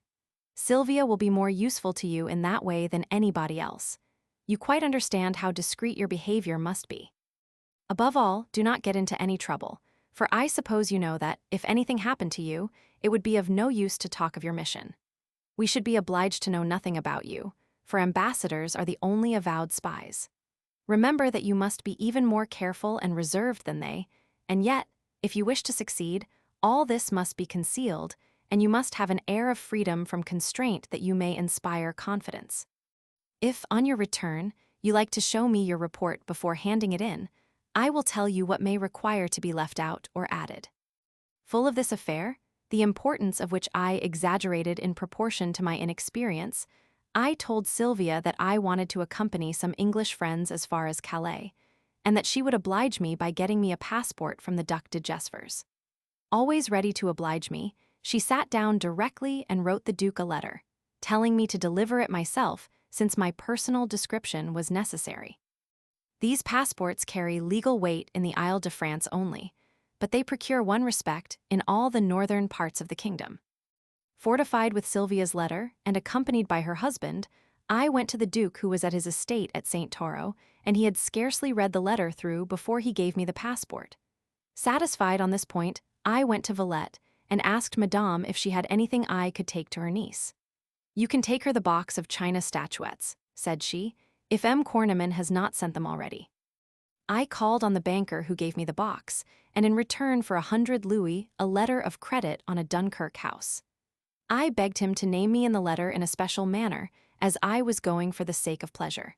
He seemed glad to oblige me, and I started the same evening, and 3 days later I was at the Hôtel de la Conciergerie in Dunkirk. An hour after my arrival I gave the charming Madame P. an agreeable surprise by handing her the box and giving her her aunt's messages. Just as she was praising her husband and telling me how happy she was, he came in, saying he was delighted to see me and asked me to stay in his house, without inquiring whether my stay in Dunkirk would be a long or short one. I of course thanked him, and after promising to dine now and again at his house, I begged him to take me to the banker on whom I had a letter.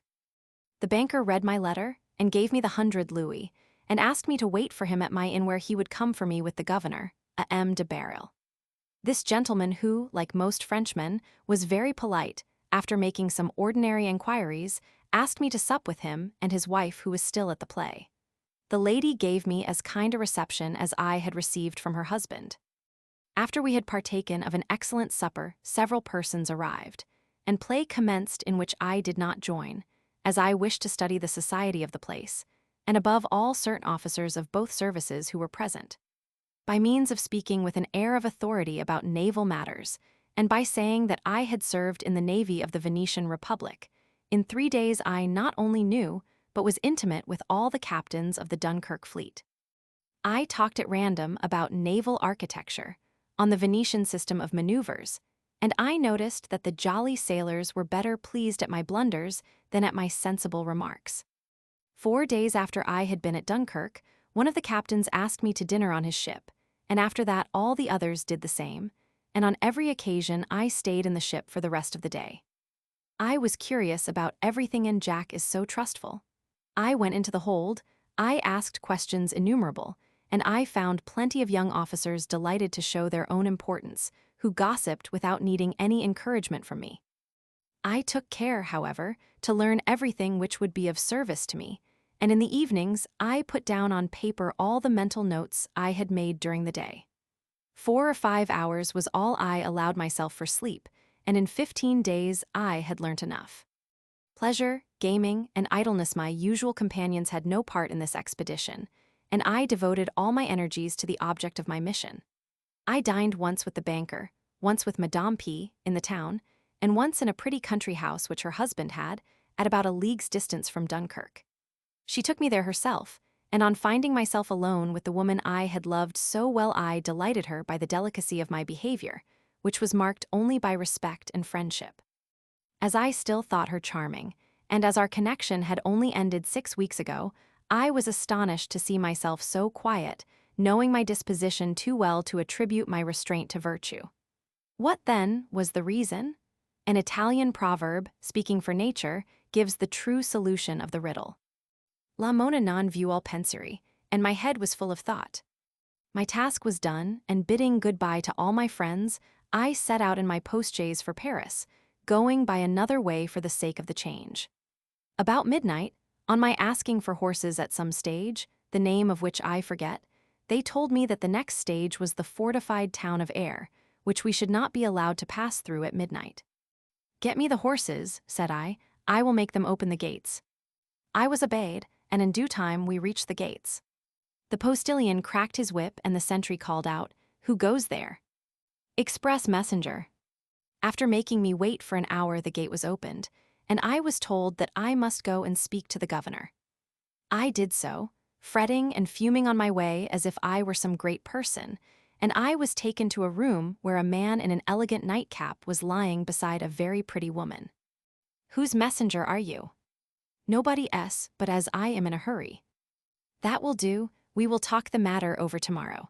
In the meanwhile you will accept the hospitality of the guardroom." "But, sir—" "But me no buts, if you please, leave the room." I was taken to the guardroom, where I spent the night seated on the ground. The daylight appeared. I shouted, swore, made all the racket I could, said I wanted to go on, but nobody took any notice of me. 10 o'clock struck. More impatient than I can say, I raised my voice and spoke to the officer, telling him that the governor might assassinate me if he liked, but had no right to deny me pen and paper, or to deprive me of the power of sending a messenger to Paris. "Your name, sir?" "Here is my passport." He told me that he would take it to the governor, but I snatched it away from him. "Would you like to see the governor?" "Yes, I should." We started for the governor's apartments. The officer was the first to enter, and in 2 minutes came out again and brought me in. I gave up my passport in proud silence. The governor read it through, examining me all the while to see if I was the person described. He then gave it me back, telling me that I was free to go where I liked. "Not so fast, sir. I am not in such a hurry now. I shall send a messenger to Paris and wait his return, for by stopping me on my journey, you have violated all the rights of the subject." "You violated them yourself in calling yourself a messenger." "Not at all. I told you that I was not one." "Yes, but you told your postilion that you were, and that comes to the same thing." "The postilion is a liar. I told him nothing of the kind." "Why didn't you show your passport?" "Why didn't you give me time to do so? In the course of the next few days, we shall see who is right." "Just as you please." I went out with the officer who took me to the posting place, and a minute afterwards my carriage drew up.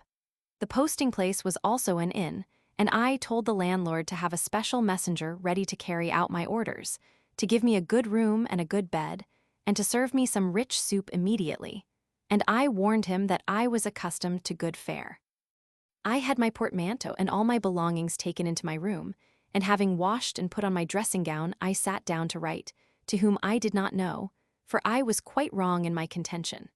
However, I had begun by playing the great man, and I thought myself bound in honor to sustain the part, without thinking whether I stood to have to back out of it or no. All the same, I was vexed at having to wait in air till the return of the messenger, whom I was about to send to the moon. In the meanwhile, not having closed an eye all night, I determined to take a rest. I was sitting in my shirt sleeves and eating the soup which had been served to me when the governor came in unaccompanied. I was both surprised and delighted to see him. "I am sorry for what has happened, sir, and above all that you think you have good reason for complaint, inasmuch as I only did my duty. For how was I to imagine that your postilion had called you a messenger on his own responsibility?" "That's all very well, sir, but your sense of duty need not have made you drive me from your room. I was in need of sleep. I am in the same position at the present moment, but a feeling of politeness prevents me from imitating your example. May I ask if you have ever been in the service?" "I have served by land and sea, and have left off when most people are only beginning." "In that case, you will be aware that the gates of a fortified town are only opened by night to the king's messengers, or to military superiors." "Yes, I know, but since they were opened the thing was done, and you might as well have been polite. Will you not put on your clothes, and walk a short distance with me?" His invitation pleased me as well as his pride had displeased me. I had been thinking of a duel as a possible solution of the difficulty, but the present course took all trouble out of my hands. I answered quietly and politely that the honor of walking with him would be enough to make me put off all other calls, and I asked him to be seated while I made haste to dress myself. I drew on my breeches, throwing the splendid pistols in my pockets onto the bed, called up the barber, and in 10 minutes was ready. I put on my sword, and we went out. We walked silently enough along 2 or 3 streets, passed through a gate up a court, till we got to a door where my guide stopped short. He asked me to come in, and I found myself in a fine room full of people.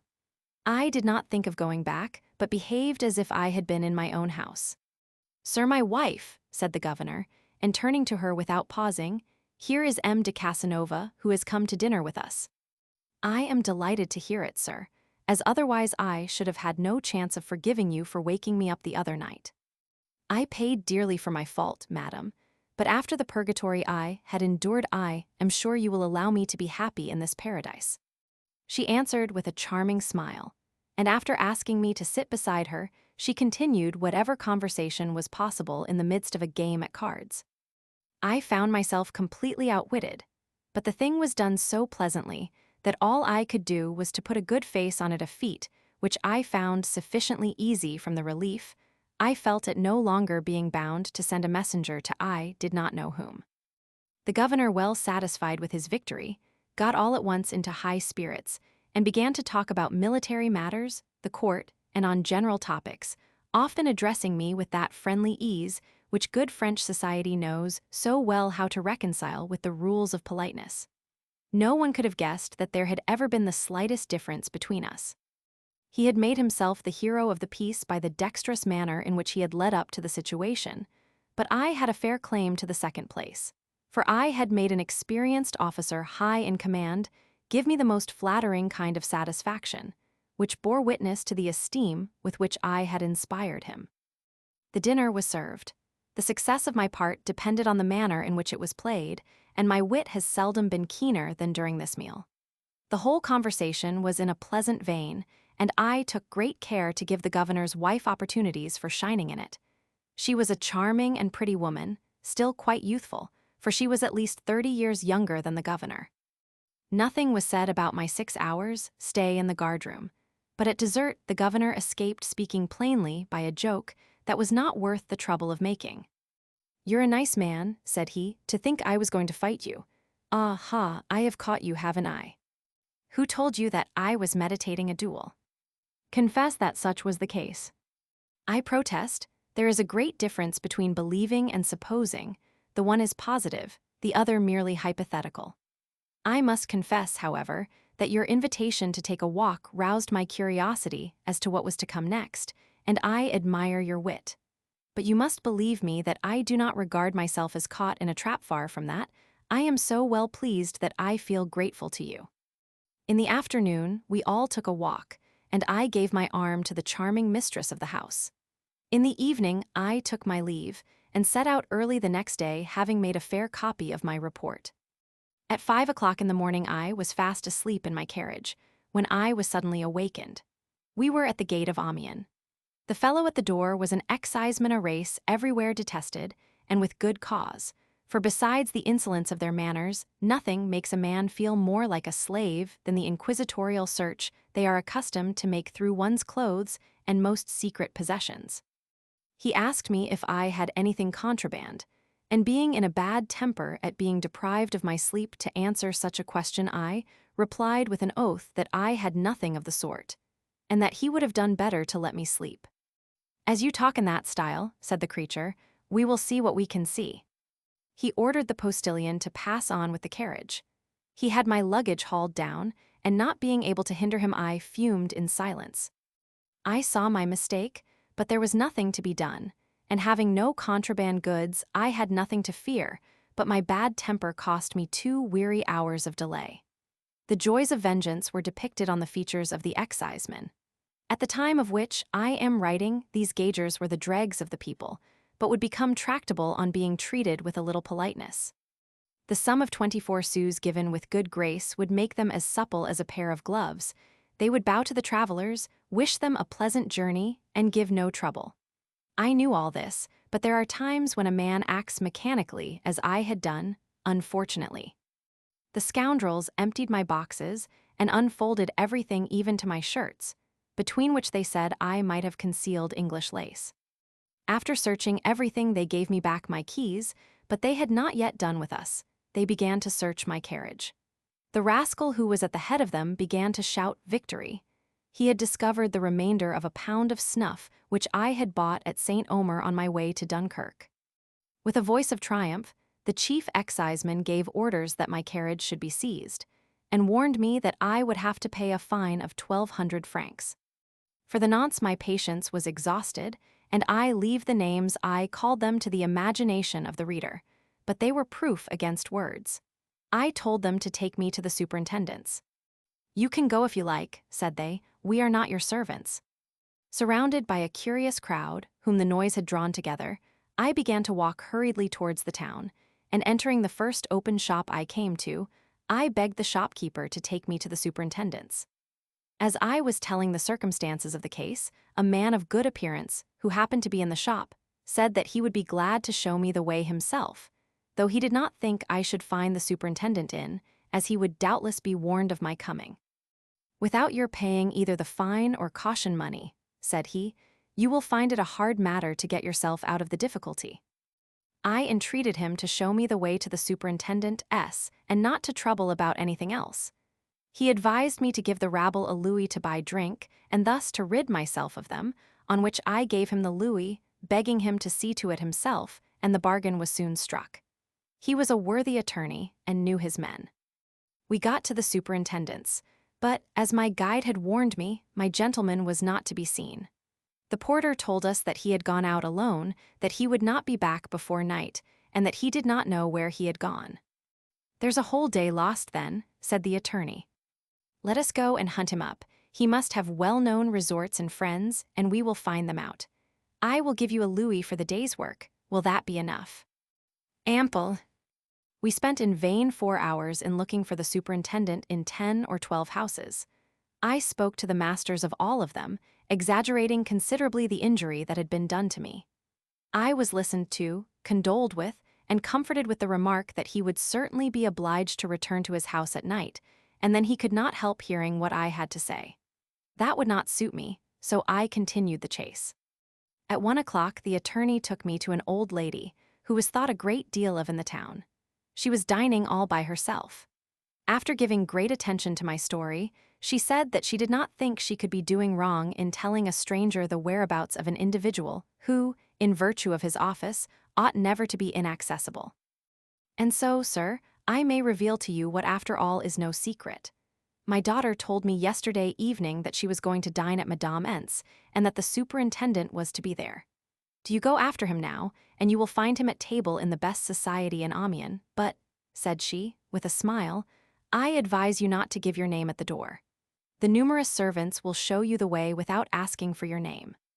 You can then speak to him whether he likes it or not, and though you don't know him, he will hear all you say. I am sorry that I cannot be present at so fine a situation. I gratefully took leave of the worthy lady, and I set off in all haste to the house I had been told of, the attorney, who was almost tired out, accompanying me.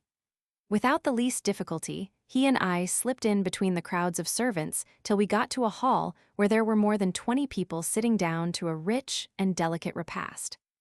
Ladies and gentlemen, you will excuse my troubling your quiet on this festive occasion with a tale of terror. At these words, uttered in the voice of Jupiter Tonans, everybody rose. The surprise of the high-born company of knights and ladies at my apparition can easily be imagined. Since 7 o'clock this morning, I have been searching from door to door and from street to street for His Honor the Superintendent, whom I have at last been fortunate enough to find here, for I know perfectly well that he is present, and that if he have ears, he hears me now.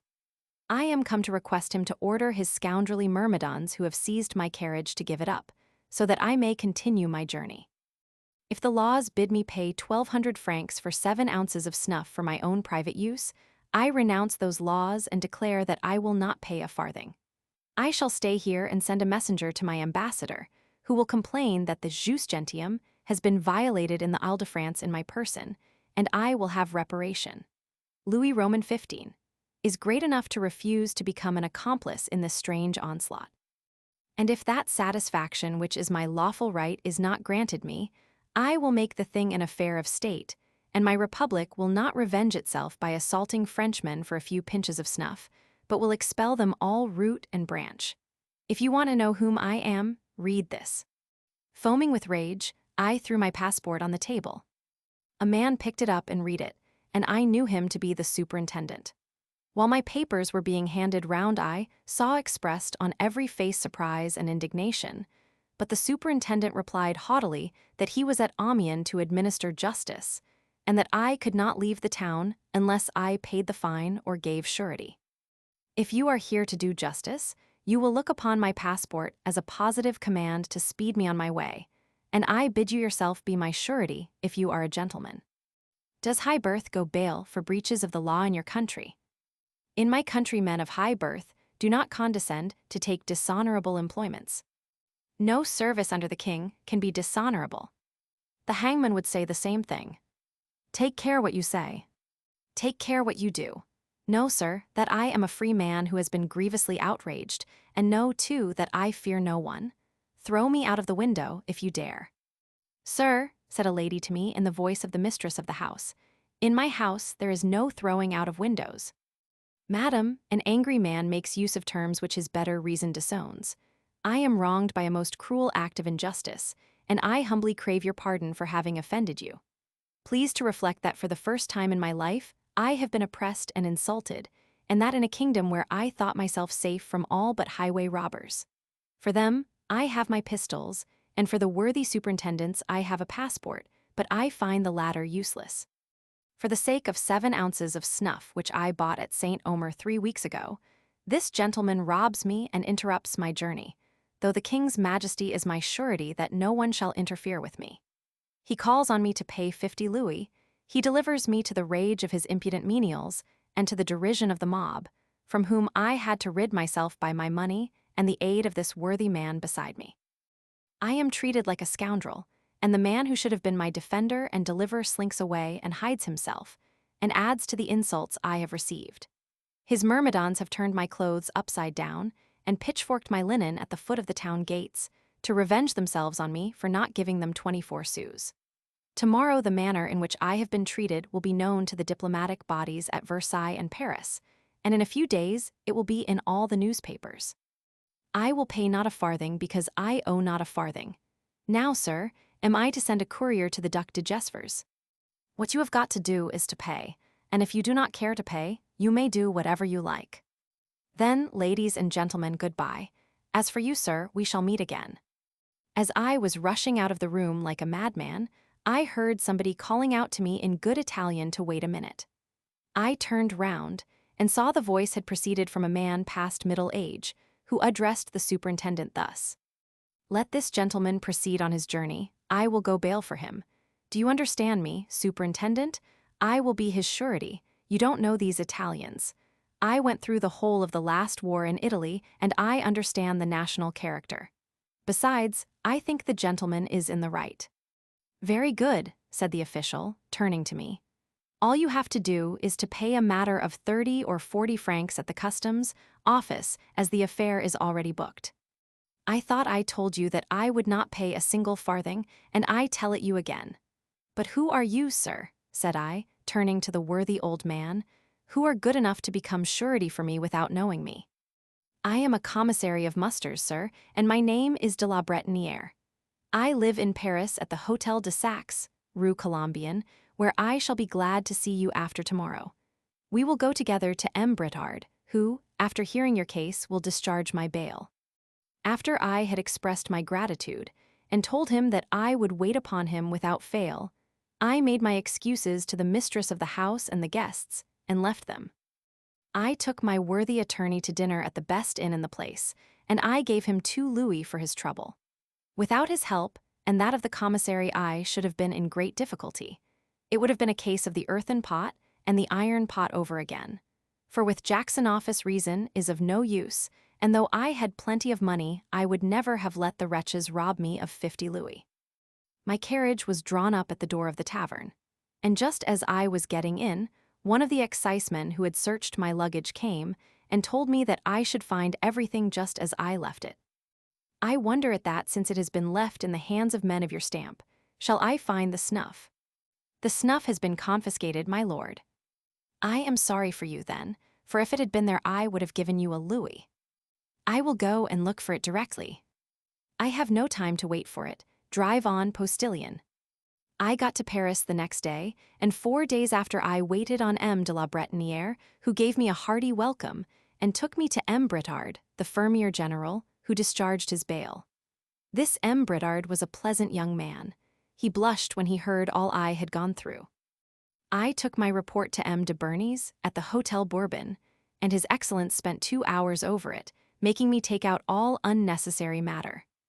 I spent the time in making a fair copy, and the next day I took it to M. de la Ville, who read it through in silence and told me that he would let me know the result.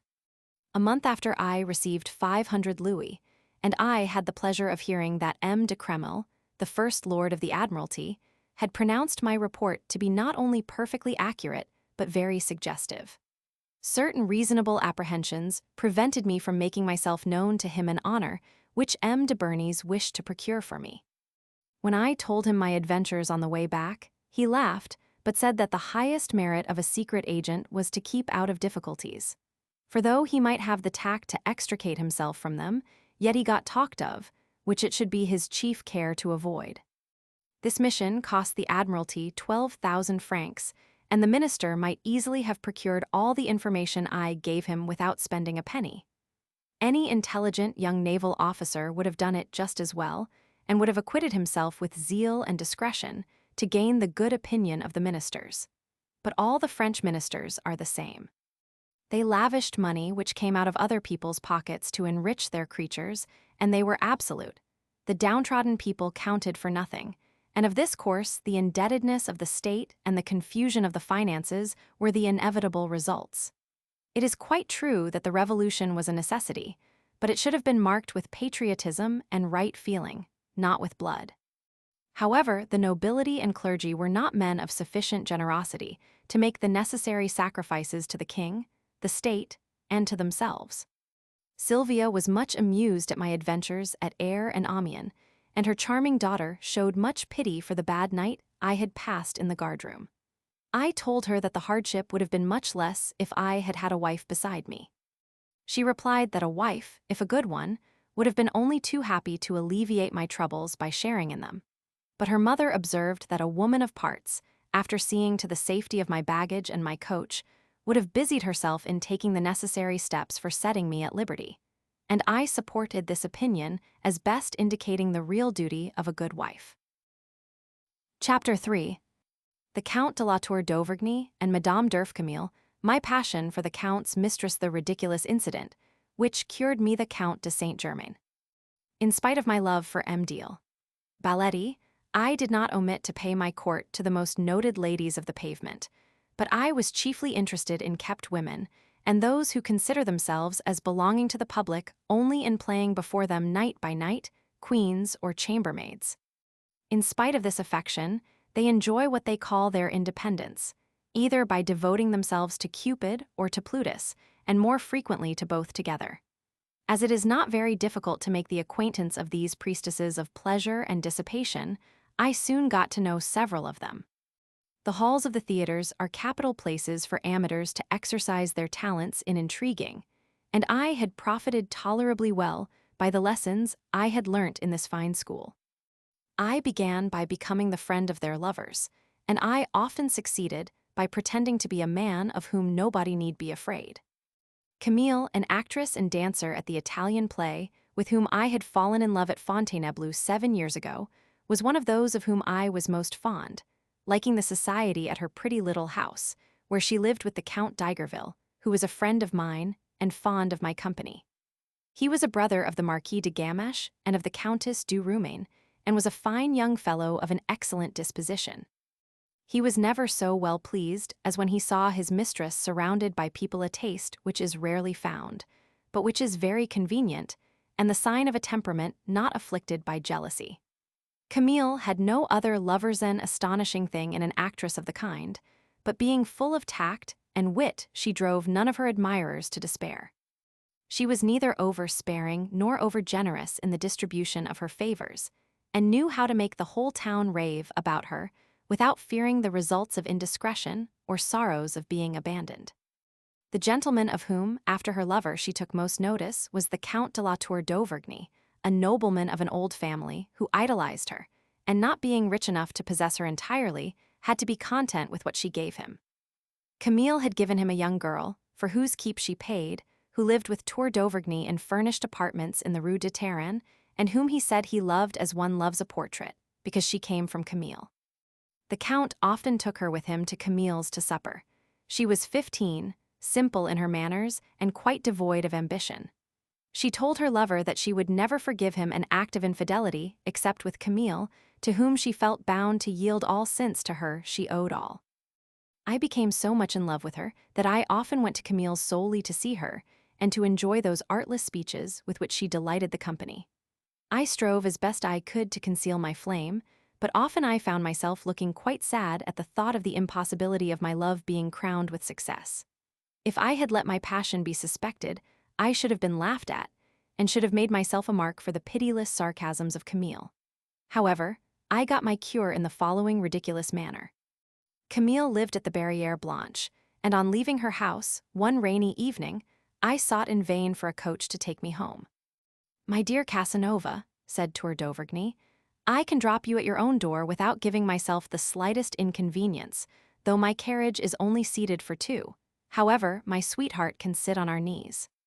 I accepted his offer with pleasure, and we seated ourselves in the carriage, the Count on my left hand and Babet on both our knees. Burning with amorous passion, I thought I would take the opportunity, and to lose no time, as the coachman was driving fast, I took her hand and pressed it softly. The pressure was returned. Joy! I carried the hand to my lips and covered it with affectionate though noiseless kisses, longing to convince her of the ardor of my passion, and thinking that her hand would not refuse to do me a sweet service, but just at critical moment. "I am really very much obliged to you, my dear fellow," said the Count de la Tour d'Auvergne, "for a piece of politeness thoroughly Italian, of which, however, I do not feel worthy. At least, I hope it's meant as politeness and not as a sign of contempt." At these dreadful words, I stretched out my hand and felt the sleeve of his coat. Presence of mind was no good in a situation like this, when his words were followed by a peal of loud laughter which would have confounded the hardiest spirit. As for me, I could neither join in his laughter nor deny his accusation. The situation was a fearful one, or would have been if the friendly shades of night had not covered my confusion. Babbitt did her best to find out from the Count why he laughed so much, but he could not tell her for laughing, for which I gave thanks with all my heart. At last the carriage stopped at my house, and as soon as my servant had opened the door of my carriage, I got down as fast as I could, and wished them good night, a compliment which Tour d'Auvergne returned with fresh peals of laughter. I entered my house in a state of stupefaction, and half an hour elapsed before I, too, began to laugh at the adventure. What vexed me most was the expectation of having malicious jests passed upon me, for I had not the least right to reckon on the Count's discretion. However, I had enough sense to determine to join in the laughter if I could, and if not, to take it well, for this is, and always will be, the best way to get the laughers on one's own side at Paris. For 3 days I saw nothing of the delightful Count, and on the 4th I resolved to ask him to take breakfast with me, as Camille had sent to my house to inquire how I was. My adventure would not prevent me visiting her house, but I was anxious to know how it had been taken. As soon as Tour d'Auvergne saw me, he began to roar with laughter, and I joined in, and we greeted each other in the friendliest manner possible. "My dear Count," said I, "let us forget this foolish story. You have no business to attack me, as I do not know how to defend myself." "Why should you defend yourself, my dear fellow? We like you all the better for it, and this humorous adventure makes us merry every evening." "Everybody knows it, then." "Of course, why not? It makes Camille choke with laughter. Come this evening, I will bring Babbitt, and she will amuse you as she maintains that you were not mistaken." "She is right." "Eh, what? You do me too much honor, and I don't believe you, but have it as you like." "I can't do better, but I must confess when all's said that you were not the person to whom my fevered imagination offered such ardent homage." At supper I jested, pretended to be astonished at the Count's indiscretion, and boasted of being cured of my passion. Babbitt called me a villain and maintained that I was far from cured, but she was wrong, as the incident had disgusted me with her, and had attached me to the Count, who, indeed, was a man of the most amiable character. Nevertheless, our friendship might have been a fatal one, as the reader will see presently. One evening, when I was at the Italian theatre, Tour d'Auvergne came up to me and asked me to lend him 100 louis, promising to repay me next Saturday. "I haven't got the money," I said, "but my purse and all it contains is at your service." "I want 100 louis, my dear fellow, and immediately, as I lost them at play yesterday evening at the Princess of Anhalt's." "But I haven't got them." "The receiver of the lottery ought always to be able to put his hand on 100 louis." "Yes, but I can't touch my cash box. I have to give it up this day week." "So you can, as I will repay you on Saturday. Take 100 louis from the box and put in my word of honor instead. Don't you think that is worth 100 louis?" "I have nothing to say to that. Wait for me a minute." I ran to my office, took out the money, and gave it to him. Saturday came, but no Count, and as I had no money, I pawned my diamond ring and replaced the 100 louis I owed the till. 3 or 4 days afterwards, as I was at the Comédie Française, the Count de la Tour d'Auvergne came up to me and began to apologize. I replied by showing my hand and telling him that I had pawned my ring to save my honor. He said, with a melancholy air, that a man had failed to keep his word with him, but he would be sure to give me the 100 louis on the Saturday following, adding, "I give you my word of honor." "Your word of honor is in my box, so let's say nothing about that. You can repay me when you like." The Count grew as pale as death. "My word of honor, my dear Casanova, is more precious to me than my life, and I will give you the 100 louis at 9 o'clock tomorrow morning at 100 paces from the café at the end of the Champs-Élysées. I will give you them in person, and nobody will see us. I hope you will not fail to be there, and that you will bring your sword. I shall have mine." "Faith, Count, that's making me pay rather dear for my jest. You certainly do me a great honor, but I would rather beg your pardon, if that would prevent this troublesome affair from going any further." "No, I am more to blame than you, and the blame can only be removed by the sword's point. Will you meet me?" "I do not see how I can refuse you, although I am very much averse to the affair." I left him and went to Sylvia's, and took my supper sadly, for I really liked this amiable nobleman, and in my opinion the game we were going to play was not worth the candle. I would not have fought if I could have convinced myself that I was in the wrong, but after turning the matter well over and looking at it from every point of view, I could not help seeing that the fault lay in the Count's excessive touchiness, and I resolved to give him satisfaction. At all hazards, I would not fail to keep the appointment. I reached the cafe a moment after him. We took breakfast together and he paid. We then went out and walked towards the Edel. When we got to a sheltered place, he drew a bundle of 100 louis from his pocket, gave it to me with the greatest courtesy, and said that one stroke of the sword would be sufficient. I could not reply. He went off 4 paces and drew his sword. I did the same without saying a word, and stepping forward almost as soon as our blades crossed, I thrust and hit him. I drew back my sword and summoned him to keep his word, feeling sure that I had wounded him in his chest. He gently kissed his sword, and putting his hand into his breast, he drew it out covered with blood, and said pleasantly to me, "I am satisfied." I said to him all that I could, and all that it was my duty to say in the way of compliment, while he was stanching the blood with his handkerchief, and on looking at the point of my sword I was delighted to find that the wound was of the slightest. I told him so, offering to see him home.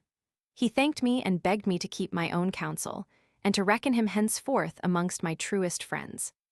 After I had embraced him, mingling my tears with my embraces, I returned home, sad at heart, but having learnt a most useful lesson. No one ever knew of our meeting, and a week afterwards we supped together at Camille's. A few days after, I received from M. de la Ville the 500 louis for my Dunkirk mission. On my going to see Camille, she told me that Tour d'Auvergne was kept in bed by an attack of sciatica, and that if I liked we could pay him a visit the next day. I agreed, and we went. After breakfast was over I told him in a serious voice that if he would give me a free hand I could cure him, as he was not suffering from sciatica, but from a moist and windy humor which I could disperse by means of the talisman of Solomon and 5 mystic words. He began to laugh, but told me to do what I liked. "Very good, then I will go out and buy a brush."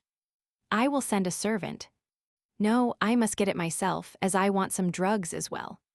I bought some niter, mercury, flour of sulfur, and a small brush, and on my return said, "I must have a little of this liquid is indispensable, and it must be quite fresh."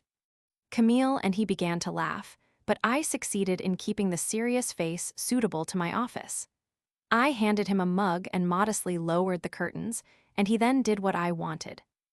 I made a mixture of the various ingredients, and I told Camille that she must rub his thigh whilst I spoke the charm, but I warned her that if she laughed while she was about it, it would spoil all. This threat only increased their good humor, and they laughed without cessation. For as soon as they thought they had got over it, they would look at one another, and after repressing themselves, as long as they could would burst out afresh, till I began to think that I had bound them to an impossible condition. At last, after holding their sides for half an hour, they set themselves to be serious in real earnest, taking my imperturbable gravity for their example. De la Tour d'Auvergne was the first to regain a serious face, and he then offered Camille his thigh, and she, fancying herself on the boards, began to rub the sick man, whilst I mumbled in an undertone words which they would not have understood however clearly I had spoken, seeing that I did not understand them myself. I was nearly spoiling the efficacy of the operation when I saw the grimaces they made in trying to keep serious. Nothing could be more amusing than the expression on Camille's face. At last, I told her that she had rubbed enough, and dipping the brush into the mixture I drew on his thigh the 5-pointed star called Solomon's seal. I then wrapped up the thigh in 3 napkins, and I told him that if he would keep quiet for 24 hours without taking off his napkins, I would guarantee a cure. The most amusing part of it all was that by the time I had done the Count and Camille laughed no more, their faces wore a bewildered look, and as for me, I could have sworn I had performed the most wonderful work in the world. If one tells a lie a sufficient number of times, one ends by believing it. A few minutes after this operation, which I had performed as if by instinct and on the spur of the moment, Camille and I went away in a coach, and I told her so many wonderful tales that when she got out at her door, she looked quite mazed. 4 or 5 days after, when I had almost forgotten the farce, I heard a carriage stopping at my door, and looking out of my window, saw M. de la Tour d'Auvergne skipping nimbly out of the carriage. You were sure of success, then, said he, as you did not come to see me the day after your astounding operation. Of course I was sure, but if I had not been too busy, you would have seen me, for all that. May I take a bath? No, don't bathe till you feel quite well. Very good. Everybody is in a state of astonishment at your feat, as I could not help telling the miracle to all my acquaintances. There are certainly some skeptics who laugh at me, but I let them talk. You should have kept your own counsel. You know what Paris is like. Everybody will be considering me as a master quack. Not at all, not at all. I have come to ask a favor of you. What's that?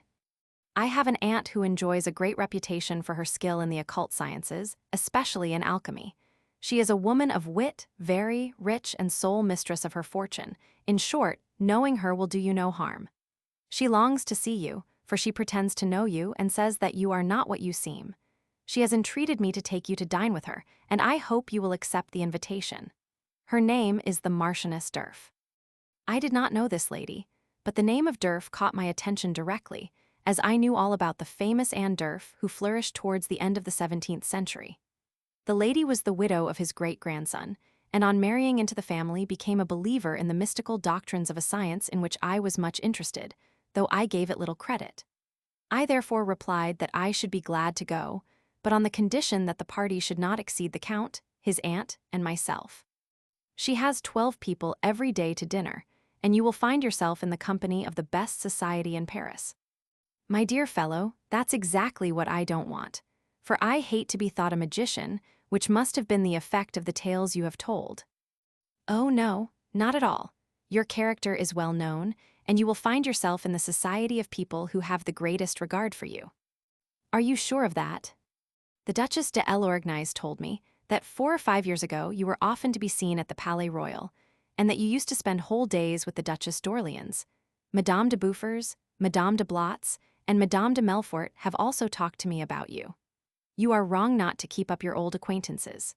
I know at least 100 people of the first rank who are suffering from the same malady as that of which you cured me, and would give the half of their goods to be cured. De la Tour d'Auvergne had reason on his side, but as I knew his wonderful cure had been due to a singular coincidence, I had no desire to expose myself to public ridicule. I therefore told him that I did not wish to become a public character, and that he must tell Madame d'Urf that I would have the honor of calling on her in strict privacy only, and that she might tell me the day and hour on which I should kneel before her. The same evening I had a letter from the Count making an appointment at the Tuileries for the morrow. He was to meet me there and take me to his aunt's to dinner. No one else was to be present. The next day we met each other as had been arranged, and went to see Madame d'Urf, who lived on the Quai des Theatins, on the same side as the Hotel Bouillon. Madame d'Urf, a woman advanced in years, but still handsome, received me with all the courtly grace of the court of the Regency. We spent an hour and a half in indifferent conversation, occupied in studying each other's character. Each was trying to get at the bottom of the other. I had not much trouble in playing the part of the unenlightened, for such, in point of fact, was my state of mind, and Madame d'Urf unconsciously betrayed the desire of showing her learning. This put me at my ease, for I felt sure I could make her pleased with me if I succeeded in making her pleased with herself. At 2 o'clock the same dinner that was prepared every day for 12 was served for us 3. Nothing worthy of note, so far as conversation went, was done at dinner, as we talked commonplace after the manner of people of fashion.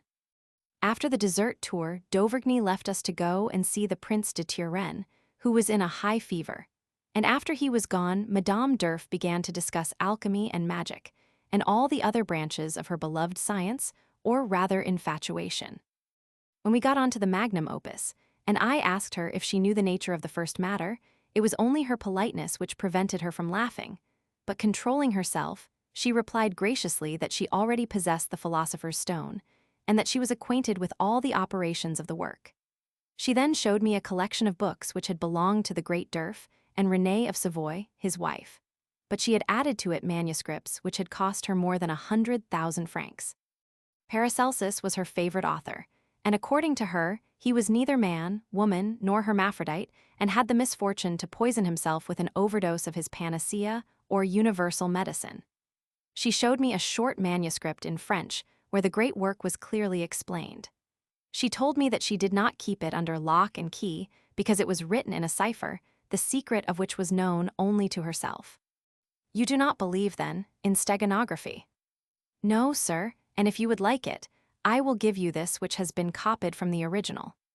I accept it, madam, with all the more gratitude in that I know its worth. From the library we went into the laboratory, at which I was truly astonished. She showed me matter that had been in the furnace for 15 years and was to be there for 4 or 5 years more. It was a powder of projection which was to transform instantaneously all metals into the finest gold. She showed me a pipe by which the coal descended to the furnace, keeping it always at the same heat. The lumps of coal were impelled by their own weight at proper intervals and in equal quantities, so that she was often 3 months without looking at the furnace, the temperature remaining the same the whole time. The cinders were removed by another pipe, most ingeniously contrived, which also answered the purpose of a ventilator. The calcination of mercury was mere child's play to this wonderful woman. She showed me the calcined matter and said that whenever I liked she would instruct me as to the process. I next saw the tree of Diana of the famous Talleyrand, whose pupil she was. His real name was Maillot, and according to Madame d'Urf he had not, as was supposed, died at Marseille, but was still alive. And, added she, with a slight smile, I often get letters from him. If the regent of France, said she, had listened to me he would be alive now. He was my first friend, he gave me the name of Egeria, and he married me to M. d'Urf. She possessed a commentary on Raymond Lully, which cleared up all difficult points in the comments of Arnold de Villanova on the works of Roger Bacon and Heber, who, according to her, were still alive. This precious manuscript was in an ivory casket, the key of which she kept religiously. Indeed, her laboratory was a closed room to all but myself. I saw a small cask full of platina del Pinto, which she told me she could transmute into gold when she pleased. It had been given her by M. Voot himself in 1743. She showed me the same metal in 4 phials. In the first 3 the platinum remained intact in sulfuric, nitric, and muriatic acid, but in the 4th, which contained aqua regia, the metal had not been able to resist the action of the acid. She melted it with the burning glass and said it could be melted in no other way, which proved, in her opinion, its superiority to gold. She showed me some precipitated by sal ammoniac, which would not precipitate gold. Her Athanor had been alight for 15 years. The top was full of black coal, which made me conclude that she had been in the laboratory 2 or 3 days before. Stopping before the tree of Diana, I asked her, in a respectful voice, if she agreed with those who said it was only fit to amuse children.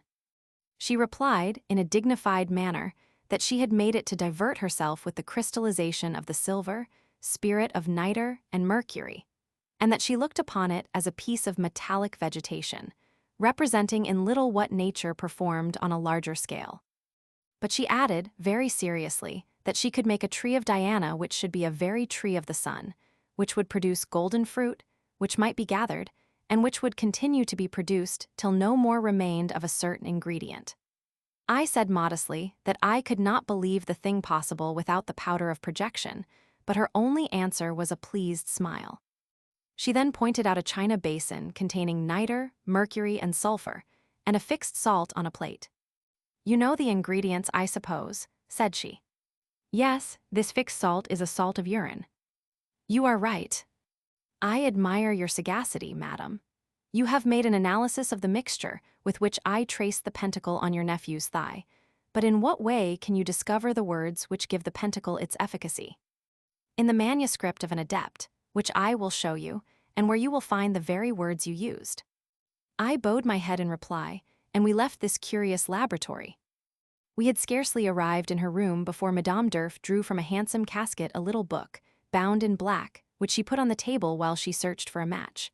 While she was looking about, I opened the book behind her back and found it to be full of pentacles, and by good luck found the pentacle I had traced on the Count's thigh. It was surrounded by the names of the spirits of the planets, with the exception of those of Saturn and Mars. I shut up the book quickly. The spirits named were the same as those in the works of Agrippa, with which I was acquainted. With an unmoved countenance, I drew near her, and she soon found the match, and her appearance surprised me a good deal, but I will speak of that another time. The Marchioness sat down on her sofa, and making me to do the like she asked me if I was acquainted with the talismans of the Count de Treves. I have never heard of them, madam, but I know those of Polyphilus. It is said they are the same. I don't believe it. We shall see. If you will write the words you uttered, as you drew the pentacle on my nephew's thigh, and if I find the same talisman with the same words around it, the identity will be proved. It will, I confess. I will write the words immediately. I wrote out the names of the spirits. Madame Durf found the pentacle and read out the names, while I, pretending astonishment, gave her the paper, and much to her delight, she found the names to be the same. You see, said she, that Polyphilus and the Count de Treves possess the same art. I shall be convinced that it is so, if your book contains the manner of pronouncing the ineffable names. Do you know the theory of the planetary hours? I think so, but they are not needed in this operation. They are indispensable, madam, for without them one cannot work with any certainty. I drew Solomon's pentacle on the thigh of Count de la Tour d'Auvergne in the hour of Venus, and if I had not begun with Ariel, the spirit of Venus, the operation would have had no effect. I did not know that, and after Ariel. Next comes Mercury, then the moon, then Jupiter, and then the sun. It is, you see, the magic cycle of Zoroaster, in which Saturn and Mars are omitted. And how would you have proceeded if you had gone to work in the hour of the moon? I should have begun with Jupiter, passed to the sun, then to Ariel or Venus, and I should have finished at Mercury. I see, sir, that you are most apt in the calculation of the planetary hours. Without it one can do nothing in magic, as one would have no proper data. However, it is an easy matter to learn. Anyone could pick it up in a month's time. The practical use, however, is much more difficult than the theory. This, indeed, is a complicated affair. I never leave my house without ascertaining the exact number of minutes in the day, and take care that my watch is exact to the time, for a minute more or less would make all the difference in the world. Would you have the goodness to explain the theory to me? You will find it in Artephius, and more clearly in Sandivogius. I have both works, but they are in Latin. I will make you a translation of them. You are very kind. I shall be extremely obliged to you.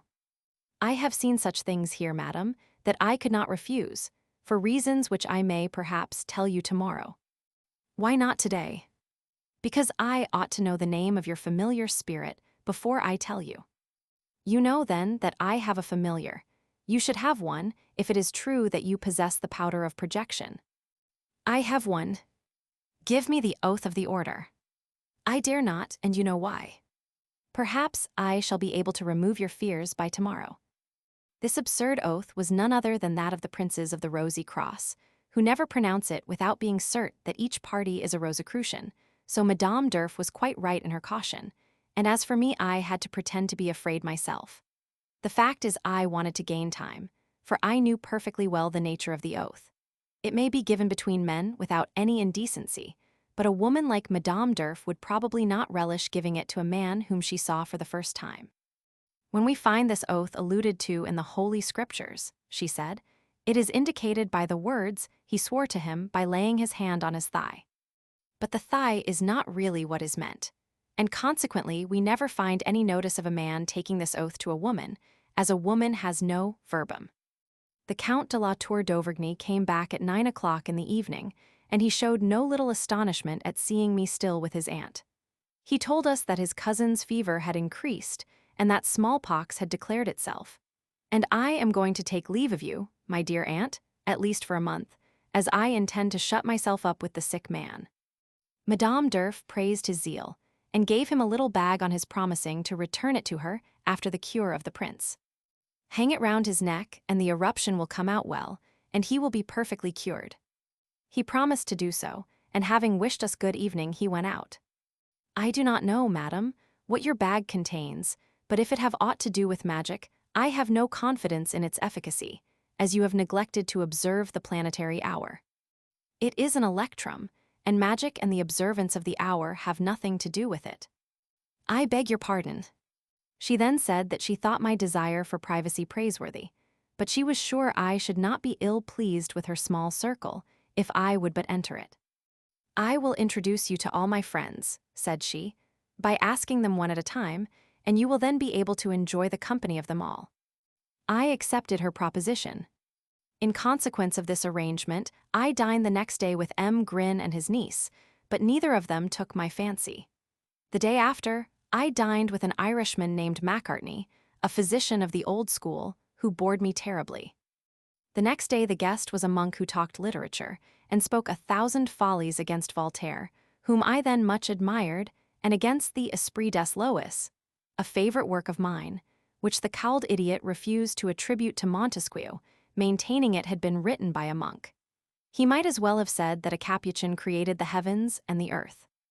On the day following, Madame d'Urf asked me to dine with the Chevalier d'Arzigny, a man upwards of 80, vain, foppish, and consequently ridiculous, known as the last of the beaux.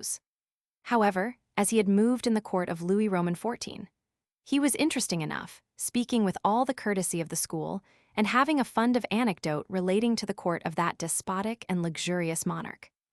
His follies amused me greatly.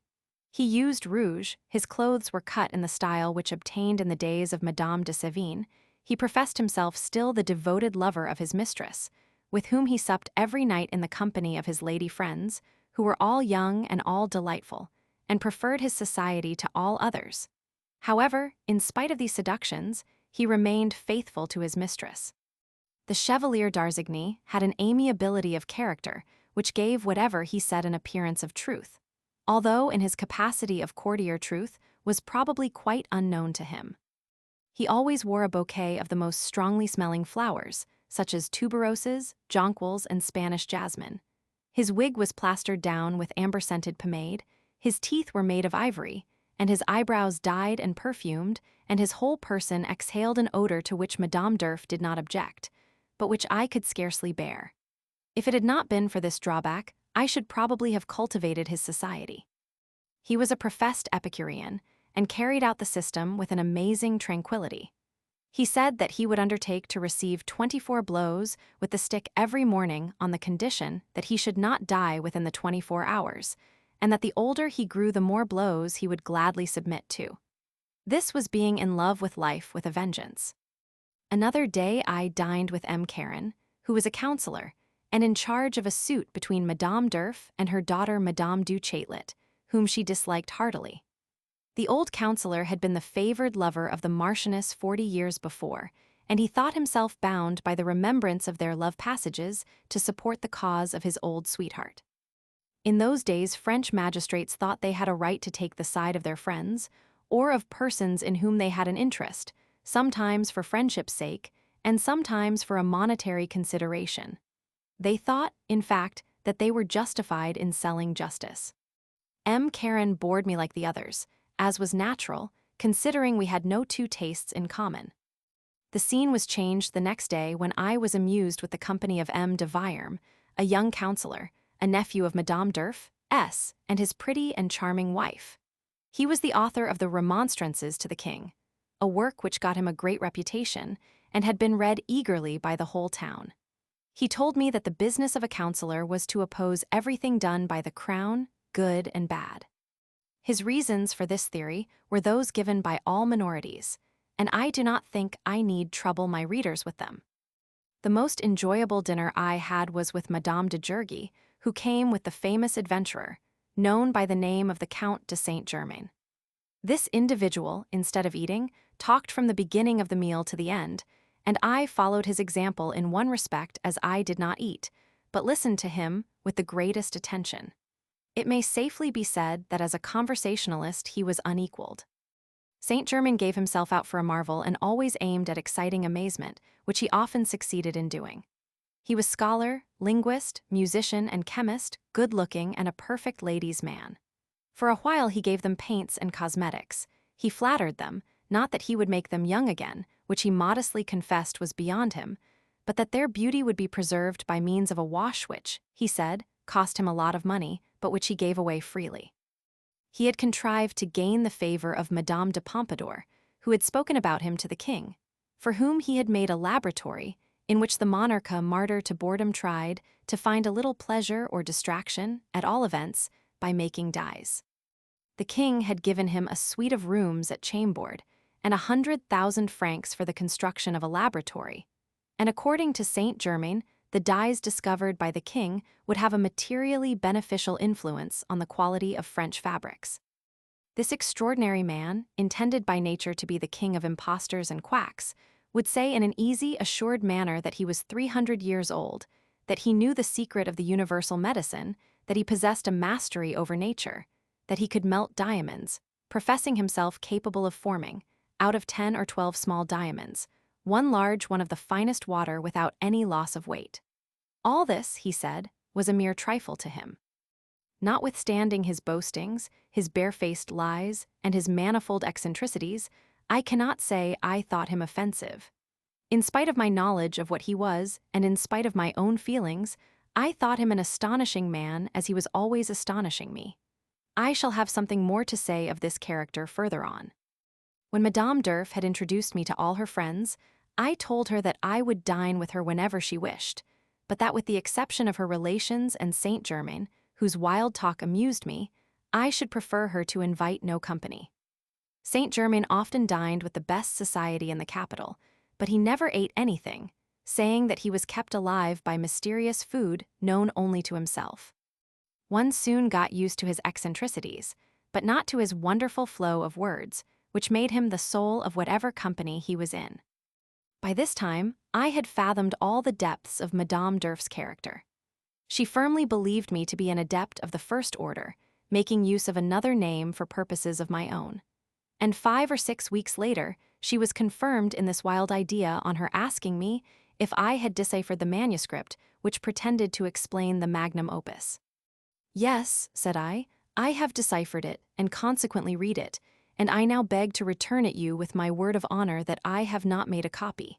In fact, I found nothing in it that I did not know before. Without the key, you mean, but of course you could never find out that. Shall I tell you the key? Pray do so. I gave her the word, which belonged to no language that I know of, and the Marchioness was quite thunderstruck. This is too amazing, said she. I thought myself the sole possessor of that mysterious word, for I had never written it down, laying it up in my memory, and I am sure I have never told anyone of it. I might have informed her that the calculation which enabled me to decipher the manuscript furnished me also with the key, but the whim took me to tell her that a spirit had revealed it to me. This foolish tale completed my mastery over this truly learned and sensible woman on everything but her hobby. This false confidence gave me an immense ascendancy over Madame d'Urf, and I often abused my power over her. Now that I am no longer the victim of those illusions which pursued me throughout my life, I blush at the remembrance of my conduct, and the penance I impose on myself is to tell the whole truth, and to extenuate nothing in these memoirs. The wildest notion in the good Marchioness's brain was a firm belief in the possibility of communication between mortals and elementary spirits. She would have given all her goods to attain to such communication, and she had several times been deceived by impostors who made her believe that she attained her aim. I did not think, said she sadly, that your spirit would have been able to force mine to reveal my secrets. There was no need to force your spirit, madam, as mine knows all things of his own power. Does he know the inmost secrets of my soul? Certainly, and if I ask him, he is forced to disclose all to me. Can you ask him when you like? Oh, yes, provided I have paper and ink. I can even ask him questions through you by telling you his name. And will you tell it me? I can do what I say, and to convince you, his name is Paralis. Ask him a simple question in writing as you would ask a common mortal. Ask him, for instance, how I deciphered your manuscript, and you shall see I will compel him to answer you.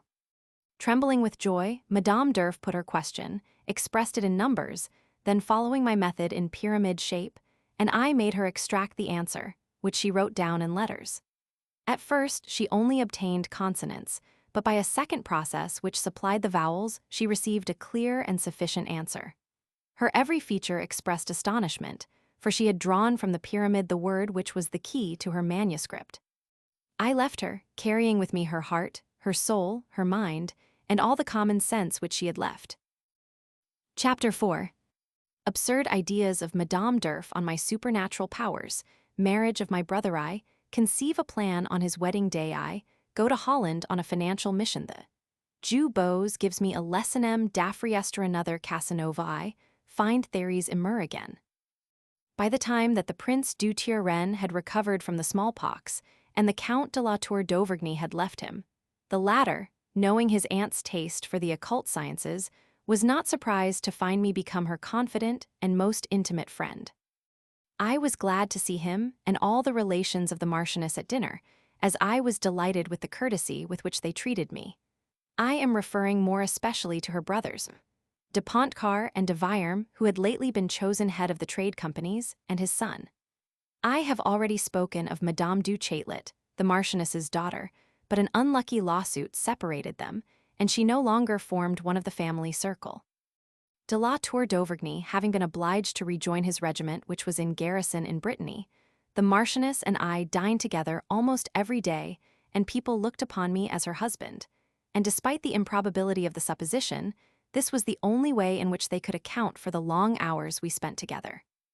Madame d'Urf thought that I was rich and looked upon my position at the lottery as a mere device for preserving my incognito.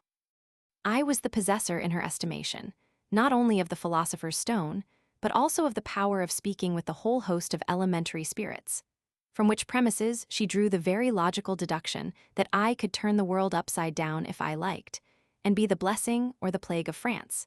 And she thought my object in remaining incognito was to guard myself from arrest and imprisonment, which according to her would be the inevitable result of the ministers discovering my real character.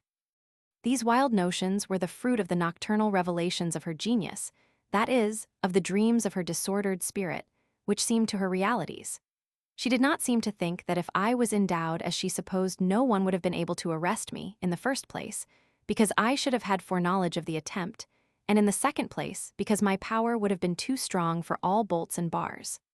All this was clear enough, but strong passion and prejudice cannot reason. One day, in the course of conversation, she said, with the utmost seriousness, that her genius had advised her that not even I had power to give her speech with the spirits, since she was a woman, and the genii only communicated with men, whose nature is more perfect. Nevertheless, by a process which was well known to me, I might make her soul pass into the body of a male child born of the mystic connection between a mortal and an immortal, or, in other words, between an ordinary man and a woman of a divine nature. If I had thought it possible to lead back Madame d'Urf to the right use of her senses, I would have made the attempt, but I felt sure that her disease was without remedy, and the only course before me seemed to abet her in her ravings and to profit by them. If I had spoken out like an honest man and told her that her theories were nonsensical, she would not have believed me. She would have thought me jealous of her knowledge, and I should have lost her favor without any gain to her or to myself. I thus let things take their course, and to speak the truth, I was flattered to see myself treated as one of the most profound brothers of the Rosy Cross, as the most powerful of men by so distinguished a lady, who was in high repute for her learning, who entertained and was related to the first families of France, and had an income of 80,000 francs, a splendid estate, and several magnificent houses in Paris. I was quite sure that she would refuse me nothing, and though I had no definite plan of profiting by her wealth, I experienced a certain pleasure at the thought that I could do so if I would. In spite of her immense fortune and her belief in her ability to make gold, Madame d'Urf was miserly in her habits, for she never spent more than 30,000 francs in a year, and she invested her savings in the exchange, and in this way had nearly doubled them. A brother used to buy her in government securities at their lowest rate and sell at their rise, and in this manner, being able to wait for their rise and fall, she had amassed a considerable sum. She had told me more than once that she would give all she possessed to become a man, and that she knew I could do this for her if I would.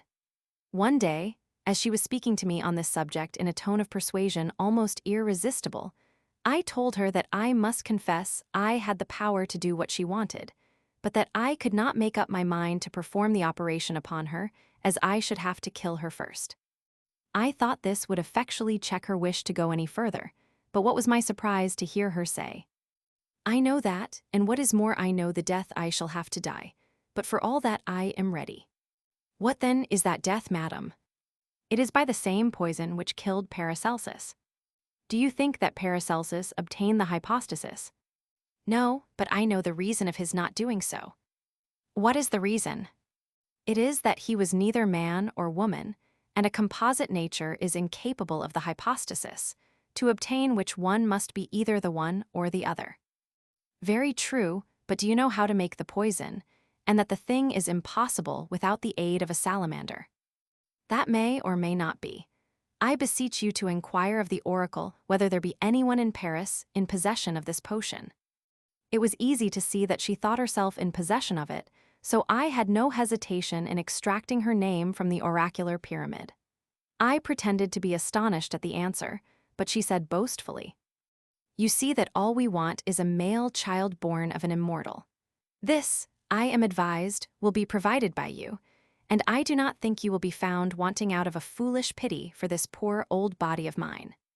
At these words I rose and went to the window, where I stayed for more than a quarter of an hour reflecting on her infatuation. When I returned to the table where she was seated, she scanned my features attentively and said, with much emotion, "Can it be done, my dear friend?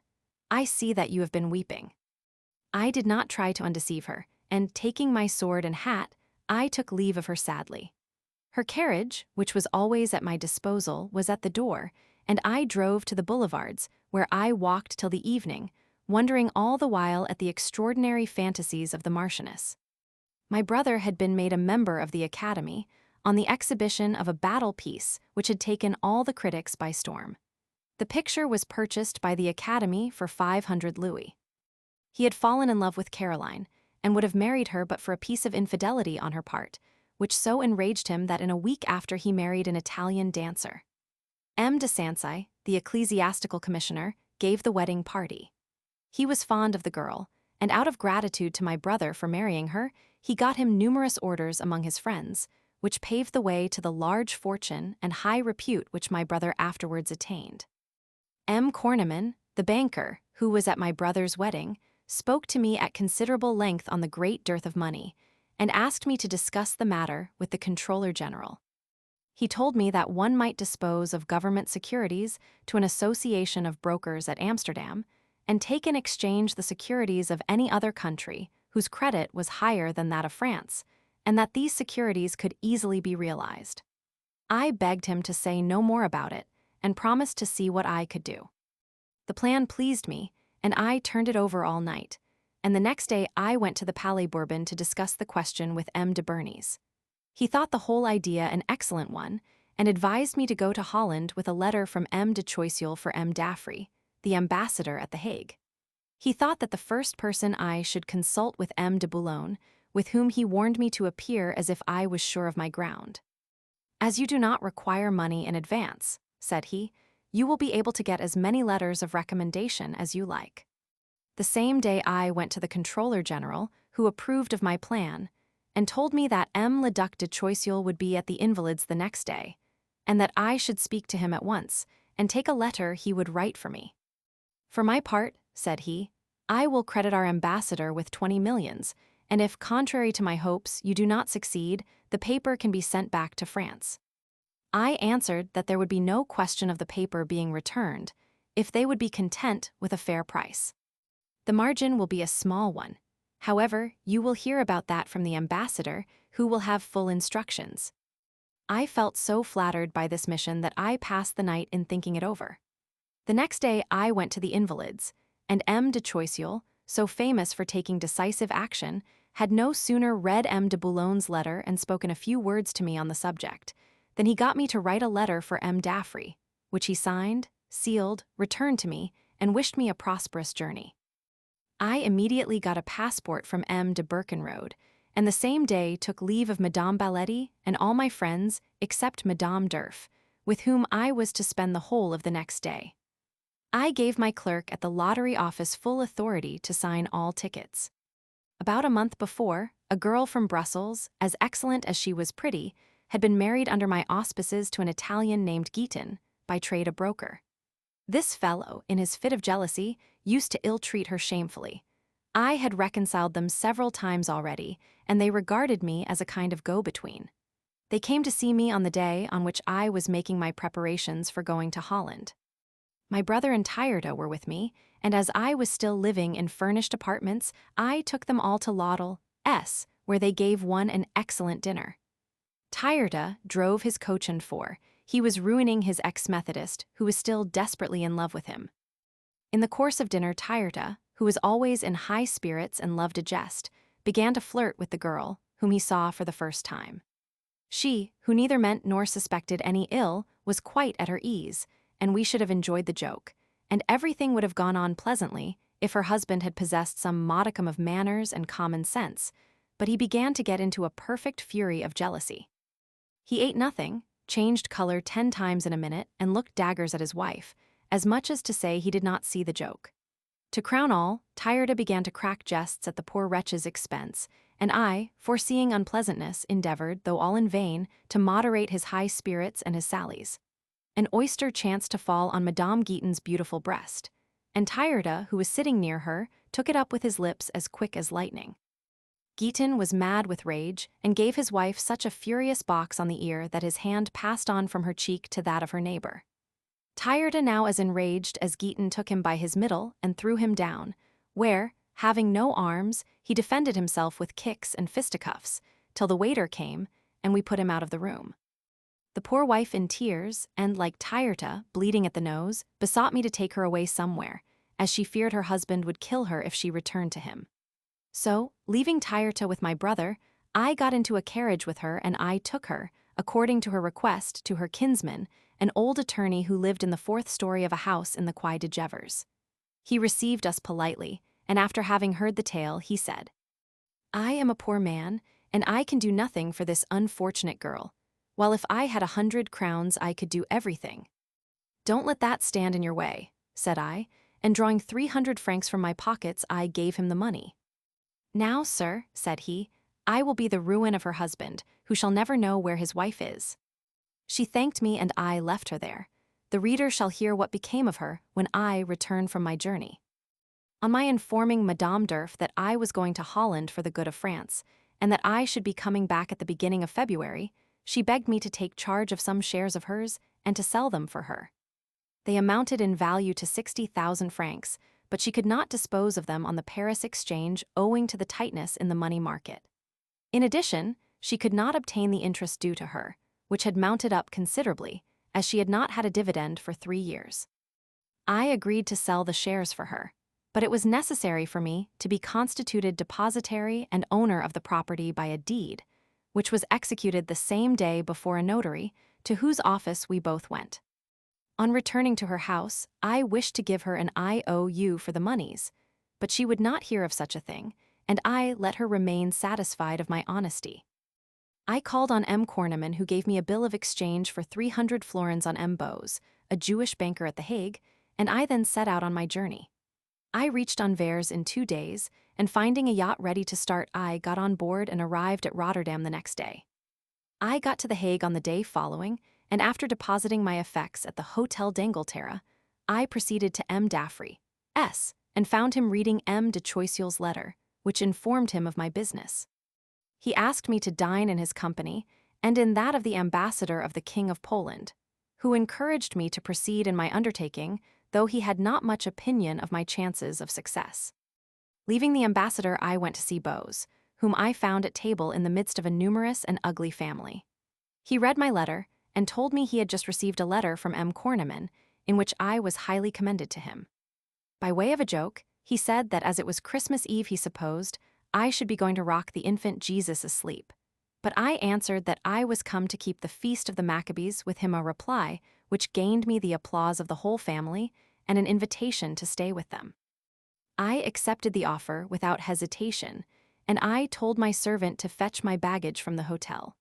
Before leaving the banker, I asked him to show me some way of making 20,000 florins in the short time I was going to stay in Holland.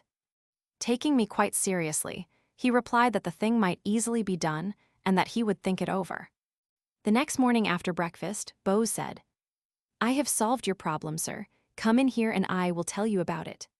He took me into his private office, and, after counting out 3,000 florins in notes and gold, he told me that if I liked I could undoubtedly make the 20,000 florins I had spoken of.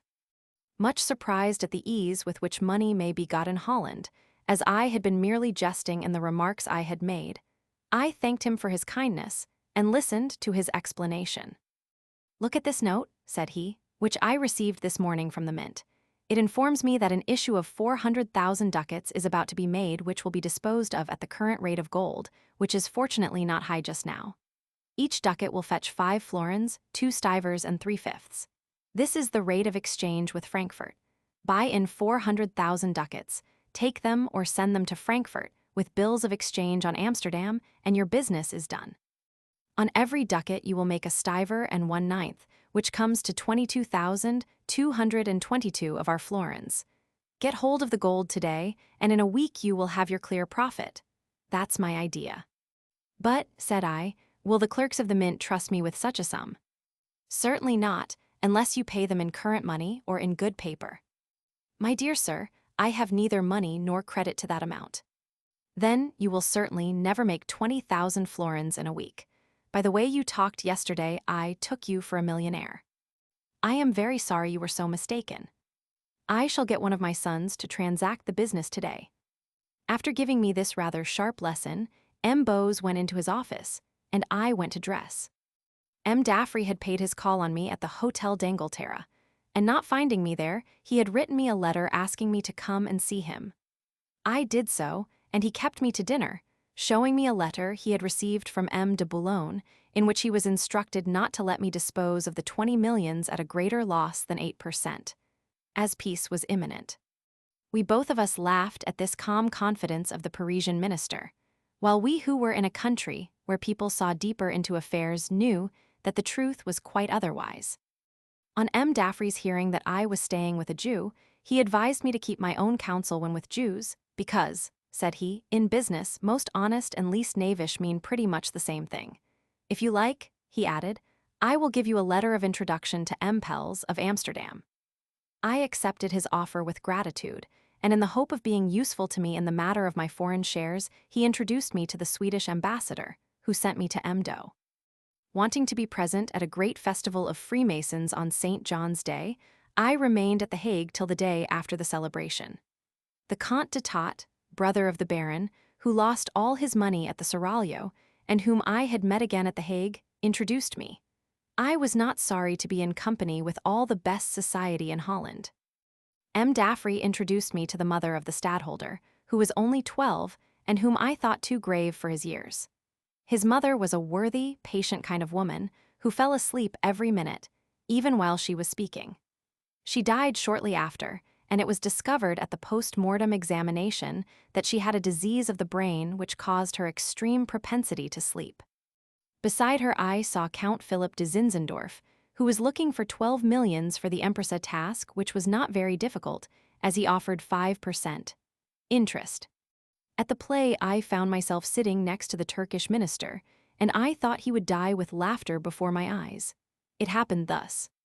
They were playing Iphigenia, that masterpiece of Racine S. The statue of Diana stood in the midst of the stage, and at the end of one act Iphigenia and her train of priestesses, while passing before it, all made a profound bow to the goddess. The candle snuffer, who perhaps may have been a bad wit, crossed the stage just afterwards and likewise bowed to the goddess. This put Pitt and Boxes in a good humor, and peals of laughter sounded from all parts of the house. All this had to be explained to the Turk, and he fell into such a fit of laughter that I thought he would burst. At last he was carried to his inn still laughing, but almost senseless. To have taken no notice of the Dutchman's heavy wit would have been, I confess, a mark of stupidity, but no one but a Turk could have laughed like that. It may be said that a great Greek philosopher died of laughter at seeing a toothless old woman trying to eat figs. But there is a great difference between a Turk and a Greek, especially an ancient Greek. Those who laugh a good deal are more fortunate than those who do not laugh at all, as laughter is good for the digestion. But there is a just mean in everything. When I had gone 2 leagues from Amsterdam in my posting chaise on 2 wheels, my servant sitting beside me, I met a carriage on 4 wheels, drawn like mine by 2 horses, and containing a fine-looking young man and his servant. His coachman called out to mine to make way for him. My coachman answered that if he did he might turn me into the ditch, but the other insisted on it. I spoke to the master, begging him to tell his coachman to make way for me. "I am posting, sir," said I, "and moreover I am a foreigner." "Sir," answered he, "in Holland we take no notice of posting or not posting, and if you are foreigner, as you say, you must confess that you have fewer rights than I who am in my own country." The blood rushed to my face. I flung open the door with one hand and took my sword with the other, and leaping into the snow, which was up to my knees, I drew my sword and summoned the Dutchman to give way or defend himself. He was cooler than I, and replied, smiling, that he was not going to fight for so foolish a cause, and that I might get into my carriage again, as he would make way for me. I was somewhat interested in his cool but pleasant manner. I got back into my chaise, and the next night reached Amsterdam. I put up at the excellent Inn El Etel Dorient, and in the morning I went on 'change and found M. Pels. He told me he would think my business over, and finding M. Doe directly afterwards, he offered to do me my 60 bills and give me 12%. M. Pels told me to wait, as he said he could get me 15%. He asked me to dinner, and on my admiring his Cape wine, he told me with a laugh that he had made it himself by mixing Bordeaux and Malaga.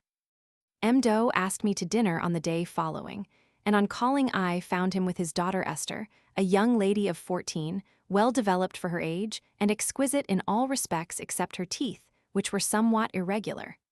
M. Doe was a widower and had this only child. Consequently, Esther was heiress to a large fortune. Her excellent father loved her blindly, and she deserved his love. Her skin was snow white, delicately tinted with red, her hair was black as ebony, and she had the most beautiful eyes I have ever seen. She made an impression on me. Her father had given her an excellent education. She spoke French perfectly, played the piano admirably, and was passionately fond of reading. After dinner M. Doe showed me the uninhabited part of the house, for since the death of his wife, whose memory was dear to him, he lived on the ground floor only. He showed me a set of rooms where he kept a treasure in the way of old pottery. The walls and windows were covered with plates of marble, each room a different color, and the floors were of mosaic, with Persian carpets. The dining hall was cased in alabaster, and the table and the cupboards were of cedar wood. The whole house looked like a block of solid marble, for it was covered with marble without as well as within, and must have cost immense sums. Every Saturday 6 servant girls, perched on ladders, washed down these splendid walls. These girls wore wide hoops, being obliged to put on breeches, as otherwise they would have interested the passers-by in an unseemly manner. After looking at the house, we went down again, and M. Doe left me alone with Esther in the antechamber, where he worked with his clerks. As it was New Year's Day, there was not business going on. After playing a sonata, M. Deal, Doe asked me if I would go to a concert. I replied that, being in her company, nothing could make me stir. "But would you, mademoiselle, like to go?" "Yes, I should like to go very well, but I cannot go by myself. If I might presume to offer to escort you, but I dare not think you would accept." "I should be delighted, and if you were to ask my father I am sure he would not refuse his permission." "Are you sure of that?" "Quite sure, for otherwise he would be guilty of impoliteness, and my father would not do such a thing. But I see you don't know the manners of the country." "I confess I do not. Young ladies enjoy great liberty here, liberty which they lose only by marrying. Go and ask, and you will see." I went to M. Doe and made my request, trembling lest I should meet with a refusal. "Have you a carriage?" "Yes, sir." "Then I need not give orders to get mine ready. Esther." "Yes, father." "Go and dress, my dear. M. Casanova has been kind enough to offer to take you to the concert." "How good of him. Thank you, Papa, for letting me go." She threw her arms around his neck, ran to dress, and reappeared an hour after, as fair as the joy which was expressed on her every feature.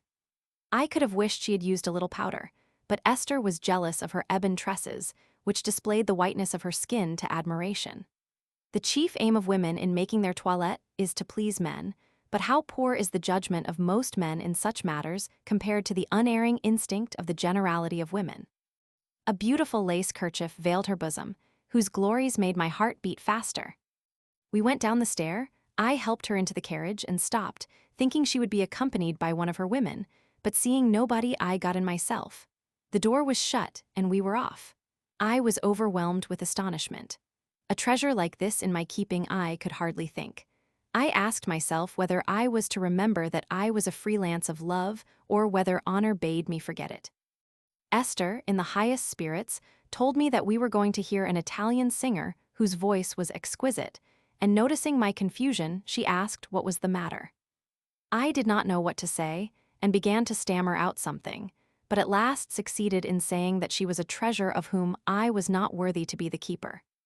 I know that in other countries, a young girl would not be trusted alone with a gentleman, but here they teach us discretion and how to look after ourselves. Happy the man who is charged with your welfare, and happier still he on whom your choice has fallen. That choice is not for me to make, 'tis my Father's business. But supposing your father's choice is not pleasing to you, or supposing you love another. We are not allowed to love a man until we know he is to be our husband. Then you are not in love with anyone. No, and I have never felt the desire to love. Then I may kiss your hand. Why should you kiss my hand? She drew away her hand and offered me her lovely lips. I took a kiss, which she gave modestly enough, but which went to my heart. My delight was a little alloyed when she said that she would give me another kiss before her father whenever I liked. We reached the concert room, where Esther found many of her young friends, all daughters of rich merchants, some pretty, some plain, and all curious to know who I was. The fair Esther, who knew no more than my name, could not satisfy them.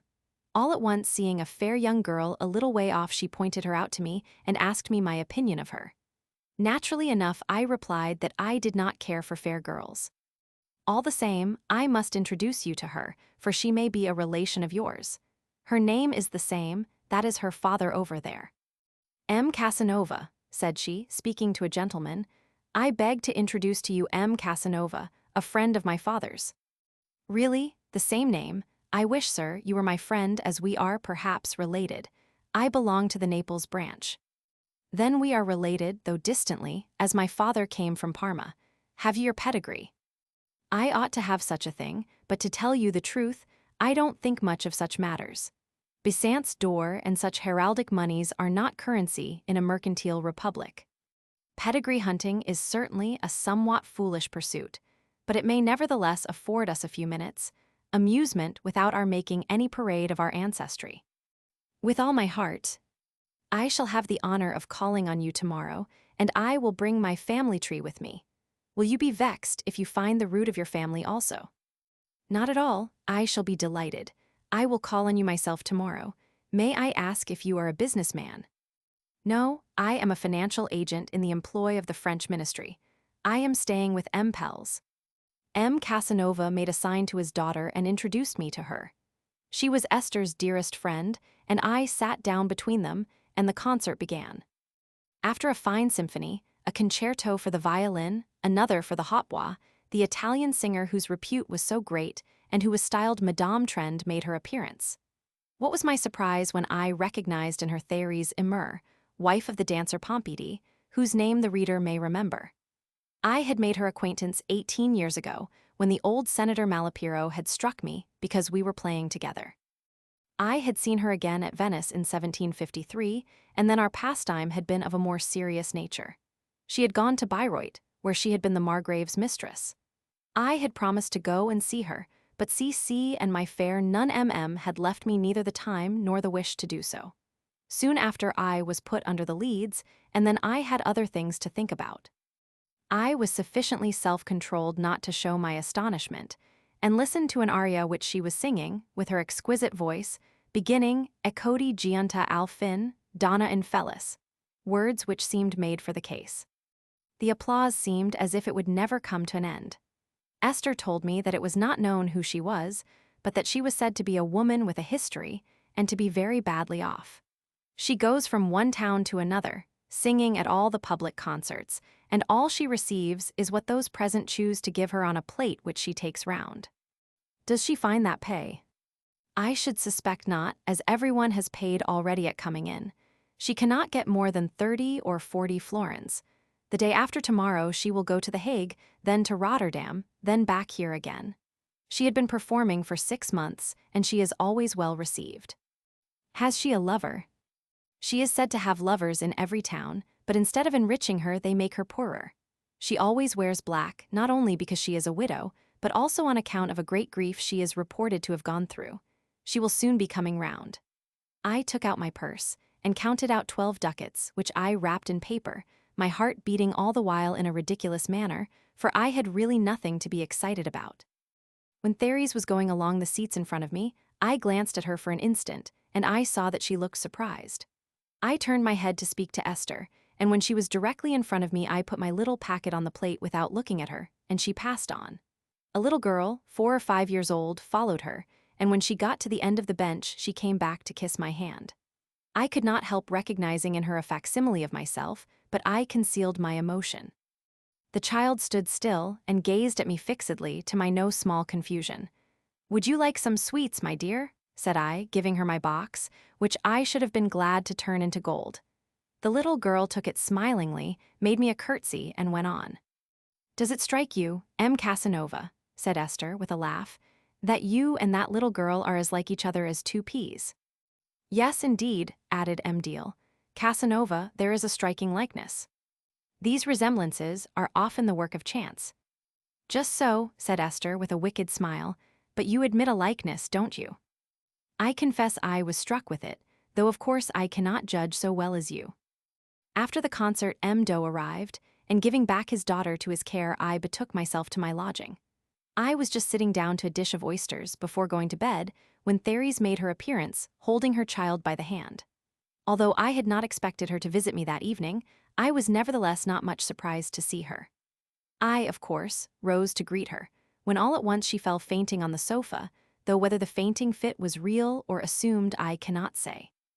Thinking that she might be really ill, I played my part properly, and brought her to herself by sprinkling her with cold water and putting my vinaigrette to her nose. As soon as she came to herself, she began to gaze at me without saying a word. At last, tired of her silence, I asked her if she would take any supper, and on her replying in the affirmative, I rang the bell and ordered a good supper for 3, which kept us at the table till 7 o'clock in the morning, talking over our various fortunes and misfortunes. She was already acquainted with most of my recent adventures, but I knew nothing at all about hers, and she entertained me with a recital of them for 5 or 6 hours. Sophie, the little girl, slept in my bed till day, and her mother, keeping the best of her tale to the last, told me that she was my daughter, and showed me her baptismal certificate. The birth of the child fell in with the period at which I had been intimate with Therese, and her perfect likeness to myself left no room for doubt. I therefore raised no objections, but told the mother that I was persuaded of my paternity, and that, being in a position to give the child a good education, I was ready to be a father to her. She is too precious a treasure in my sight. If we were separated, I should die. You are wrong, for if I took charge of the little girl, I should see that she was well provided for. I have a son of 12 to whom I cannot give a proper education. Take charge of him instead of Sophie. Where is he? He is boarding, or rather in pawn, at Rotterdam. What do you mean by in pawn? I mean that he will not be returned to me until I pay the person who has got him all my debts. How much do you owe? 80 florins. You have already given me 62, give me 4 ducats more, you can then take my son, and I shall be the happiest of mothers. I will send my son to you at The Hague next week, as I think you will be there. Yes, my dear Therese, and instead of 4 ducats, here are 20. We shall see each other again at The Hague. She was grateful to excess, but I only felt pity for her and a sort of friendly interest, and kept quite cool despite the ardor of her embraces. Seeing that her trouble was of no avail, she sighed, shed some tears, and taking her daughter, she bid me adieu, promising once more to send me her son. Therese was 2 years older than I. She was still pretty, and even handsome, but her charms no longer retained their first beauty, and my passion for her, having been a merely physical one, it was no wonder that she had no longer any attraction for me. Her adventures during the 6 years in which I had lost her would certainly interest my readers, and form a pleasing episode in my book, and I would tell the tale if it were a true one. But not being a romance writer, I am anxious that this work shall contain the truth and nothing but the truth. Convicted by her amorous and jealous Margrave of infidelity, she had been sent about her business. She was separated from her husband Pompidi, had followed a new lover to Brussels, and there had caught the fancy of Prince Charles de Lorraine, who had obtained her the direction of all the theaters in the Austrian Low Countries. She had then undertaken this vast responsibility, entailing heavy expenditure, till at last, after selling all her diamonds and lace, she had fled to Holland to avoid arrest. Her husband killed himself at Vienna in a paroxysm caused by internal pain. He had cut open his stomach with a razor and died tearing at his entrails. My business left me no time for sleep. Casanova came and asked me to dinner, telling me to meet him on the exchange, a place well worth seeing. Millionaires are as plentiful as blackberries, and anyone who is not worth more than 100,000 florins is considered a poor man. I found Mdo there, and was asked by him to dinner the following day at a small house he had on the Amstel. Casanova treated me with the greatest courtesy. After reading my pedigree, he went for his own and found it exactly the same, but he merely laughed and seemed to care little about it, differing in that respect from Don Antonio of Naples, who set such store by my pedigree and treated me with such politeness on that account. Nevertheless, he bade me make use of him in anything relating to business if I did anything in that way. I thought his daughter pretty, but neither her charms nor her wit made any impression on me. My thoughts were taken up with Esther, and I talked so much about her at dinner that at last my cousin declared that she did not consider her pretty. "Oh, you women, beauty is the only unpardonable offense in your eyes." Deal. Casanova was Esther's friend, and yet she could not bear to hear her praised. On my seeing Mdo again after dinner, he told me that if I cared to take 15% on my shares, he would take them from me and save brokers' expenses. I thought the offer a good one, and I accepted it, taking a bill of exchange on Torten and Bohr. At the rate of exchange at Hamburg, I found I should have 72,000 francs, although at 5%. I had only expected 69,000. This transaction won me high favor with Madame Durf, who, perhaps, had not expected me to be so honest. In the evening, I went with Pels to Zaandam, in a boat placed on a sleigh and impelled by a sail.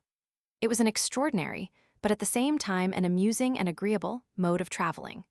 The wind was strong, and we did 15 miles an hour. We seemed to pass through the air as swiftly as an arrow. A safer and more convenient method of traveling cannot be imagined. It would be an ideal way of journeying round the world if there were such a thing as a frozen sea all round. The wind, however, must be behind, as one cannot sail on a side wind, there being no rudder.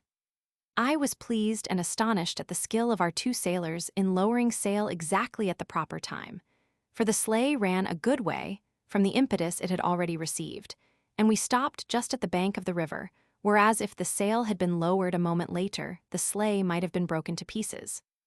We had some excellent perch for dinner, but the strength of the wind prevented us from walking about.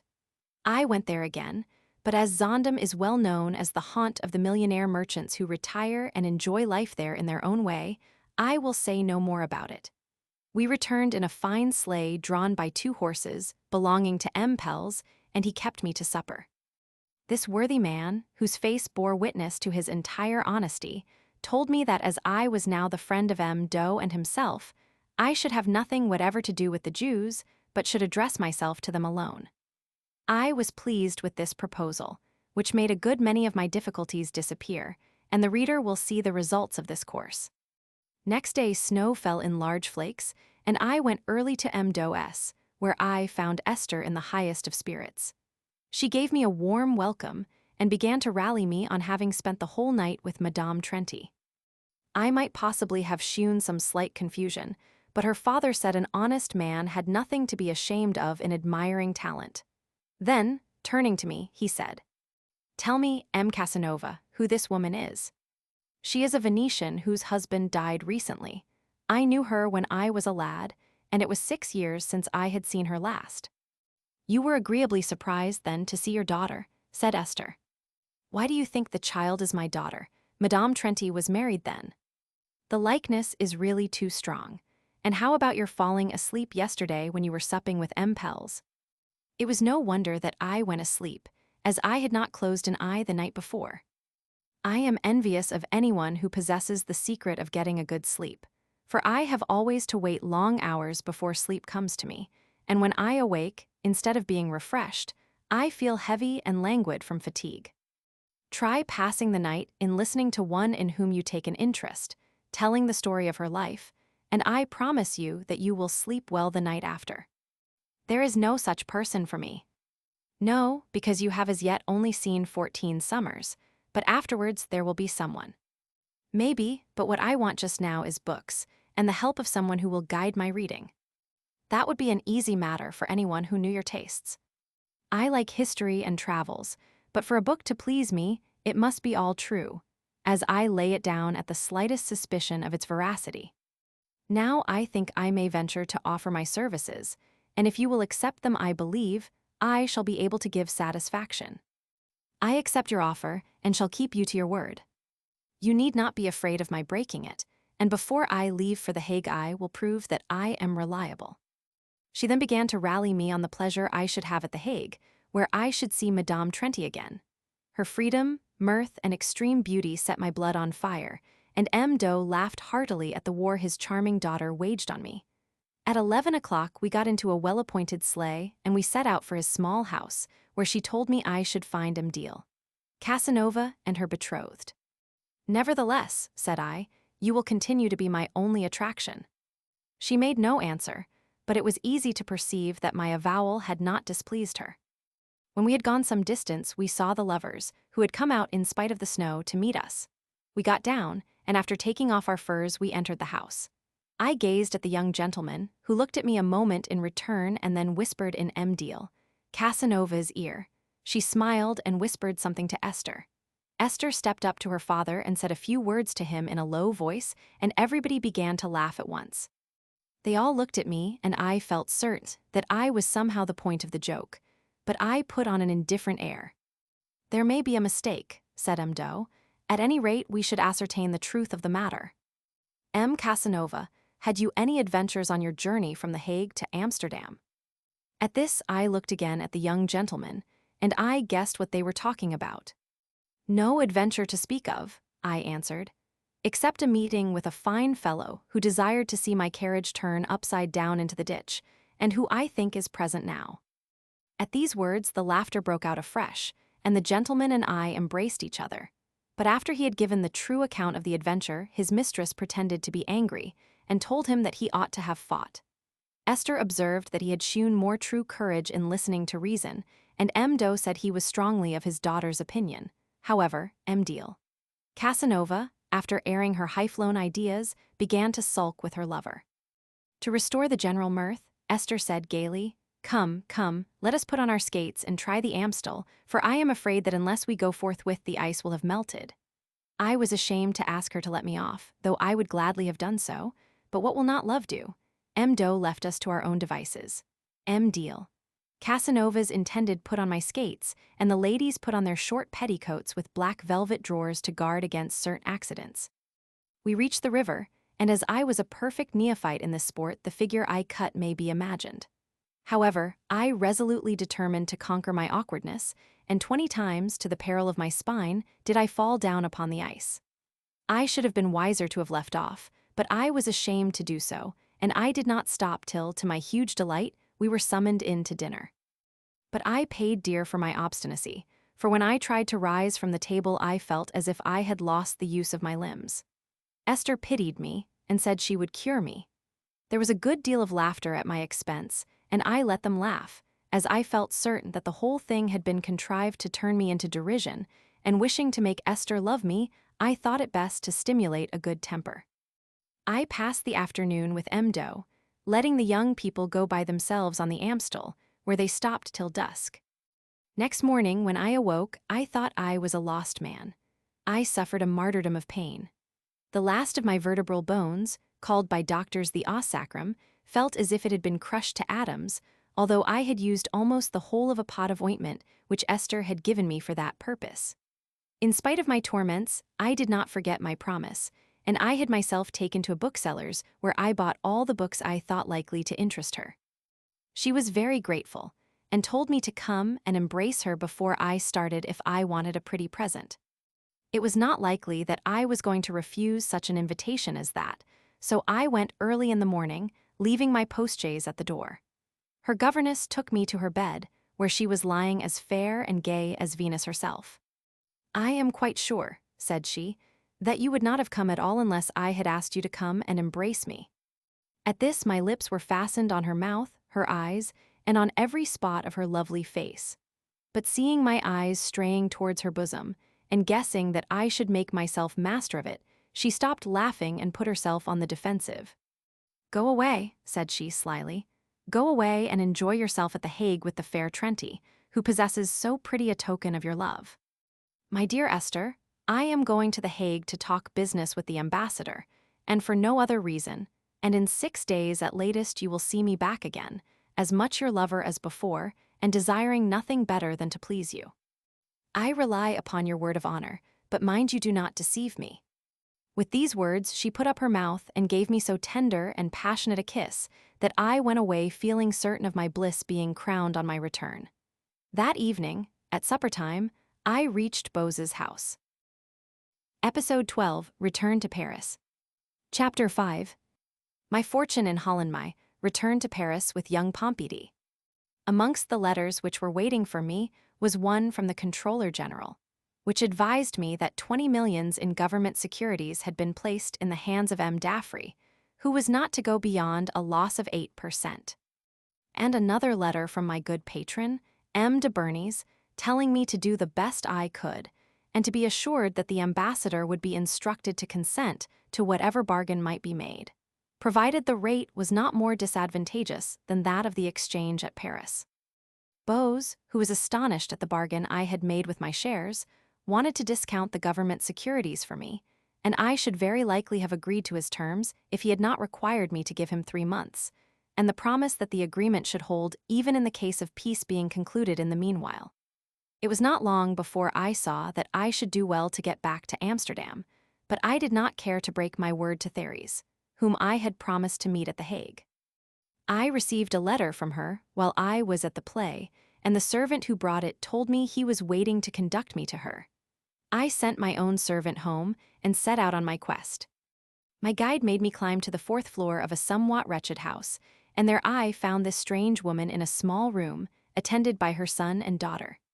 The table stood in the midst of the room and was covered with a black cloth, and the 2 candles standing upon it made it look like some sort of sepulchral altar. The Hague was a court town. I was richly dressed. My elaborate attire made the saddest possible contrast with the gloom of my surroundings. Therese, dressed in black and seated between her children at that black table, reminded me of Medea. To see these 2 fair young creatures vowed to a lot of misery and disgrace was a sad and touching sight. I took the boy between my arms and, pressing him to my breast, called him my son. His mother told him to look upon me as his father from henceforth. The lad recognized me. He remembered, much to my delight, seeing me in the May of 1753 in Venice at Madame Manzoni's. He was slight but strong, his limbs were well proportioned, and his features intellectual. He was 13 years old. His sister sat perfectly still, apparently waiting for her turn to come. I took her on my knee, and as I embraced her, nature herself seemed to tell me that she was my daughter. She took my kisses in silence, but it was easy to see that she thought herself preferred to her brother and was charmed with the idea. All her clothing was a slight frock, and I was able to feel every limb and to kiss her pretty little body all over, delighted that so sweet a being owed her existence to me.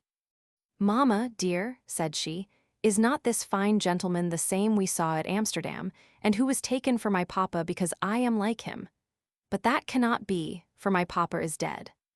"So he is, sweetheart, but I may be your dear friend, mayn't I? Would you like to have me for a friend?" "Yes, yes," she cried, and throwing her arms about my neck gave me 1,000 kisses, which I returned with delight. After we had talked and laughed together, we sat down at table, and the heroine Therese gave me a delicate supper accompanied by exquisite wines. "I have never given the Margrave better fare," said she, "at those nice little suppers we used to take together." Wishing to probe the disposition of her son, whom I had engaged to take away with me, I addressed several remarks to him, and soon discovered that he was of a false and deceitful nature, always on his guard, taking care of what he said, and consequently speaking only from his head and not from his heart. Every word was delivered with a quiet politeness which, no doubt, was intended to please me.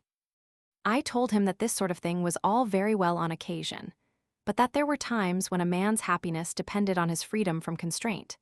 Then and only then was his amiability, if he had any, displayed. His mother, thinking to praise him, told me that reserve was his chief characteristic, that she had trained him to keep his counsel at all times and places, and that she was thus used to his being reserved with her as with everyone else. "All I can say is," said I, "your system is an abominable one. You may have strangled in their infancy all the finer qualities with which nature has endowed your son, and have fairly set him on the way to become a monster instead of an angel. I don't see how the most devoted father can possibly have any affection for a son who keeps all his emotions under lock and key." This outburst, which proceeded from the tenderness I would fain have felt for the boy, seemed to strike his mother dumb. "Tell me, my dear, if you feel yourself capable of showing me that confidence which a father has a right to expect of a good son, and if you can promise to be perfectly open and unreserved towards me." "I promise that I will die rather than tell you a falsehood." "That's just like him," said the mother. "I have succeeded in inspiring him with the utmost horror of untruthfulness." "That's all very well, my dear madam, but you might have pursued a still better course, and one which would have been still more conducive to his happiness." "What is that?" "I will tell you. It was necessary to make him detest a lie. You should have rather endeavored to make him a lover of the truth by displaying it to him in all its native beauty. This is the only way to make him lovable, and love is the sole bestower of happiness in this world." "But isn't it the same thing not to lie and to tell the truth?" said the boy, with a smile which charmed his mother and displeased me. "Certainly not. There is a great difference, for to avoid lying you have only to hold your tongue. And do you think that comes to the same thing as speaking the truth? You must open your mind to me, my son, and tell me all your thoughts, even if you blush in the recital. I will teach you how to blush, and soon you will have nothing to fear in laying open all your thoughts and deeds. When we know each other a little longer, we shall see how we agree together. You must understand that I cannot look upon you as my son until I see cause to love you, and I cannot have you call me father till you treat me as the best friend you have. You may be quite sure that I shall find a way to discover your thoughts, however cleverly you try to hide them. If I find you deceitful and suspicious, I shall certainly entertain no regard for you. As soon as I have finished my business at Amsterdam, we will set out for Paris. I am leaving The Hague tomorrow, and on my return I hope to find you instructed by your mother in a system of morality more consonant with my views, and more likely to lead to your happiness." On glancing at my little daughter, who had been listening to me with the greatest attention, I saw that her eyes were swimming with tears, which she could hardly retain. "Why are you crying?" said the mother. "It is silly to cry." And with that the child ran to her mother and threw her arms round her neck. "Would you like to come to Paris too?" said I to her. "Oh yes, but Mamma must come too, as she would die without me." "What would you do if I told you to go?" said the mother. "I would obey you, Mamma, but how could I exist away from you?" Thereupon my little daughter pretended to cry. I say pretended, as it was quite evident that the child did not mean what she said, and I am sure that her mother knew it as well as I. It was really a melancholy thing to see the effects of a bad education on this young child, to whom nature had given intelligence and feeling. I took the mother on one side and said that if she had intended to make actors of her children, she had succeeded to admiration. But if she wished them to become useful members of society, her system had failed lamentably, as they were in a fair way to become monsters of deceit. I continued making her the most pointed remonstrances until, in spite of her efforts to control herself, she burst into tears. However, she soon recovered her composure and begged me to stay at The Hague a day longer, but I told her it was out of the question and left the room. I came in again a few minutes after, and Sophie came up to me and said, in a loving little voice, "If you are really my friend, you will give me some proof of your friendship." "And what proof do you want, my dear?" "I want you to come and sup with me tomorrow." "I can't, Sophie dear, for I have just said no to your mother, and she would be offended if I granted you what I had refused her." "Oh no, she wouldn't. It was she who told me to ask you just now." I naturally began to laugh, but on her mother calling the girl a little fool, and the brother adding that he had never committed such an indiscretion, the poor child began to tremble all over and looked abashed. I reassured her as best I could, not caring whether what I said displeased her mother or not, and I endeavored to instill into her principles of a very different nature to those in which she had been reared, while she listened with an eagerness which proved that her heart was still ready to learn the right way. Little by little her face cleared, and I saw that I had made an impression, and though I could not flatter myself that any good I might do her would be lasting in its effects as long as she remained under the bad influence of her mother, I promised to come and sup with her next evening. "But on the condition," I said, "that you give me a plain meal and 1 bottle of Chambertin only, for you are not too well off." "I know that, but Mamma says that you pay for everything." This reply made me go off into a roar of laughter, and in spite of her vexation, the mother was obliged to follow my example. The poor woman, hardened by the life she led, took the child's simplicity for stupidity, but I saw in her a rough diamond which only wanted polishing. Therese told me that the wine did not cost her anything, as the son of the Rotterdam burgomaster furnished her with it, and that he would sup with us the next day if I would allow him to be present. I answered smilingly that I should be delighted to see him, and I went away after giving my daughter, of whom I felt fond, a tender embrace. I would have done anything to be entrusted with her, but I saw it would be no good trying to get possession of her, as the mother was evidently keeping her as a resource for her old age. This is a common way for adventuresses to look upon their daughters, and Therese was an adventuress in the widest acceptation of the term. I gave her 20 ducats to get clothes for my adopted son and Sophie, who, with spontaneous gratitude and her eyes filled with tears, came and gave me a kiss. Joseph was going to kiss my hand, but I told him that it was degrading for one man to kiss another's hand, and that for the future he was to show his gratitude by embracing me as a son embraces his father. Just as I was leaving, Therese took me to the closet where the 2 children were sleeping. I knew what she was thinking of, but all that was over long ago. I could think of no one but Esther. The next day I found the burgomaster's son at my actress's house. He was a fine young fellow of 20 or 21, but totally devoid of manner. He was Therese's lover, but he should have regulated his behavior in my presence. Therese, seeing that he was posing as master of the field, and that his manners disgusted me, began to snub him, much to his displeasure, and after sneering at the poorness of the dishes, and praising the wine which he had supplied, he went out leaving us to finish our dessert by ourselves. I left myself at 11, telling Therese that I should see her again before I went away. The Princess de Galitzin, a Cantemir by birth, had asked me to dinner, and this made me lose another day.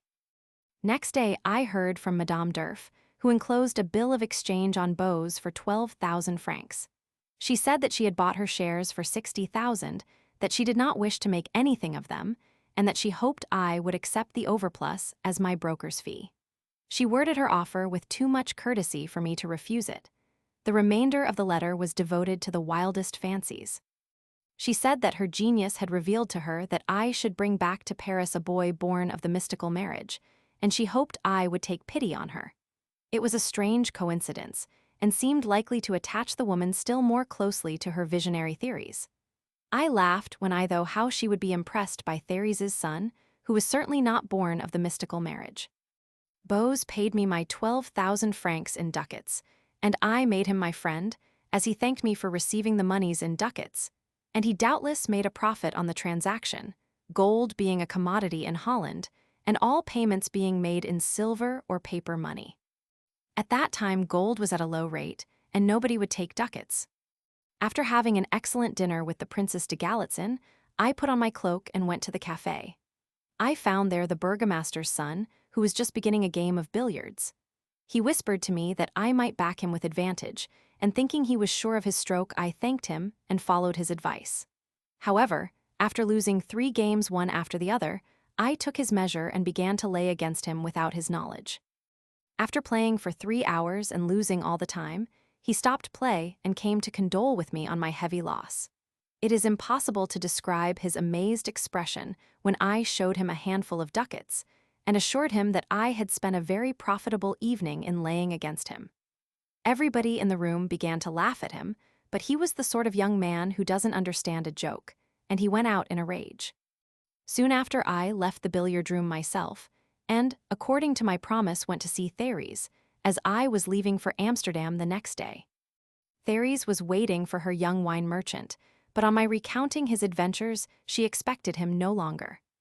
I took my little daughter on my knee and lavished my caresses on her, and so left them, telling them that we should see each other again in the course of 3 weeks or a month at latest.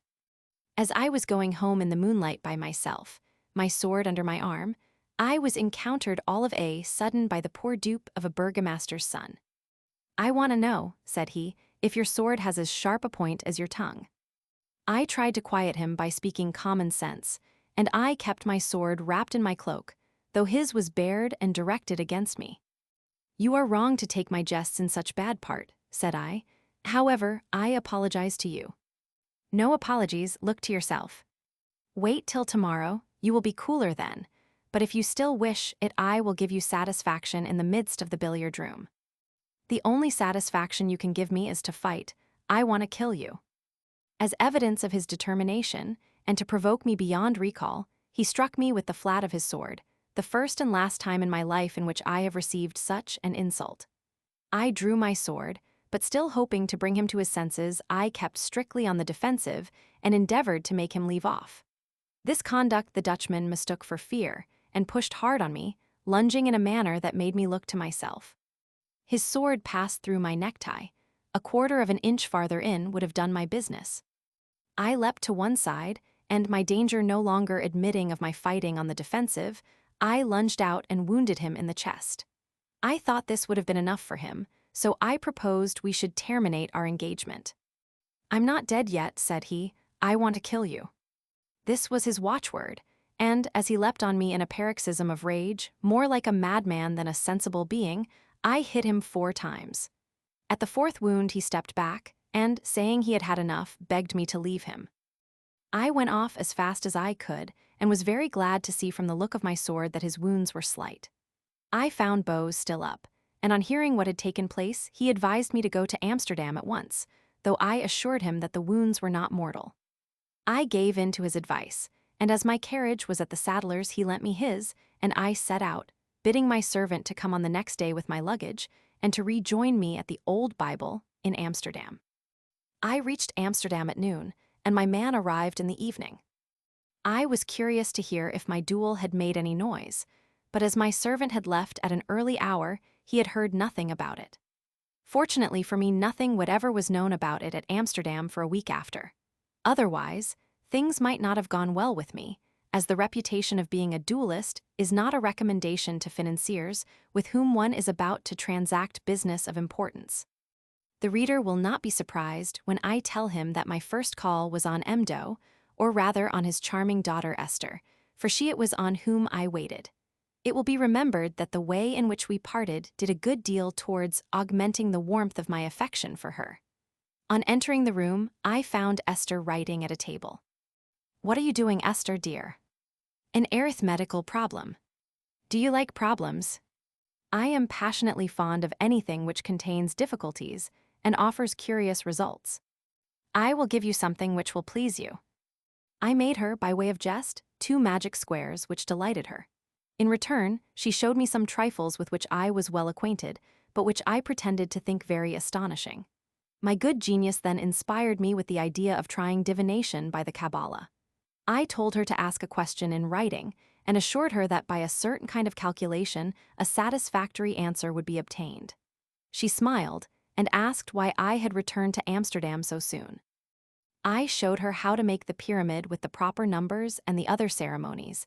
Then I made her extract the answer in numbers, translating it into French, and greatly was she surprised to find that the cause which had made me return to Amsterdam so soon was love. Quite confounded, she said it was very wonderful, even though the answer might not be true, and she wished to know what masters could teach this mode of calculation. Those who know it cannot teach it to anyone. "How did you learn it, then?" "From a precious manuscript I inherited from my father." "Sell it me." "I have burnt it, and I am not empowered to communicate the secret to anyone before I reach the age of 50. "Why 50? "I don't know, but I do know that if I communicated it to anyone before that age, I should run the risk of losing it myself. The elementary spirit who is attached to the oracle would leave it." "How do you know that?" "I saw it so stated in the manuscript I have spoken of." "Then you are able to discover all secrets." "Yes, or I should be if the replies were not sometimes too obscure to be understood. As it does not take much time, will you be kind enough to get me an answer to another question? With pleasure, you can command me in anything not forbidden by my familiar spirit. She asked what her destiny would be, and the oracle replied that she had not yet taken the first step towards it. Esther was astonished and called her governess to see the two answers, but the good woman saw nothing wonderful in them whatever. Esther impatiently called her a blockhead and entreated me to let her ask another question. I begged her to do so, and she asked, "Who loves me most in Amsterdam?" The oracle replied that no one loved her as well as he who had given her being. Poor Esther then told me that I had made her miserable, and that she would die of grief if she could not succeed in learning the method of calculation. I gave no answer, and pretended to feel sad at heart. She began to write down another question, putting her hand in front so as to screen the paper. I rose as if to get out of her way, but while she was arranging the pyramid, I cast my eyes on the paper whilst walking up and down the room and read her question. After she had gone as far as I had taught her, she asked me to extract the answer, saying that I could do so without reading the question. I agreed to do so on the condition that she would not ask a second time. As I had seen her question, it was easy for me to answer it. She had asked the oracle if she might show the questions she had propounded to her father, and the answer was that she would be happy as long as she had no secrets from her father. When she read these words, she gave a cry of surprise, and could find no words wherewith to express her gratitude to me. I left her for the exchange, where I had a long business conversation with M. Pels. Next morning, a handsome and gentlemanly man came with a letter of introduction from Therese, who told me that he would be useful in case I wanted any assistance in business. His name was Rijgerbus. She informed me that the burgomaster's son was only slightly wounded, and that I had nothing to fear as the matter was not generally known, and that if I had business at The Hague, I might return there in perfect safety. She said that my little Sophie talked of me all day, and that I should find my son much improved on my return. I asked M. Rijgerbus to give me his address, assuring him that at the proper time I should rely on his services. A moment after Rijgerbus had gone, I got a short note from Esther, who begged me, in her father's name, to spend the day with her at least, if I had no important engagement.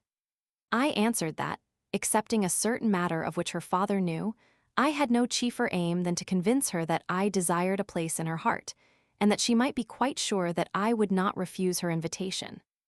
I went to M. Doe at dinner time. I found Esther and her father puzzling over the method which drew reasonable answers out of a pyramid of numbers. As soon as her father saw me, he embraced me, saying how happy he was to possess a daughter capable of attracting me. She will attract any man who has sufficient sense to appreciate her. You appreciate her then. I worship her. Then embrace her. Esther opened her arms, and with a cry of delight threw them round my neck, and gave the back all my caresses, kiss for kiss. I have got through all my business, said M. Doe, and the rest of my day is at your disposal. I have known from my childhood that there is such a science as the one you profess, and I was acquainted with a Jew who by its aid made an immense fortune. He, like you, said that, under pain of losing the secret, it could only be communicated to one person, but he put off doing so long that at last it was too late, for a high fever carried him off in a few days. I hope you will not do as the Jew did, but in the meanwhile allow me to say that if you do not draw a profit from this treasure, you do not know what it really is. You call this knowledge of mine a treasure, and yet you possess one far more excellent, looking at Esther as I spoke. We will discuss that again. Yes, sir, I call your science a treasure.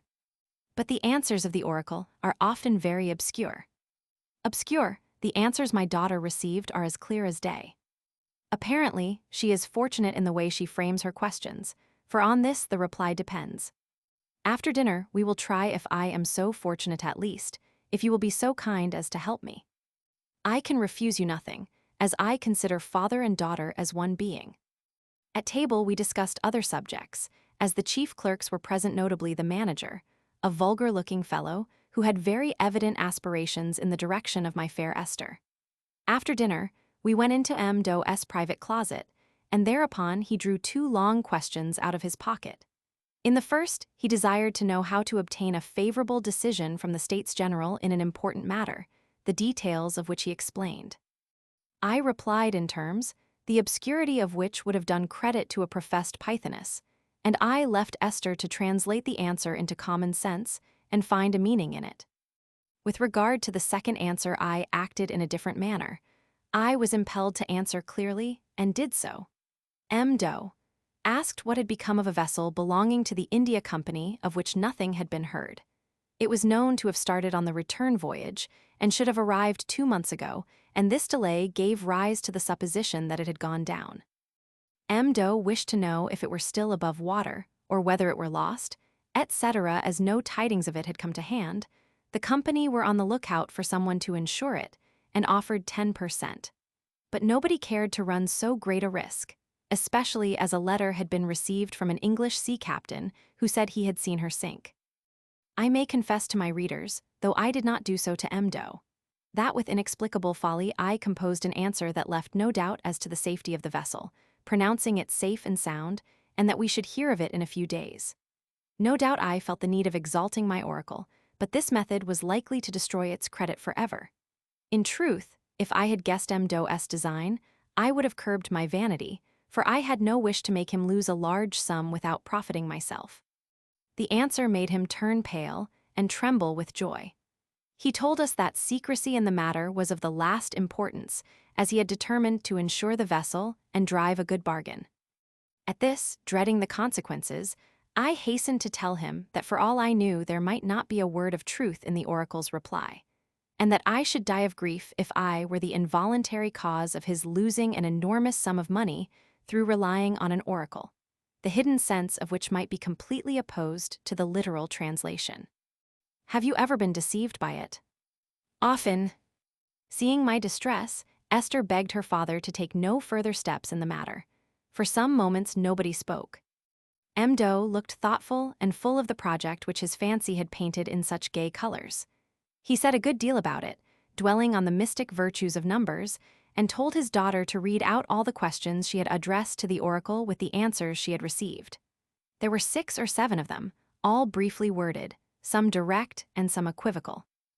Esther, who had constructed the pyramids, had shown, with my potent assistance, in extracting the answers, which I had really invented, and her father, in the joy of his heart, seeing her so clever, imagined that she would become an adept in the science by the force of intelligence. The lovely Esther, who was much taken with the trifle, was quite ready to be of the same opinion.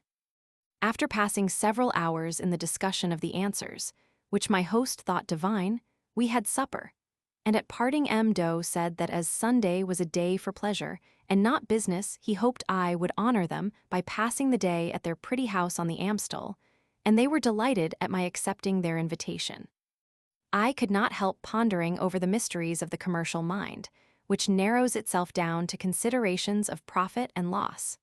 M. Doe was decidedly an honest man, but although he was rich, he was by no means devoid of the greed incident to his profession. I asked myself the question, how a man, who would consider it dishonorable to steal a ducat, or to pick one up in the street and keep it, knowing to whom it belonged, could reconcile it with his conscience to make an enormous profit by insuring a vessel of the safety of which he was perfectly certain, as he believed the oracle infallible. Such a transaction was certainly fraudulent, as it is dishonest to play when one is certain of winning. As I was going home, I passed a tea garden, and seeing a good many people going in and coming out, I went in curious to know how these places were managed in Holland. Great heavens! I found myself the witness of an orgy, the scene a sort of cellar, a perfect cesspool of vice and debauchery. The discordant noise of the 2 or 3 instruments which formed the orchestra struck gloom to the soul and added to the horrors of the cavern. The air was dense with the fumes of bad tobacco, and vapors reeking of beer and garlic issued from every mouth. The company consisted of sailors, men of the lowest class, and a number of vile women. The sailors and the dregs of the people thought this den a garden of delight, and considered its pleasures compensation for the toils of the sea and the miseries of daily labor. There was not a single woman there whose aspect had anything redeeming about it. I was looking at the repulsive sight in silence when a great hulking fellow, whose appearance suggested the blacksmith and his voice the blackguard, came up to me and asked me in bad Italian if I would like to dance. I answered in the negative, but before leaving me, he pointed out a Venetian woman who, he said, would oblige me if I gave her some drink. Wishing to discover if she was anyone I knew, I looked at her attentively and seemed to recollect her features, although I could not decide who she could be. Feeling rather curious on the subject, I sat down next to her and asked if she came from Venice and if she had left that country some time ago. Nearly 18 years, she replied. I ordered a bottle of wine and asked if she would take any. She said yes and added if I liked, she would oblige me. I haven't time, I said, and I gave the poor wretch the change I received from the waiter. She was full of gratitude and would have embraced me if I had allowed her. Do you like being at Amsterdam better than Venice? I asked. Alas, no, for if I were in my own country I should not be following this dreadful trade. How old were you when you left Venice? I was only 14 and lived happily with my father and mother, who now may have died of grief. Who seduced you? A rascally footman. In what part of Venice did you live? I did not live in Venice, but at Friuli, not far off. Friuli, 18 years ago. A footman? I felt moved, and looking at the wretched woman more closely I soon recognized in her Lucy of Pasean. I cannot describe my sorrow, which I concealed as best I could, and tried hard to keep up my indifferent air. A life of debauchery rather than the flight of time had tarnished her beauty and ruined the once exquisite outlines of her form. Lucy, that innocent and pretty maiden, grown ugly, vile, a common prostitute. It was a dreadful thought. She drank like a sailor, without looking at me, and without caring who I was. I took a few ducats from my purse and slipped them into her hand, and without waiting for her to find out how much I had given her, I left that horrible den. I went to bed full of saddening thoughts. Not even under the Leads did I pass so wretched a day. I thought I must have risen under some unhappy star. I loathed myself. With regard to Lucy, I felt the sting of remorse, but at the thought of M. Doe, I hated myself.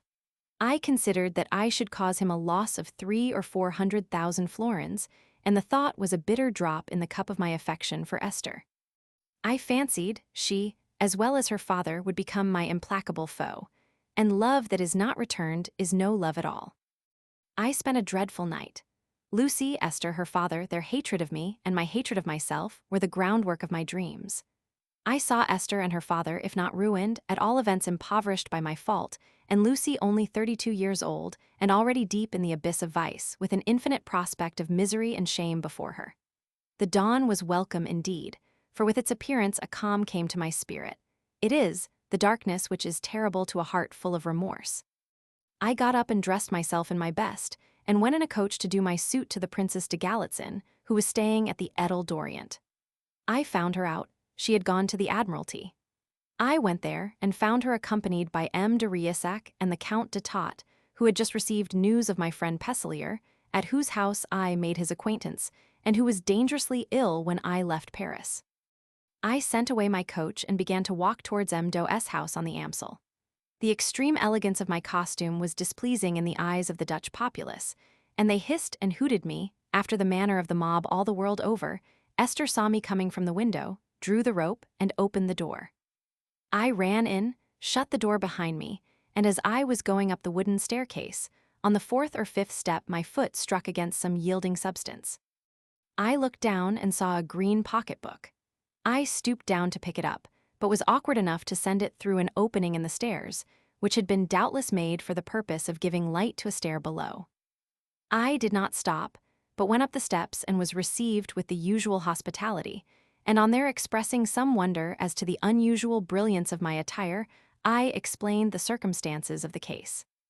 Esther smiled and said I looked quite another person, but I saw that both father and daughter were sad at heart. Esther's governess came in and said something to her in Dutch, at which, in evident distress, she ran and embraced her father. I see, my friends, that something has happened to you. If my presence is a restraint, treat me without ceremony and bid me go. It's not so great an ill hap after all. I have enough money left to bear the loss patiently. If I may ask the question, what is the nature of your loss? I have lost a green pocketbook containing a good deal of money, which if I had been wise I would have left behind, as I did not require it till tomorrow. And you don't know where you lost it. It must have been in the street, but I can't imagine how it can have happened. It contained bills of exchange for large amounts, and of course they don't matter, as I can stop payment of them. But there were also notes of the Bank of England for heavy sums, and they are gone, as they are payable to the bearer. Let us give thanks to God, my dear child, that it is no worse, and pray to Him to preserve to us what remains, and above all to keep us in good health. I have had much heavier losses than this, and I have been enabled not only to bear the misfortune, but to make up the loss. Let us say no more about the matter. While he was speaking, my heart was full of joy, but I kept up the sadness befitting the scene. I had not the slightest doubt that the pocketbook in question was the one I had unluckily sent through the staircase, but which could not be lost irretrievably. My first point was how to make capital of my grand discovery in the interests of my cabalistic science. It was too fine an opportunity to be lost, especially as I still felt the sting of having been the cause of an enormous loss to the worthy man. I would give them a grand proof of the infallibility of my oracle. How many miracles are done in the same way? The thought put me into a good humor. I began to crack jokes, and my jests drew peals of laughter from Esther. We had an excellent dinner and choice wine. After we had taken coffee, I said that if they liked we would have a game of cards, but Esther said that this would be a waste of time, as she would much prefer making the oracular pyramids. This was exactly what I wanted. With all my heart, I said, "We will do as you suggest." Shall I ask where my father lost his pocketbook? Why not? It's a plain question. Write it down. She made the pyramid, and the reply was that the pocketbook had not been found by anyone. She leapt up from her seat, danced for joy, and threw her arms round her father's neck, saying, we shall find it, Papa." I hope so too, my dear. That answer is really very consoling. Wherewith Esther gave her father one kiss after another. Yes, said I, there is certainly ground for hope, but the oracle will be dumb to all questions. Dumb, why? I was going to say it will be dumb if you do not give me as many kisses as you have given your father.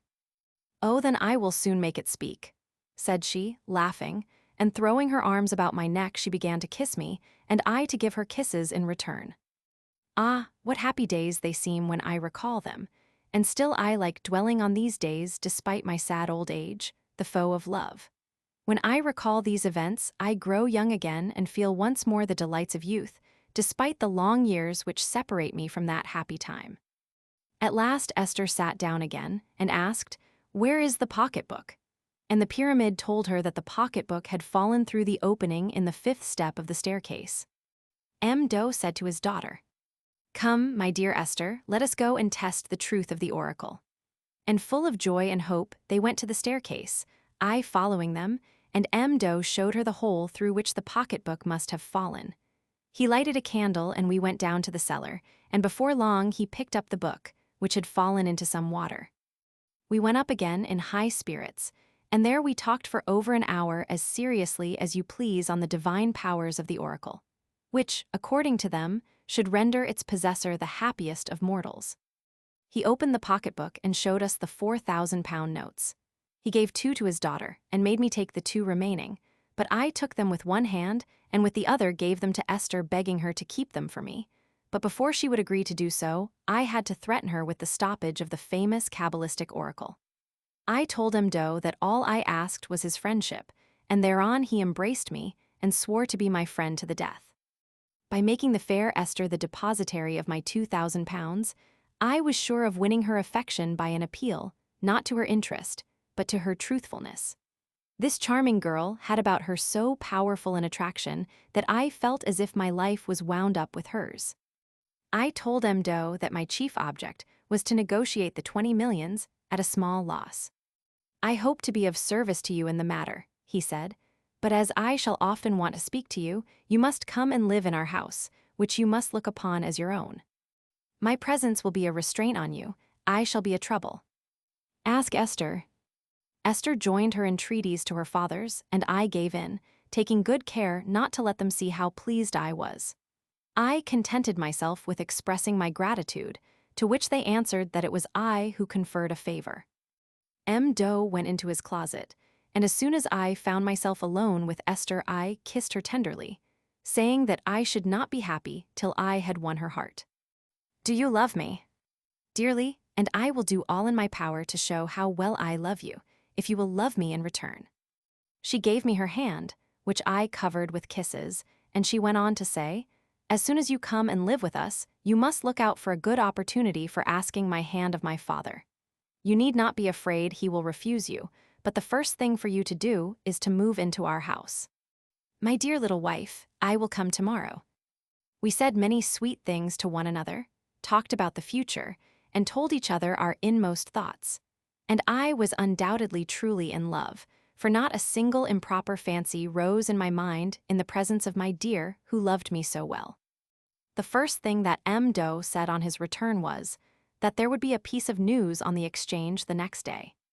What is that, Papa dear? I have decided to take the whole risk amounting to 300,000 florins of the ship which is thought to have gone down. They will call me mad, but they themselves will be the madmen, which is what I should be if, after the proof we have had, I doubted the oracle any more. My dear sir, you make me frightened. I have told you that I have been often deceived by the oracle. That must have been, my dear fellow, when the reply was obscure, and you did not get at the real sense of it. But in the present case there is no room for doubt. I shall make 3,000,000 florins, or, if the worst comes to the worst, my loss won't ruin me. Esther, whom the finding of the pocketbook had made enthusiastic, told her father to lose no time. As for me, I could not recall what I had done, but I was again overwhelmed with sadness. M. Doe saw it, and taking my hand said, if the oracle does lie this time, I shall be none the less your friend. I am glad to hear it, I answered, but as this is a matter of the utmost importance, let me consult the oracle a second time before you risk your 300,000 florins. This proposition pleased the father and daughter highly. They could not express their gratitude to me for being so careful of their interests. What followed was truly surprising enough to make one believe in fatality. My readers probably will not believe it, but as these memoirs will not be published till I have left this world, it would be of no use for me to disguise the truth in any way, especially as the writing of them is only the amusement of my leisure hours. Well, let him who will believe it. This is absolutely what happened. I wrote down the question myself, erected the pyramid, and carried out all the magical ceremonies without letting Esther have a hand in it. I was delighted to be able to check an act of extreme imprudence, and I was determined to do so. A double meaning, which I knew how to get, would abate M. Doe's courage and annihilate his plans. I had thought over what I wanted to say, and I thought I had expressed it properly in the numbers. With that idea, as Esther knew the alphabet perfectly well, I let her extract the answer and transfer it into letters. What was my surprise when I heard her read these words? In a matter of this kind, neither fear nor hesitate. Your repentance would be too hard for you to bear. That was enough. Father and daughter ran to embrace me, and M. Doe said that when the vessel was sighted a tithe of the profits should be mine. My surprise prevented me giving any answer. I had intended to write trust and hazard, and I had written fear and hesitate. But thanks to his prejudice, M. Doe only saw in my silence confirmation of the infallibility of the oracle. In short, I could do nothing more, and I took my leave, leaving everything to the care of chance, who sometimes is kind to us in spite of ourselves. The next morning I took up my abode in a splendid suite of rooms in Esther's house, and the day after I took her to a concert, where she joked with me on the grief I should endure on account of the absence of Madame Trend and my daughter. Esther was the only mistress of my soul. I lived but to adore her, and I should have satisfied my love had not Esther been a girl of good principles. I could not gain possession of her, and was full of longing and desire. 4 or 5 days after my installation in my new quarters, M. Doe communicated to me the result of a conference which he had had with M. Pels and 6 other bankers on the 20 millions. They offered 10 millions in hard cash and 7 millions in paper money, bearing interest at 5 or 6%, with a deduction of 1%. Brokerage. Furthermore, they would forgive a sum of 1,200,000 florins owed by the French India Company to the Dutch Company. With such conditions, I could not venture to decide on my own responsibility, although, personally, I thought them reasonable enough, the impoverished state of the French treasury being taken into consideration. I sent copies of the proposal to M. de Boulogne and M. d'Affry, begging from them an immediate reply.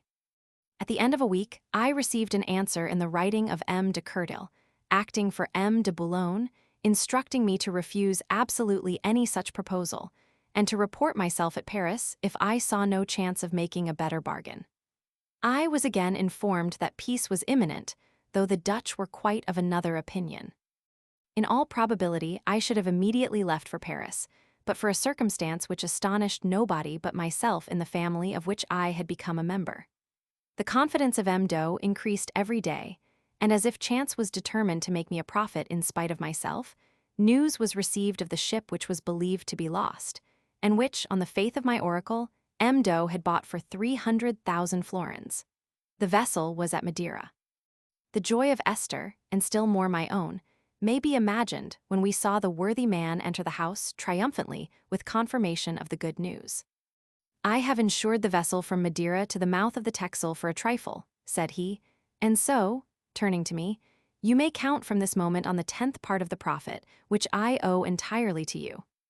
The reader may imagine my delight, but there is one thing he will not imagine, unless he knows my character better than I do myself, the confusion into which I was thrown by the following remarks. "You are now rich enough," said M. Doe, "to set up for yourself amongst us, and you are positively certain to make an enormous fortune in a short time merely by making use of your Kabbalah. I will be your agent. Let us live together, and if you like my daughter as she likes you, you can call yourself my son as soon as you please." In Esther's face shone forth joy and happiness, and in mine, though I adored her, there was to be seen, alas, nothing but surprise. I was stupid with happiness and the constraint in which I held myself. I did not analyze my feelings, but though I knew it not, there can be no doubt that my insuperable objection to the marriage tie was working within my soul. A long silence followed, and last, recovering my powers of speech, I succeeded, with an effort, in speaking to them of my gratitude, my happiness, my love, and I ended by saying that, in spite of my affection for Esther, I must, before settling in Holland, return to Paris, and discharge the confidential and responsible duty which the government had placed in my hands. I would then return to Amsterdam perfectly independent. This long peroration won their approval. Esther was quite pleased, and we spent the rest of the day in good spirits. Next day, M. Doe gave a splendid dinner to several of his friends, who congratulated him on his good fortune, being persuaded that his courageous action was to be explained by his having had secret information of the safety of the vessel, though none of them could see from what source he, and he only, had obtained it. A week after this lucky event, he gave me an ultimatum on the matter of the 20 millions, in which he guaranteed that France should not lose more than 9% in the transaction. I immediately sent a copy of his proposal to M. d'Affry, begging him to be as prompt as possible, and another copy to the Controller General, with a letter in which I warned him that the thing would certainly fall through if he delayed a single day in sending full powers to M. d'Affry to give me the necessary authority to act.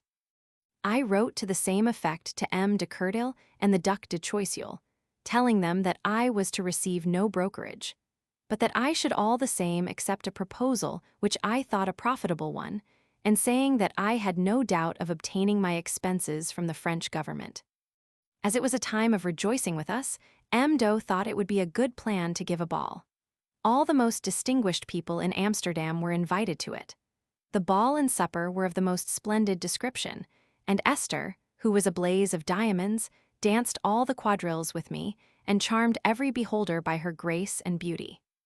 I spent all my time with Esther, and every day we grew more and more in love and more unhappy, for we were tormented by abstinence, which irritated while it increased our desires. Esther was an affectionate mistress, but discreet rather by training than disposition. The favors she accorded me were of the most insignificant description. She was lavish of nothing but her kisses, but kisses are rather irritating than soothing. I used to be nearly wild with love.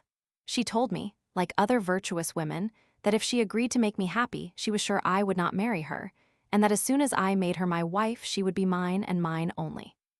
She did not think I was married, for I had given her too many assurances to the contrary, but she thought I had a strong attachment to someone in Paris.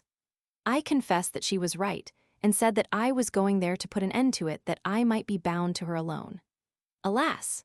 I lied when I said so, for Esther was inseparable from her father, a man of 40, and I could not make up my mind to pass the remainder of my days in Holland.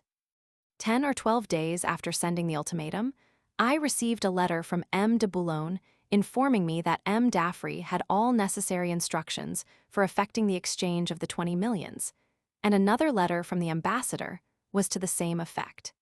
He warned me to take care that everything was right, as he should not part with the securities before receiving 18,200,000 francs in current money. The sad time of parting at last drew near, amid many regrets and tears from all of us. Esther gave me the 2,000 pounds I had won so easily, and her father, at my request, gave me bills of exchange to the amount of 100,000 florins, with a note of 200,000 florins authorizing me to draw upon him till the whole sum was exhausted. Just as I was going, Esther gave me 50 shirts and 50 handkerchiefs of the finest quality.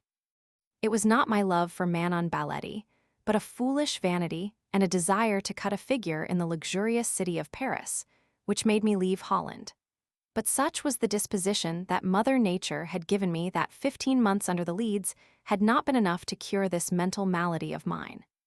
But when I reflect upon after events of my life, I am not astonished that the Leads proved ineffectual, for the numberless vicissitudes which I have gone through since have not cured me my disorder, indeed, being of the incurable kind. There is no such thing as destiny. We ourselves shape our lives, notwithstanding that saying of the Stoics, volentem ducit, nolentem trahit.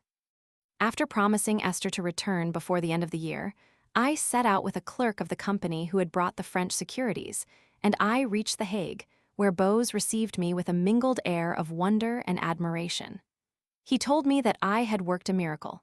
But, he added, to succeed thus you must have persuaded them that peace was on the point of being concluded. By no means, I answered. So far from my persuading them, they are of the opposite opinion, but all the same I may tell you that peace is really imminent. If you like to give me that assurance in writing, said he, I will make you a present of 50,000 florins worth of diamonds. Well, I answered, the French ambassador is of the same opinion as myself, but I don't think the certainty is sufficiently great as yet for you to risk your diamonds upon it. Next day I finished my business with the ambassador, and the clerk returned to Amsterdam. I went to supper at Therese S. and found her children very well dressed. I told her to go on to Rotterdam the next day and wait for me there with her son, as I had no wish to give scandal at The Hague. At Rotterdam, Therese told me that she knew I had won 500,000 at Amsterdam, and that her fortune would be made if she could leave Holland for London. She had instructed Sophie to tell me that my good luck was the effect of the prayers she had addressed to heaven on my behalf. I saw where the land lay, and I enjoyed a good laugh at the mother's craft and the child's piety, and gave her 100 ducats, telling her that she should have another 100 when she wrote to me from London. It was very evident that she thought the sum a very moderate one, but I would not give her any more. She waited for the moment when I was getting into my carriage to beg me to give her another 100 ducats, and I said, in a low tone, that she should have 1,000 if she would give me her daughter. She thought it over for a minute, and then said that she could not part with her.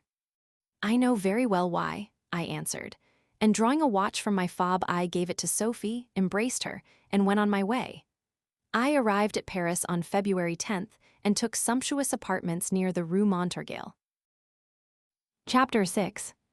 I meet with a flattering reception from my patron Madame Durfs, infatuation Madame XCV, and her family Madame du Roumain. During my journey from The Hague to Paris, short as it was, I had plenty of opportunities for seeing that the mental qualities of my adopted son were by no means equal to his physical ones. As I had said, the chief point which his mother had impressed on him was reserve, which she had instilled into him out of regard for her own interests. My readers will understand what I mean, but the child, in following his mother's instructions, had gone beyond the bounds of moderation. He possessed reserve, it is true, but he was also full of dissimulation, suspicion, and hypocrisy, a fine trio of deceit in one who was still a boy. He not only concealed what he knew, but he pretended to know that which he did not. His idea of the one quality necessary to success in life was an impenetrable reserve, and to obtain this, He had accustomed himself to silence the dictates of his heart, and to say no word that had not been carefully weighed. Giving other people wrong impressions passed with him for discretion, and his soul being incapable of a generous thought, he seemed likely to pass through life without knowing what friendship meant. Knowing that Madame Durf counted on the boy for the accomplishment of her absurd hypostasis, and that the more mystery I made of his birth, the more extravagant would be her fancies about it, I told the lad that if I introduced him to a lady who questioned him by himself about his birth, he was to be perfectly open with her. On my arrival at Paris, my first visit was to my patron, whom I found in grand company, amongst whom I recognized the Venetian ambassador, who pretended not to know me. "How long have you been in Paris?" said the minister, taking me by the hand. "I have only just stepped out of my chaise." "Then go to Versailles. You will find the Duc de Choiseul and the Controller General there. You have been wonderfully successful. Go and get your meed of praise and come and see me afterwards.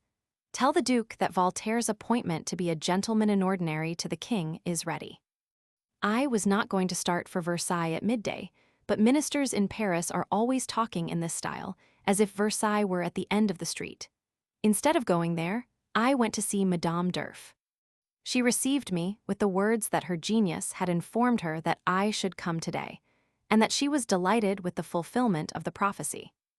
"Corneman tells me that you have been doing wonders in Holland, but I see more in the matter than he does, as I am quite certain that you have taken over the 20 millions yourself. The funds have risen, and 100 millions at least will be in circulation in the course of the next week. You must not be offended at my shabby present, for, of course, 12,000 francs are nothing to you. You must look upon them as a little token of friendship.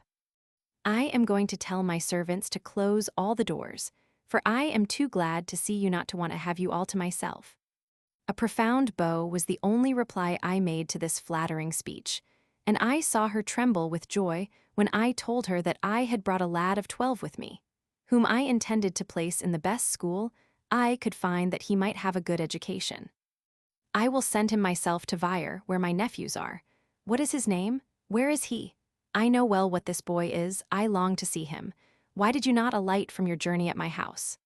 Her questions and replies followed one another in rapid succession.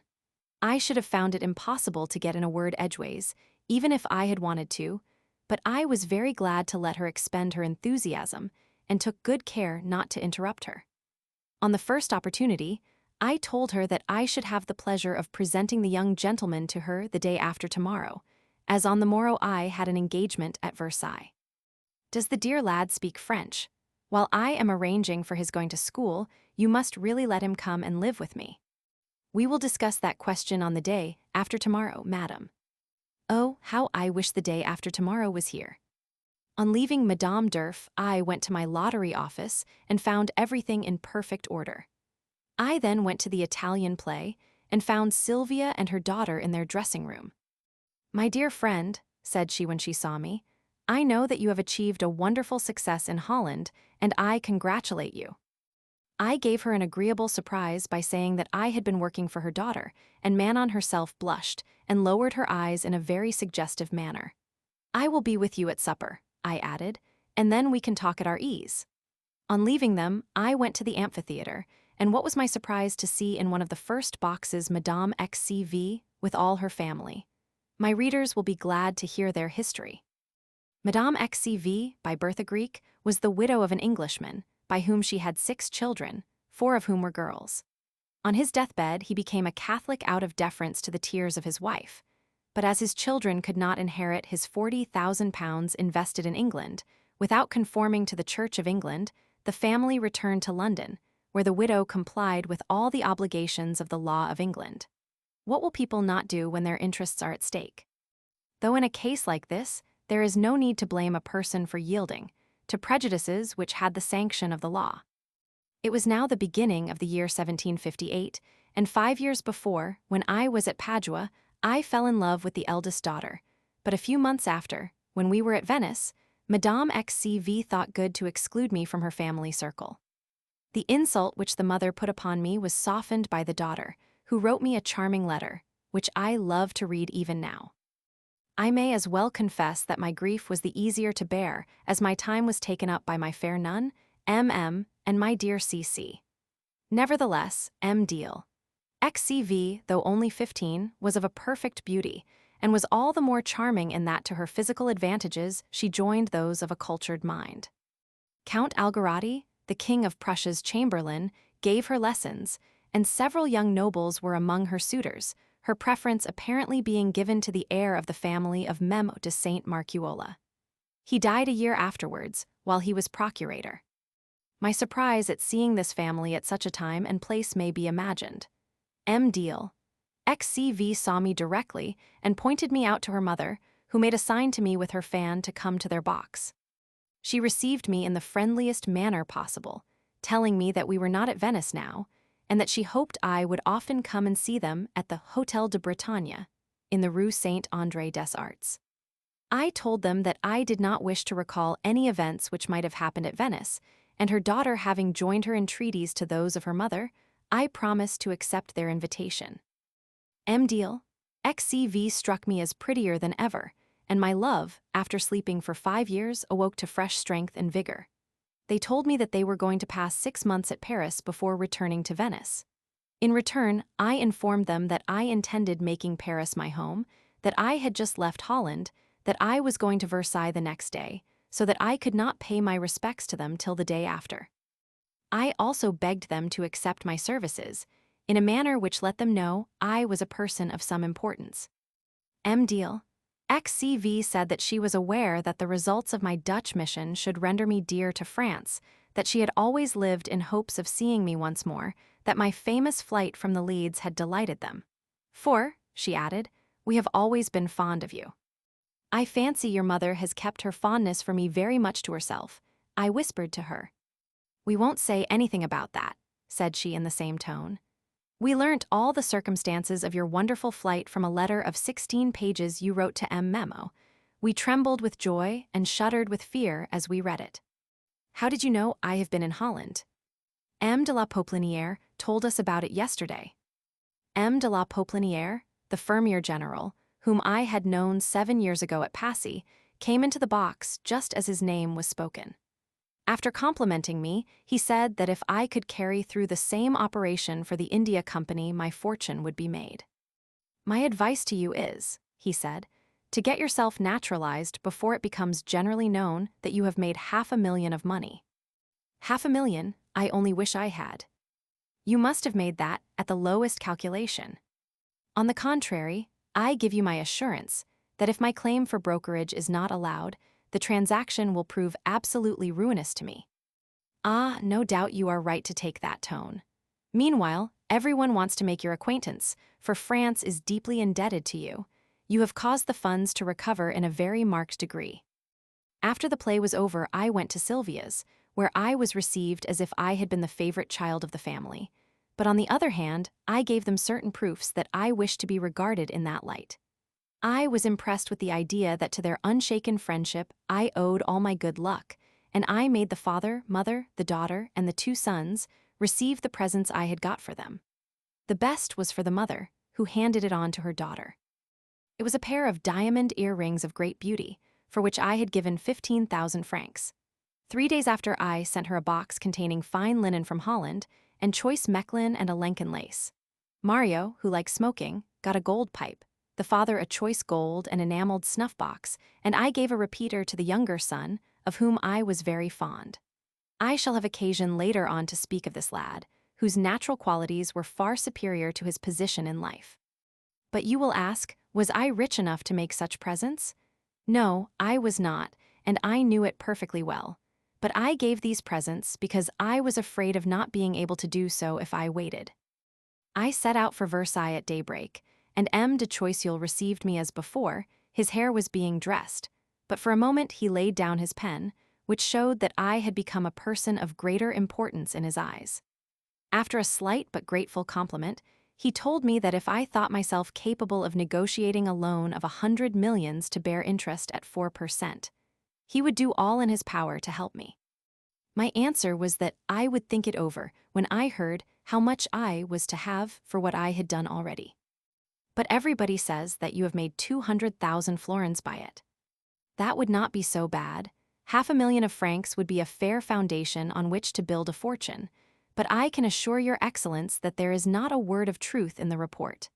I defy anyone to prove it. Until some substantial proof is offered, I think I can lay claim to brokerage. True, true. Go to the Comptroller General and state your views to him. M. de Boulogne stopped the occupation, on which he was engaged to give me a most friendly greeting. But when I said that he owed me 100,000 florins, he smiled sardonically. I happen to know, he said, that you have bills of exchange to the amount of 100,000 crowns payable to yourself.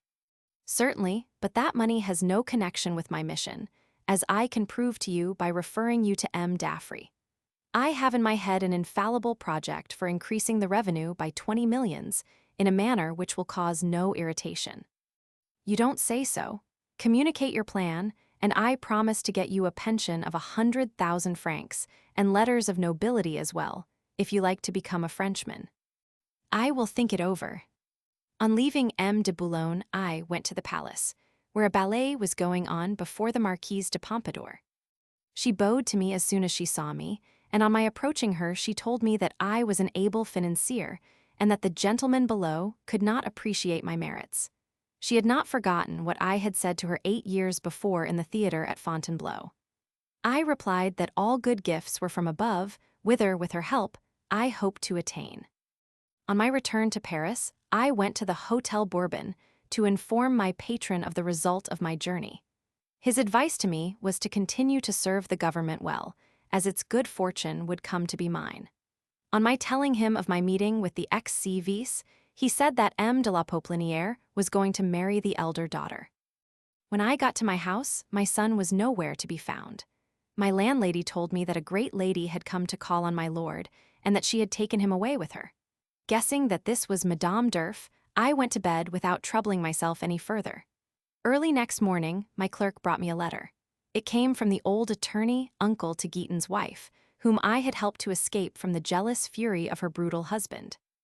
The attorney begged me to come and speak to him at the courts, or to make an appointment at some place where he could see me. I went to the courts and found him there. My niece, he began, found herself obliged to go into a convent, and from this vantage ground she is pleading against her husband, with the aid of a barrister, who will be responsible for the costs. However, to win our case, we require the evidence of yourself, Count Tyrda, and other servants who witnessed the scene at the inn. I did all I could, and 4 months afterwards Guiton simplified matters by a fraudulent bankruptcy, which obliged him to leave France. In due time and place, I shall have something more to say about him. As for his wife, who was young and pretty, she paid her counsel in love's money, and was very happy with him, and may be happy still for all I know, but I have entirely lost sight of her. After my interview with the old attorney, I went to Madame to see Tyrda, who was out. Madame was still in love with him, and he continued to make a virtue of necessity.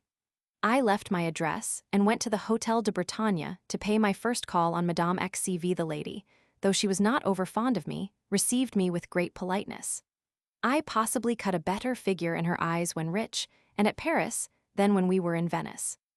We all know that diamonds have the strange power of fascination, and that they form an excellent substitute for virtue. Madame XCV had with her an old Greek named Zandiri, brother to M. de Bragadin's majordomo, who was just dead. I uttered some expressions of sympathy, and the boor did not take the trouble to answer me, but I was avenged for his foolish stiffness by the enthusiasm with which I was welcomed by everyone else.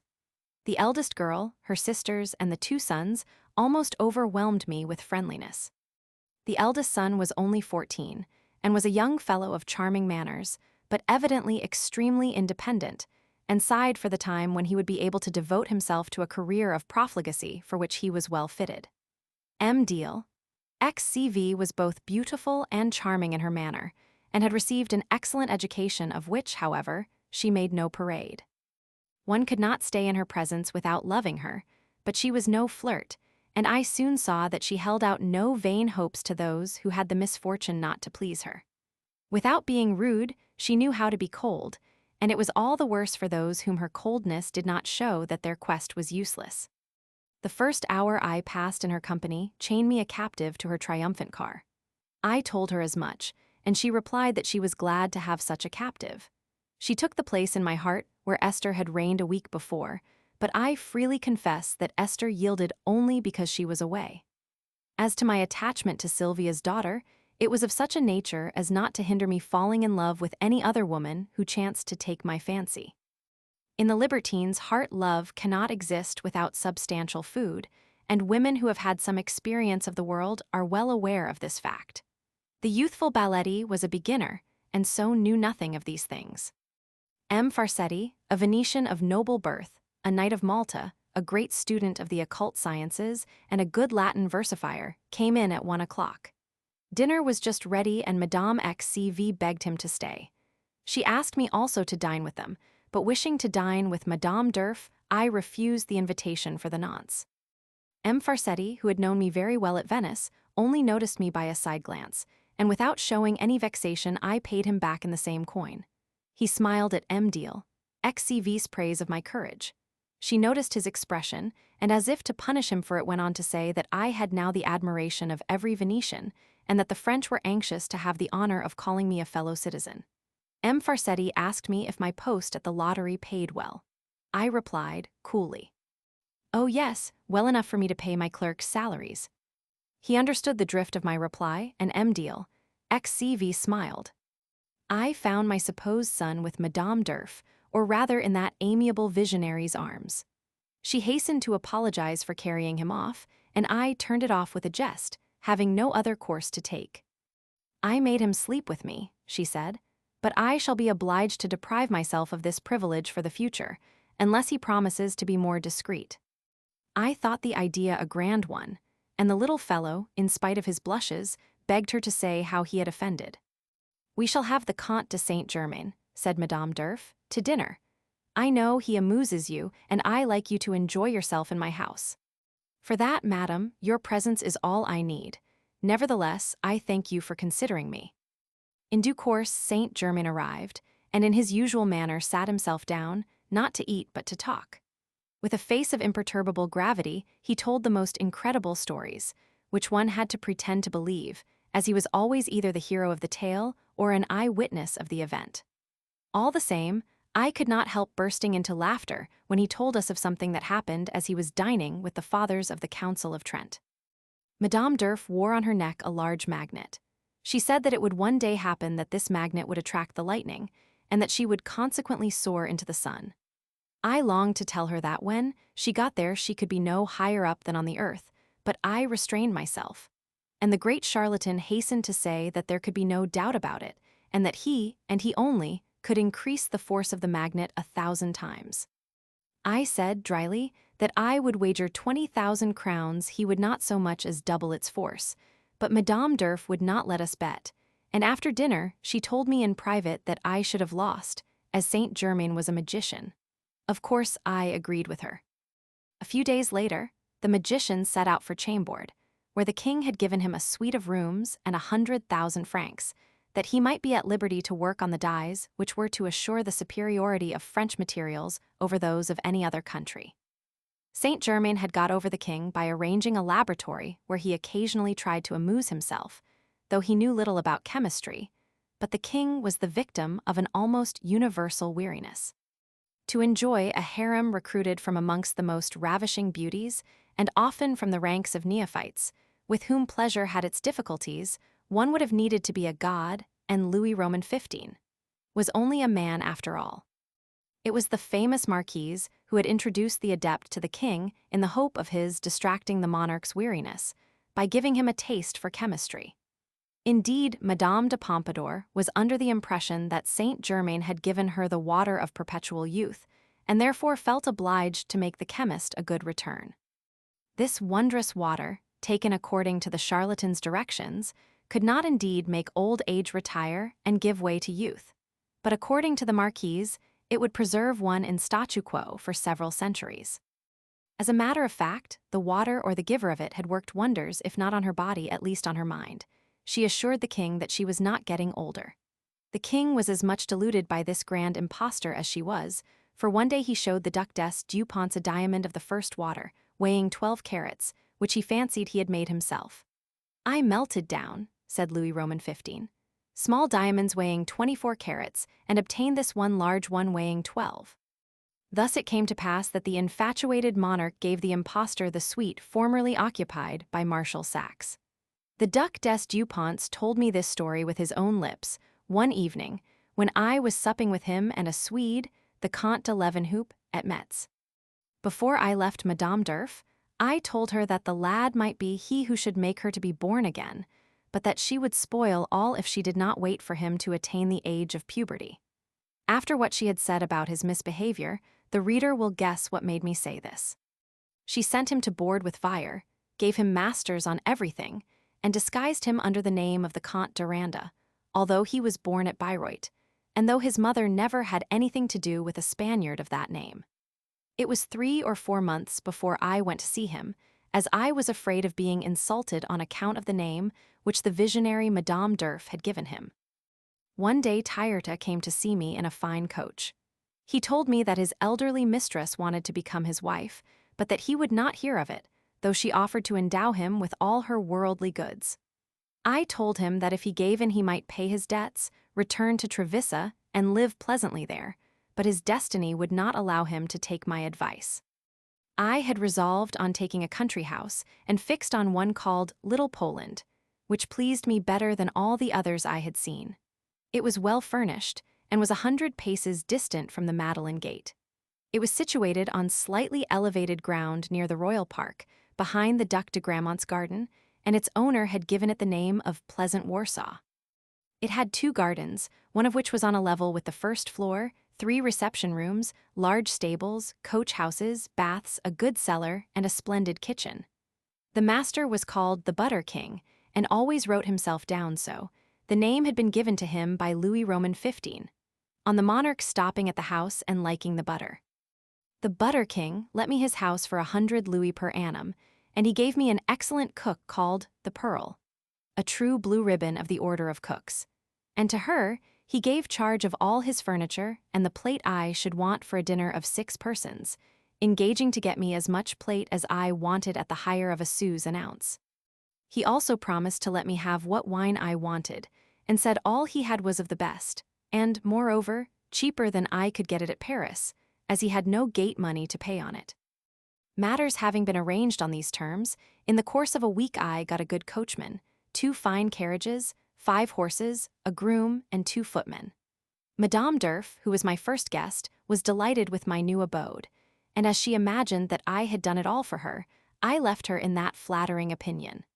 I never could believe in the morality of snatching from poor mortal man the delusions which make them happy.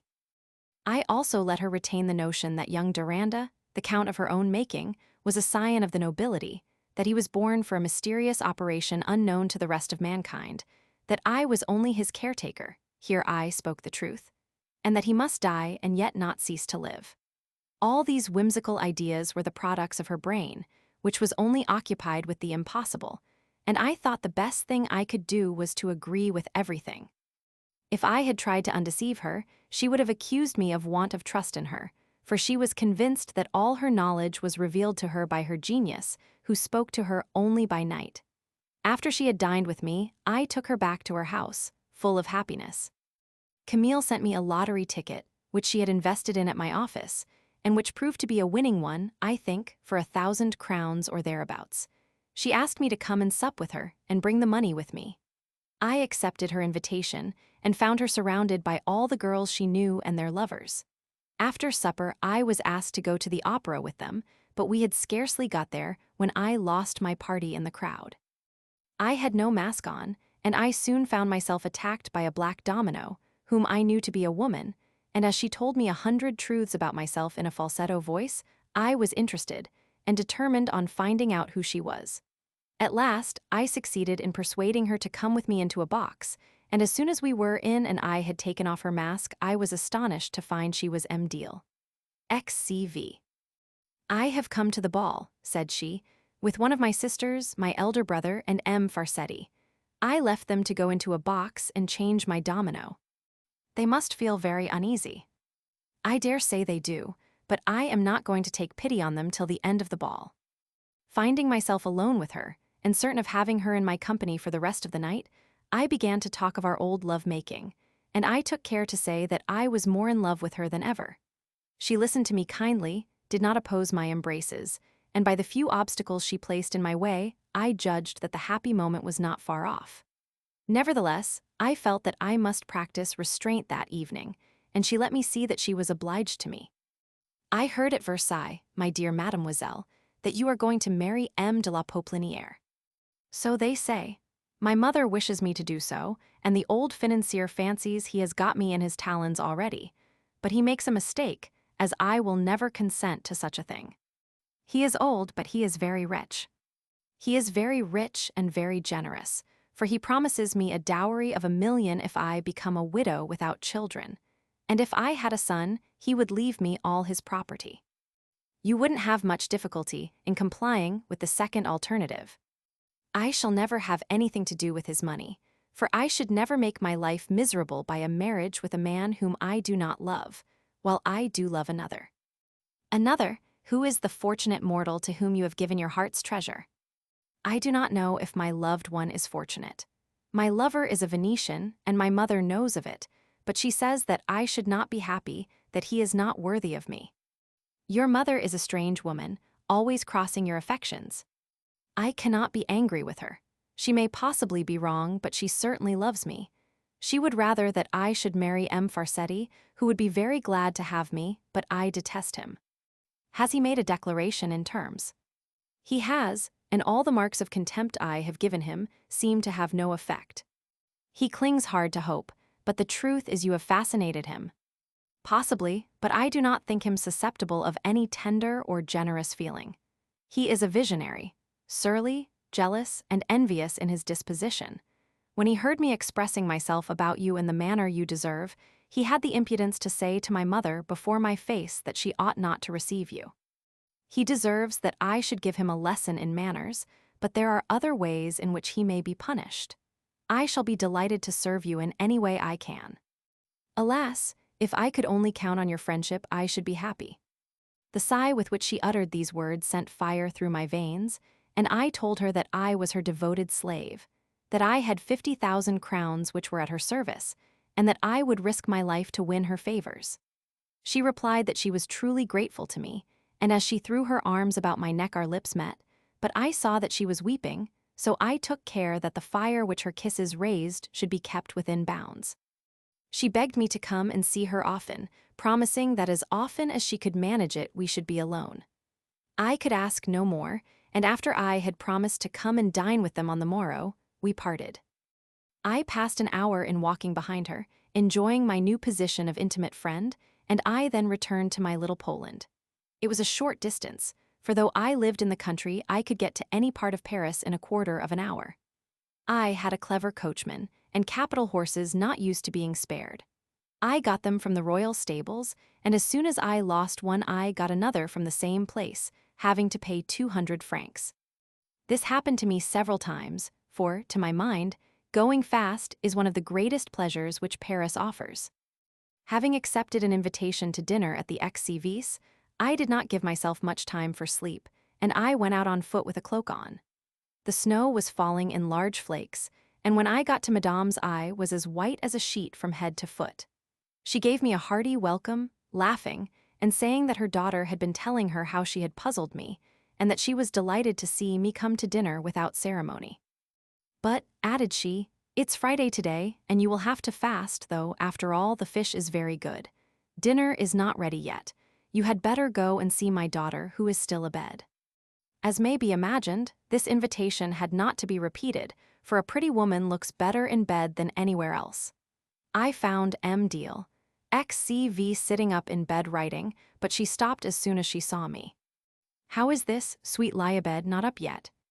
Yes, I am staying in bed partly because I feel lazy, and partly because I am freer here. I was afraid you were not quite well. Nor am I, however. We will say no more about that now. I am just going to take some soup, as those who foolishly established the institution of fasting were not polite enough to ask my opinion on the subject. It does not agree with my health, and I don't like it, so I am not going to get up even to sit at table, though I shall thus deprive myself of your society. I naturally told her that in her absence dinner would have no savor, and I spoke the truth. As the presence of her sister did not disturb us, she took out of her pocketbook an epistle in verse which I had addressed to her when her mother had forbidden me the house. "This fatal letter," said she, "which you called the Phoenix, has shaped my life and may prove the cause of my death." I had called it the Phoenix because, after bewailing my unhappy lot, I proceeded to predict how she would afterwards give her heart to a mortal whose qualities would make him deserve the name of Phoenix.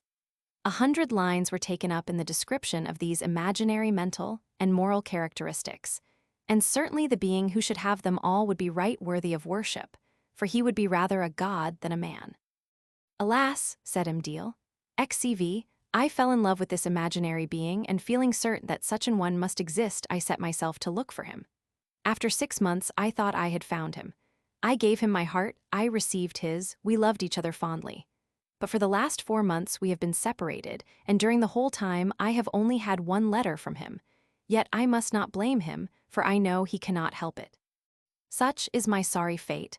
I can neither hear from him nor write to him." This story was a confirmation of a theory of mine, namely, that the most important events in our lives proceed often from the most trifling causes. My epistle was nothing better than a number of lines of poetry more or less well written, and the being I had delineated was certainly not to be found, as he surpassed by far all human perfections, but a woman's heart travels so quickly and so far. M'Deal. XCV took the thing literally and fell in love with a chimera of goodness, and then was fain to turn this into a real lover, not thinking of the vast difference between the ideal and the real. For all that, when she thought that she had found the original of my fancy portrait, she had no difficulty in endowing him with all the good qualities I had pictured. Of course, M'Deal. XCV would have fallen in love if I had never written her a letter in verse, but she would have done so in a different manner, and probably with different results. As soon as dinner was served, we were summoned to do justice to the choice fish which M. de la Poplinière had provided. Madame XCV, a narrow-minded Greek, was naturally bigoted and superstitious. In the mind of a silly woman, the idea of an alliance between the most opposite of beings, God and the devil, seems quite natural.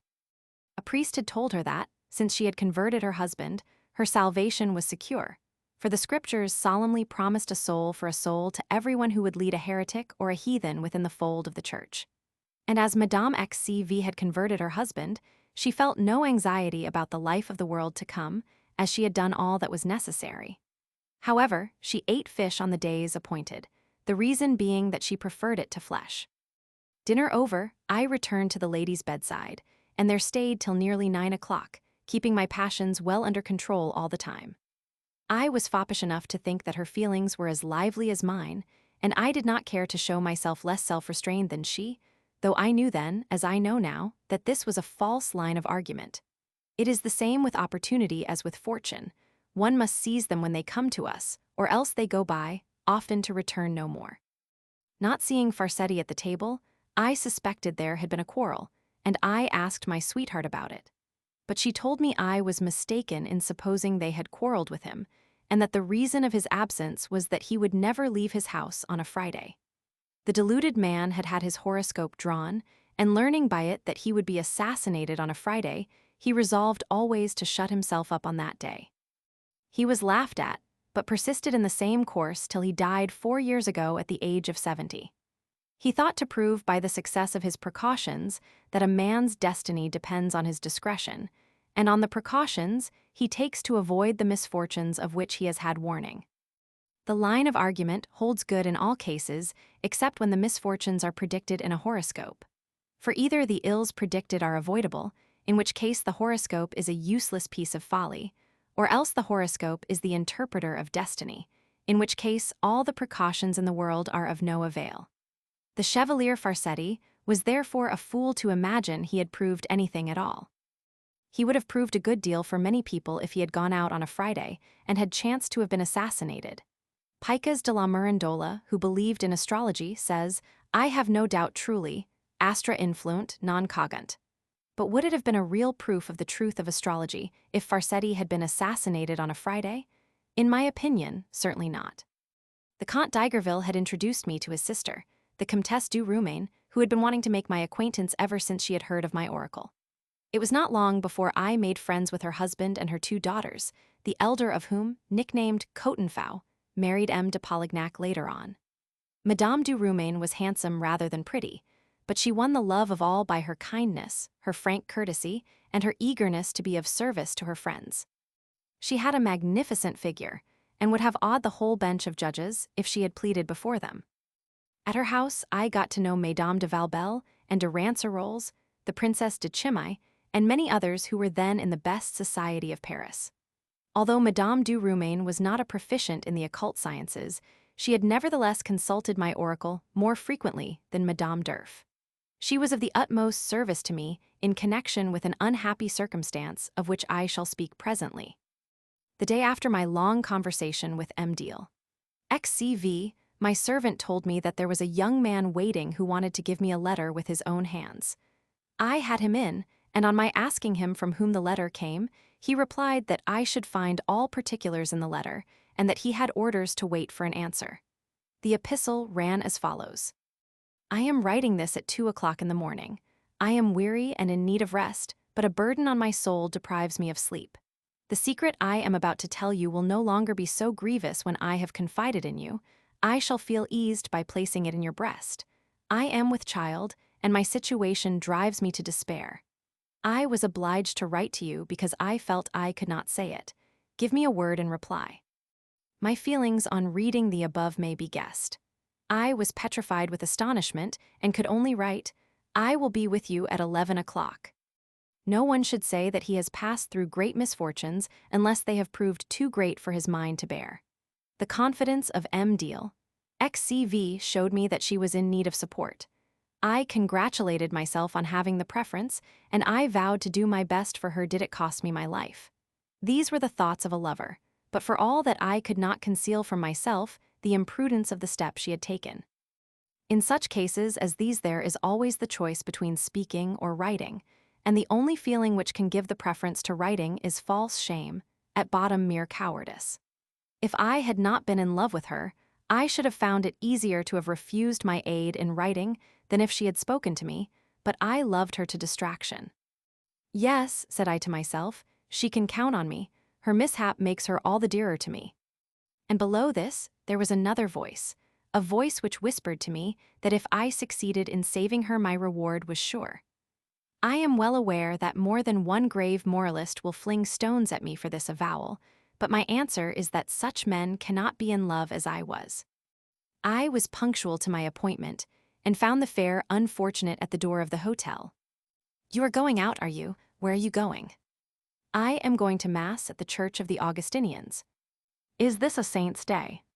No, but my mother makes me go every day. I will come with you.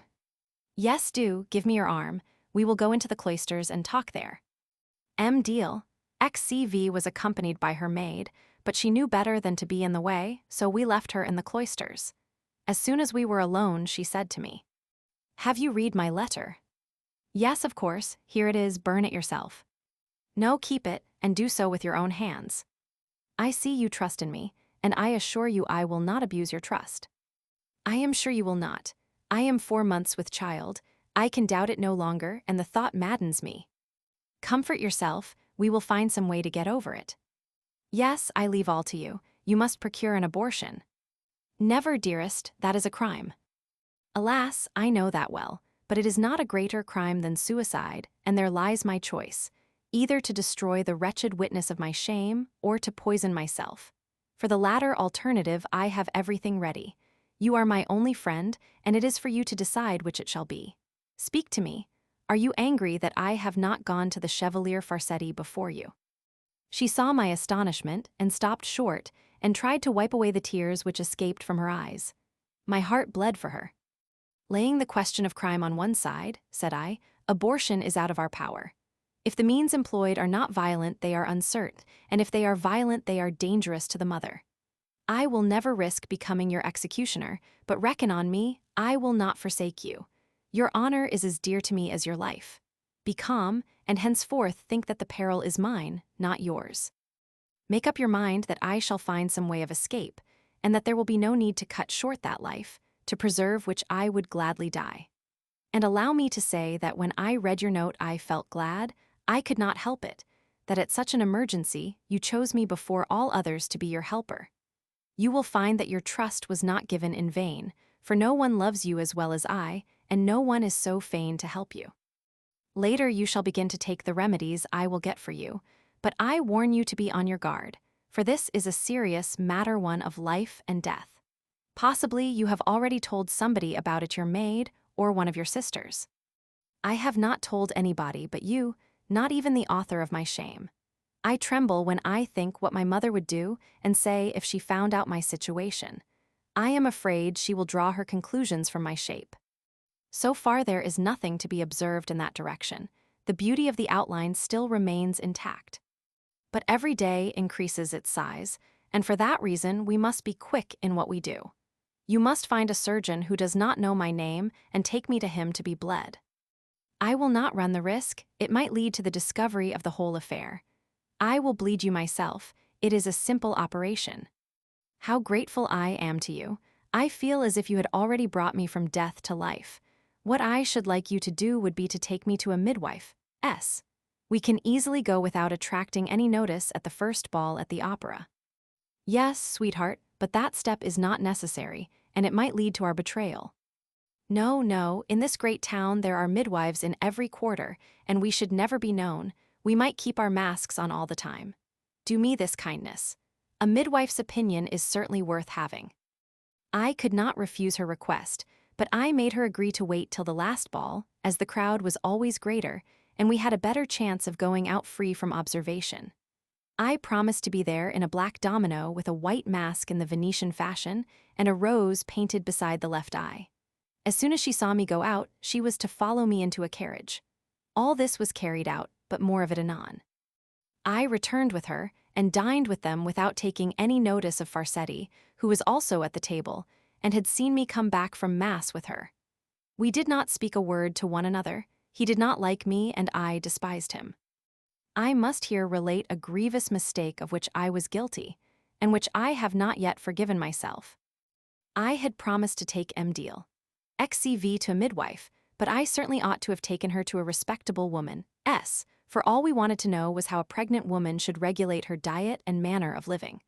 But my evil genius took me by the Rue St. Louis, and there I saw the Montigny entering her house with a pretty girl whom I did not know, and so out of curiosity I went in after them. After amusing myself there, with M'Deal, XCV running in my head all the time, I asked the woman to give me the address of a midwife, as I wanted to consult one. She told me of a house in the Memoirs, where according to her dwelt the Pearl of Midwives, and began telling me some stories of her exploits, which all went to prove that the woman was an infamous character. I took her address, however, and as I should have to go there by night, I went the next day to see where the house was. M'Deal, XCV began to take the remedies which I brought her, which ought to have weakened and destroyed the result of love, but as she did not experience any benefit, she was impatient to consult a midwife. On the night of the last ball, she recognized me as we had agreed, and followed me out into the coach she saw me enter, and in less than a quarter of an hour we reached the house of shame. A woman of about 50 received us with great politeness, and asked what she could do. M'Deal, XCV told her that she believed herself pregnant, and that she desired some means of concealing her misfortune. The wretch answered with a smile that she might as well tell her plainly that it would be easy to procure abortion. I will do your business, said she, for 50 louis, half to be paid in advance on account of drugs, and the rest when it's all over. I will trust in your honesty, and you will have to trust in mine. Give me the 25 louis down, and come or send tomorrow for the drugs, and instructions for using them. So saying, she turned up her clothes without any ceremony, and as I, at M'Deal, XCV's request, looked away, she felt her and pronounced, as she let down her dress, that she was not beyond the 4th month. If my drugs, said she, contrary to my expectation, do not do any good, we will try some other ways, and in any case, if I do not succeed in obliging you, I will return you your money. I don't doubt it for a moment, said I, but would you tell me what are those other ways? I should tell the lady how to destroy the fetus. I might have told her that to kill the child meant giving a mortal wound to the mother, but I did not feel inclined to enter into an argument with this vile creature. If Madame decides on taking your advice, said I will bring you the money for drugs tomorrow. I gave her 2 louis and left. Deal. XCV told me that she had no doubt of the infamy of this woman, as she was sure it was impossible to destroy the offspring without the risk of killing the mother also. My only trust, said she, is in you. I encouraged her in this idea, dissuading her from any criminal attempts, and assured her over and over again that she should not find her trust in me misplaced. All at once she complained of feeling cold, and asked if we had not time to warm ourselves in Little Poland, saying that she longed to see my pretty house. I was surprised and delighted with the idea. The night was too dark for her to see the exterior charms of my abode. She would have to satisfy herself with the inside, and leave the rest to her imagination. I thought my hour had come. I made the coach stop, and we got down and walked some way, and then took another at the corner of the Rue de la Ferronnerie. I promised the coachman 6 francs beyond his fare, and in a quarter of an hour he put us down at my door. I rang with the touch of the master. The Pearl opened the door, and told me that there was nobody within, as I very well knew, but it was her habit to do so. Quick, said I, light us a fire, and bring some glasses and a bottle of champagne. Would you like an omelette? Very well. Oh, I should like an omelette so much, said Deal. XCV she was ravishing, and her laughing air seemed to promise me a moment of bliss. I sat down before the blazing fire and made her sit on my knee, covering her with kisses which she gave me back as lovingly. I had almost won what I wanted when she asked me in a sweet voice to stop. I obeyed, thinking it would please her, feeling sure that she only delayed my victory to make it more complete, and that she would surrender after the champagne. I saw love, kindness, trust, and gratitude shining in her face, and I should have been sorry for her to think that I claimed her as a mere reward. No, I wanted her love, and nothing but her love. At last we got to our last glass of champagne. We rose from the table, and sentimentally but with gentle force I laid her on a couch and held her amorously in my arms. But instead of giving herself up to my embraces, she resisted them, at first by those prayers which usually make lovers more enterprising, then by serious remonstrances, and at last by force. This was too much. The mere idea of using violence has always shocked me, and I am still of opinion that the only pleasure in the amorous embrace springs from perfect union and agreement. I pleaded my cause in every way. I painted myself as the lover flattered, deceived, despised. At last I told her that I had had a cruel awakening, and I saw that the shaft went home. I fell on my knees and begged her to forgive me. Alas, said she in a voice full of sadness, I am no longer mistress of my heart, and have far greater cause for grief than you. The tears flowed fast down her cheeks, her head rested on my shoulder, and our lips met, but for all that the piece was over.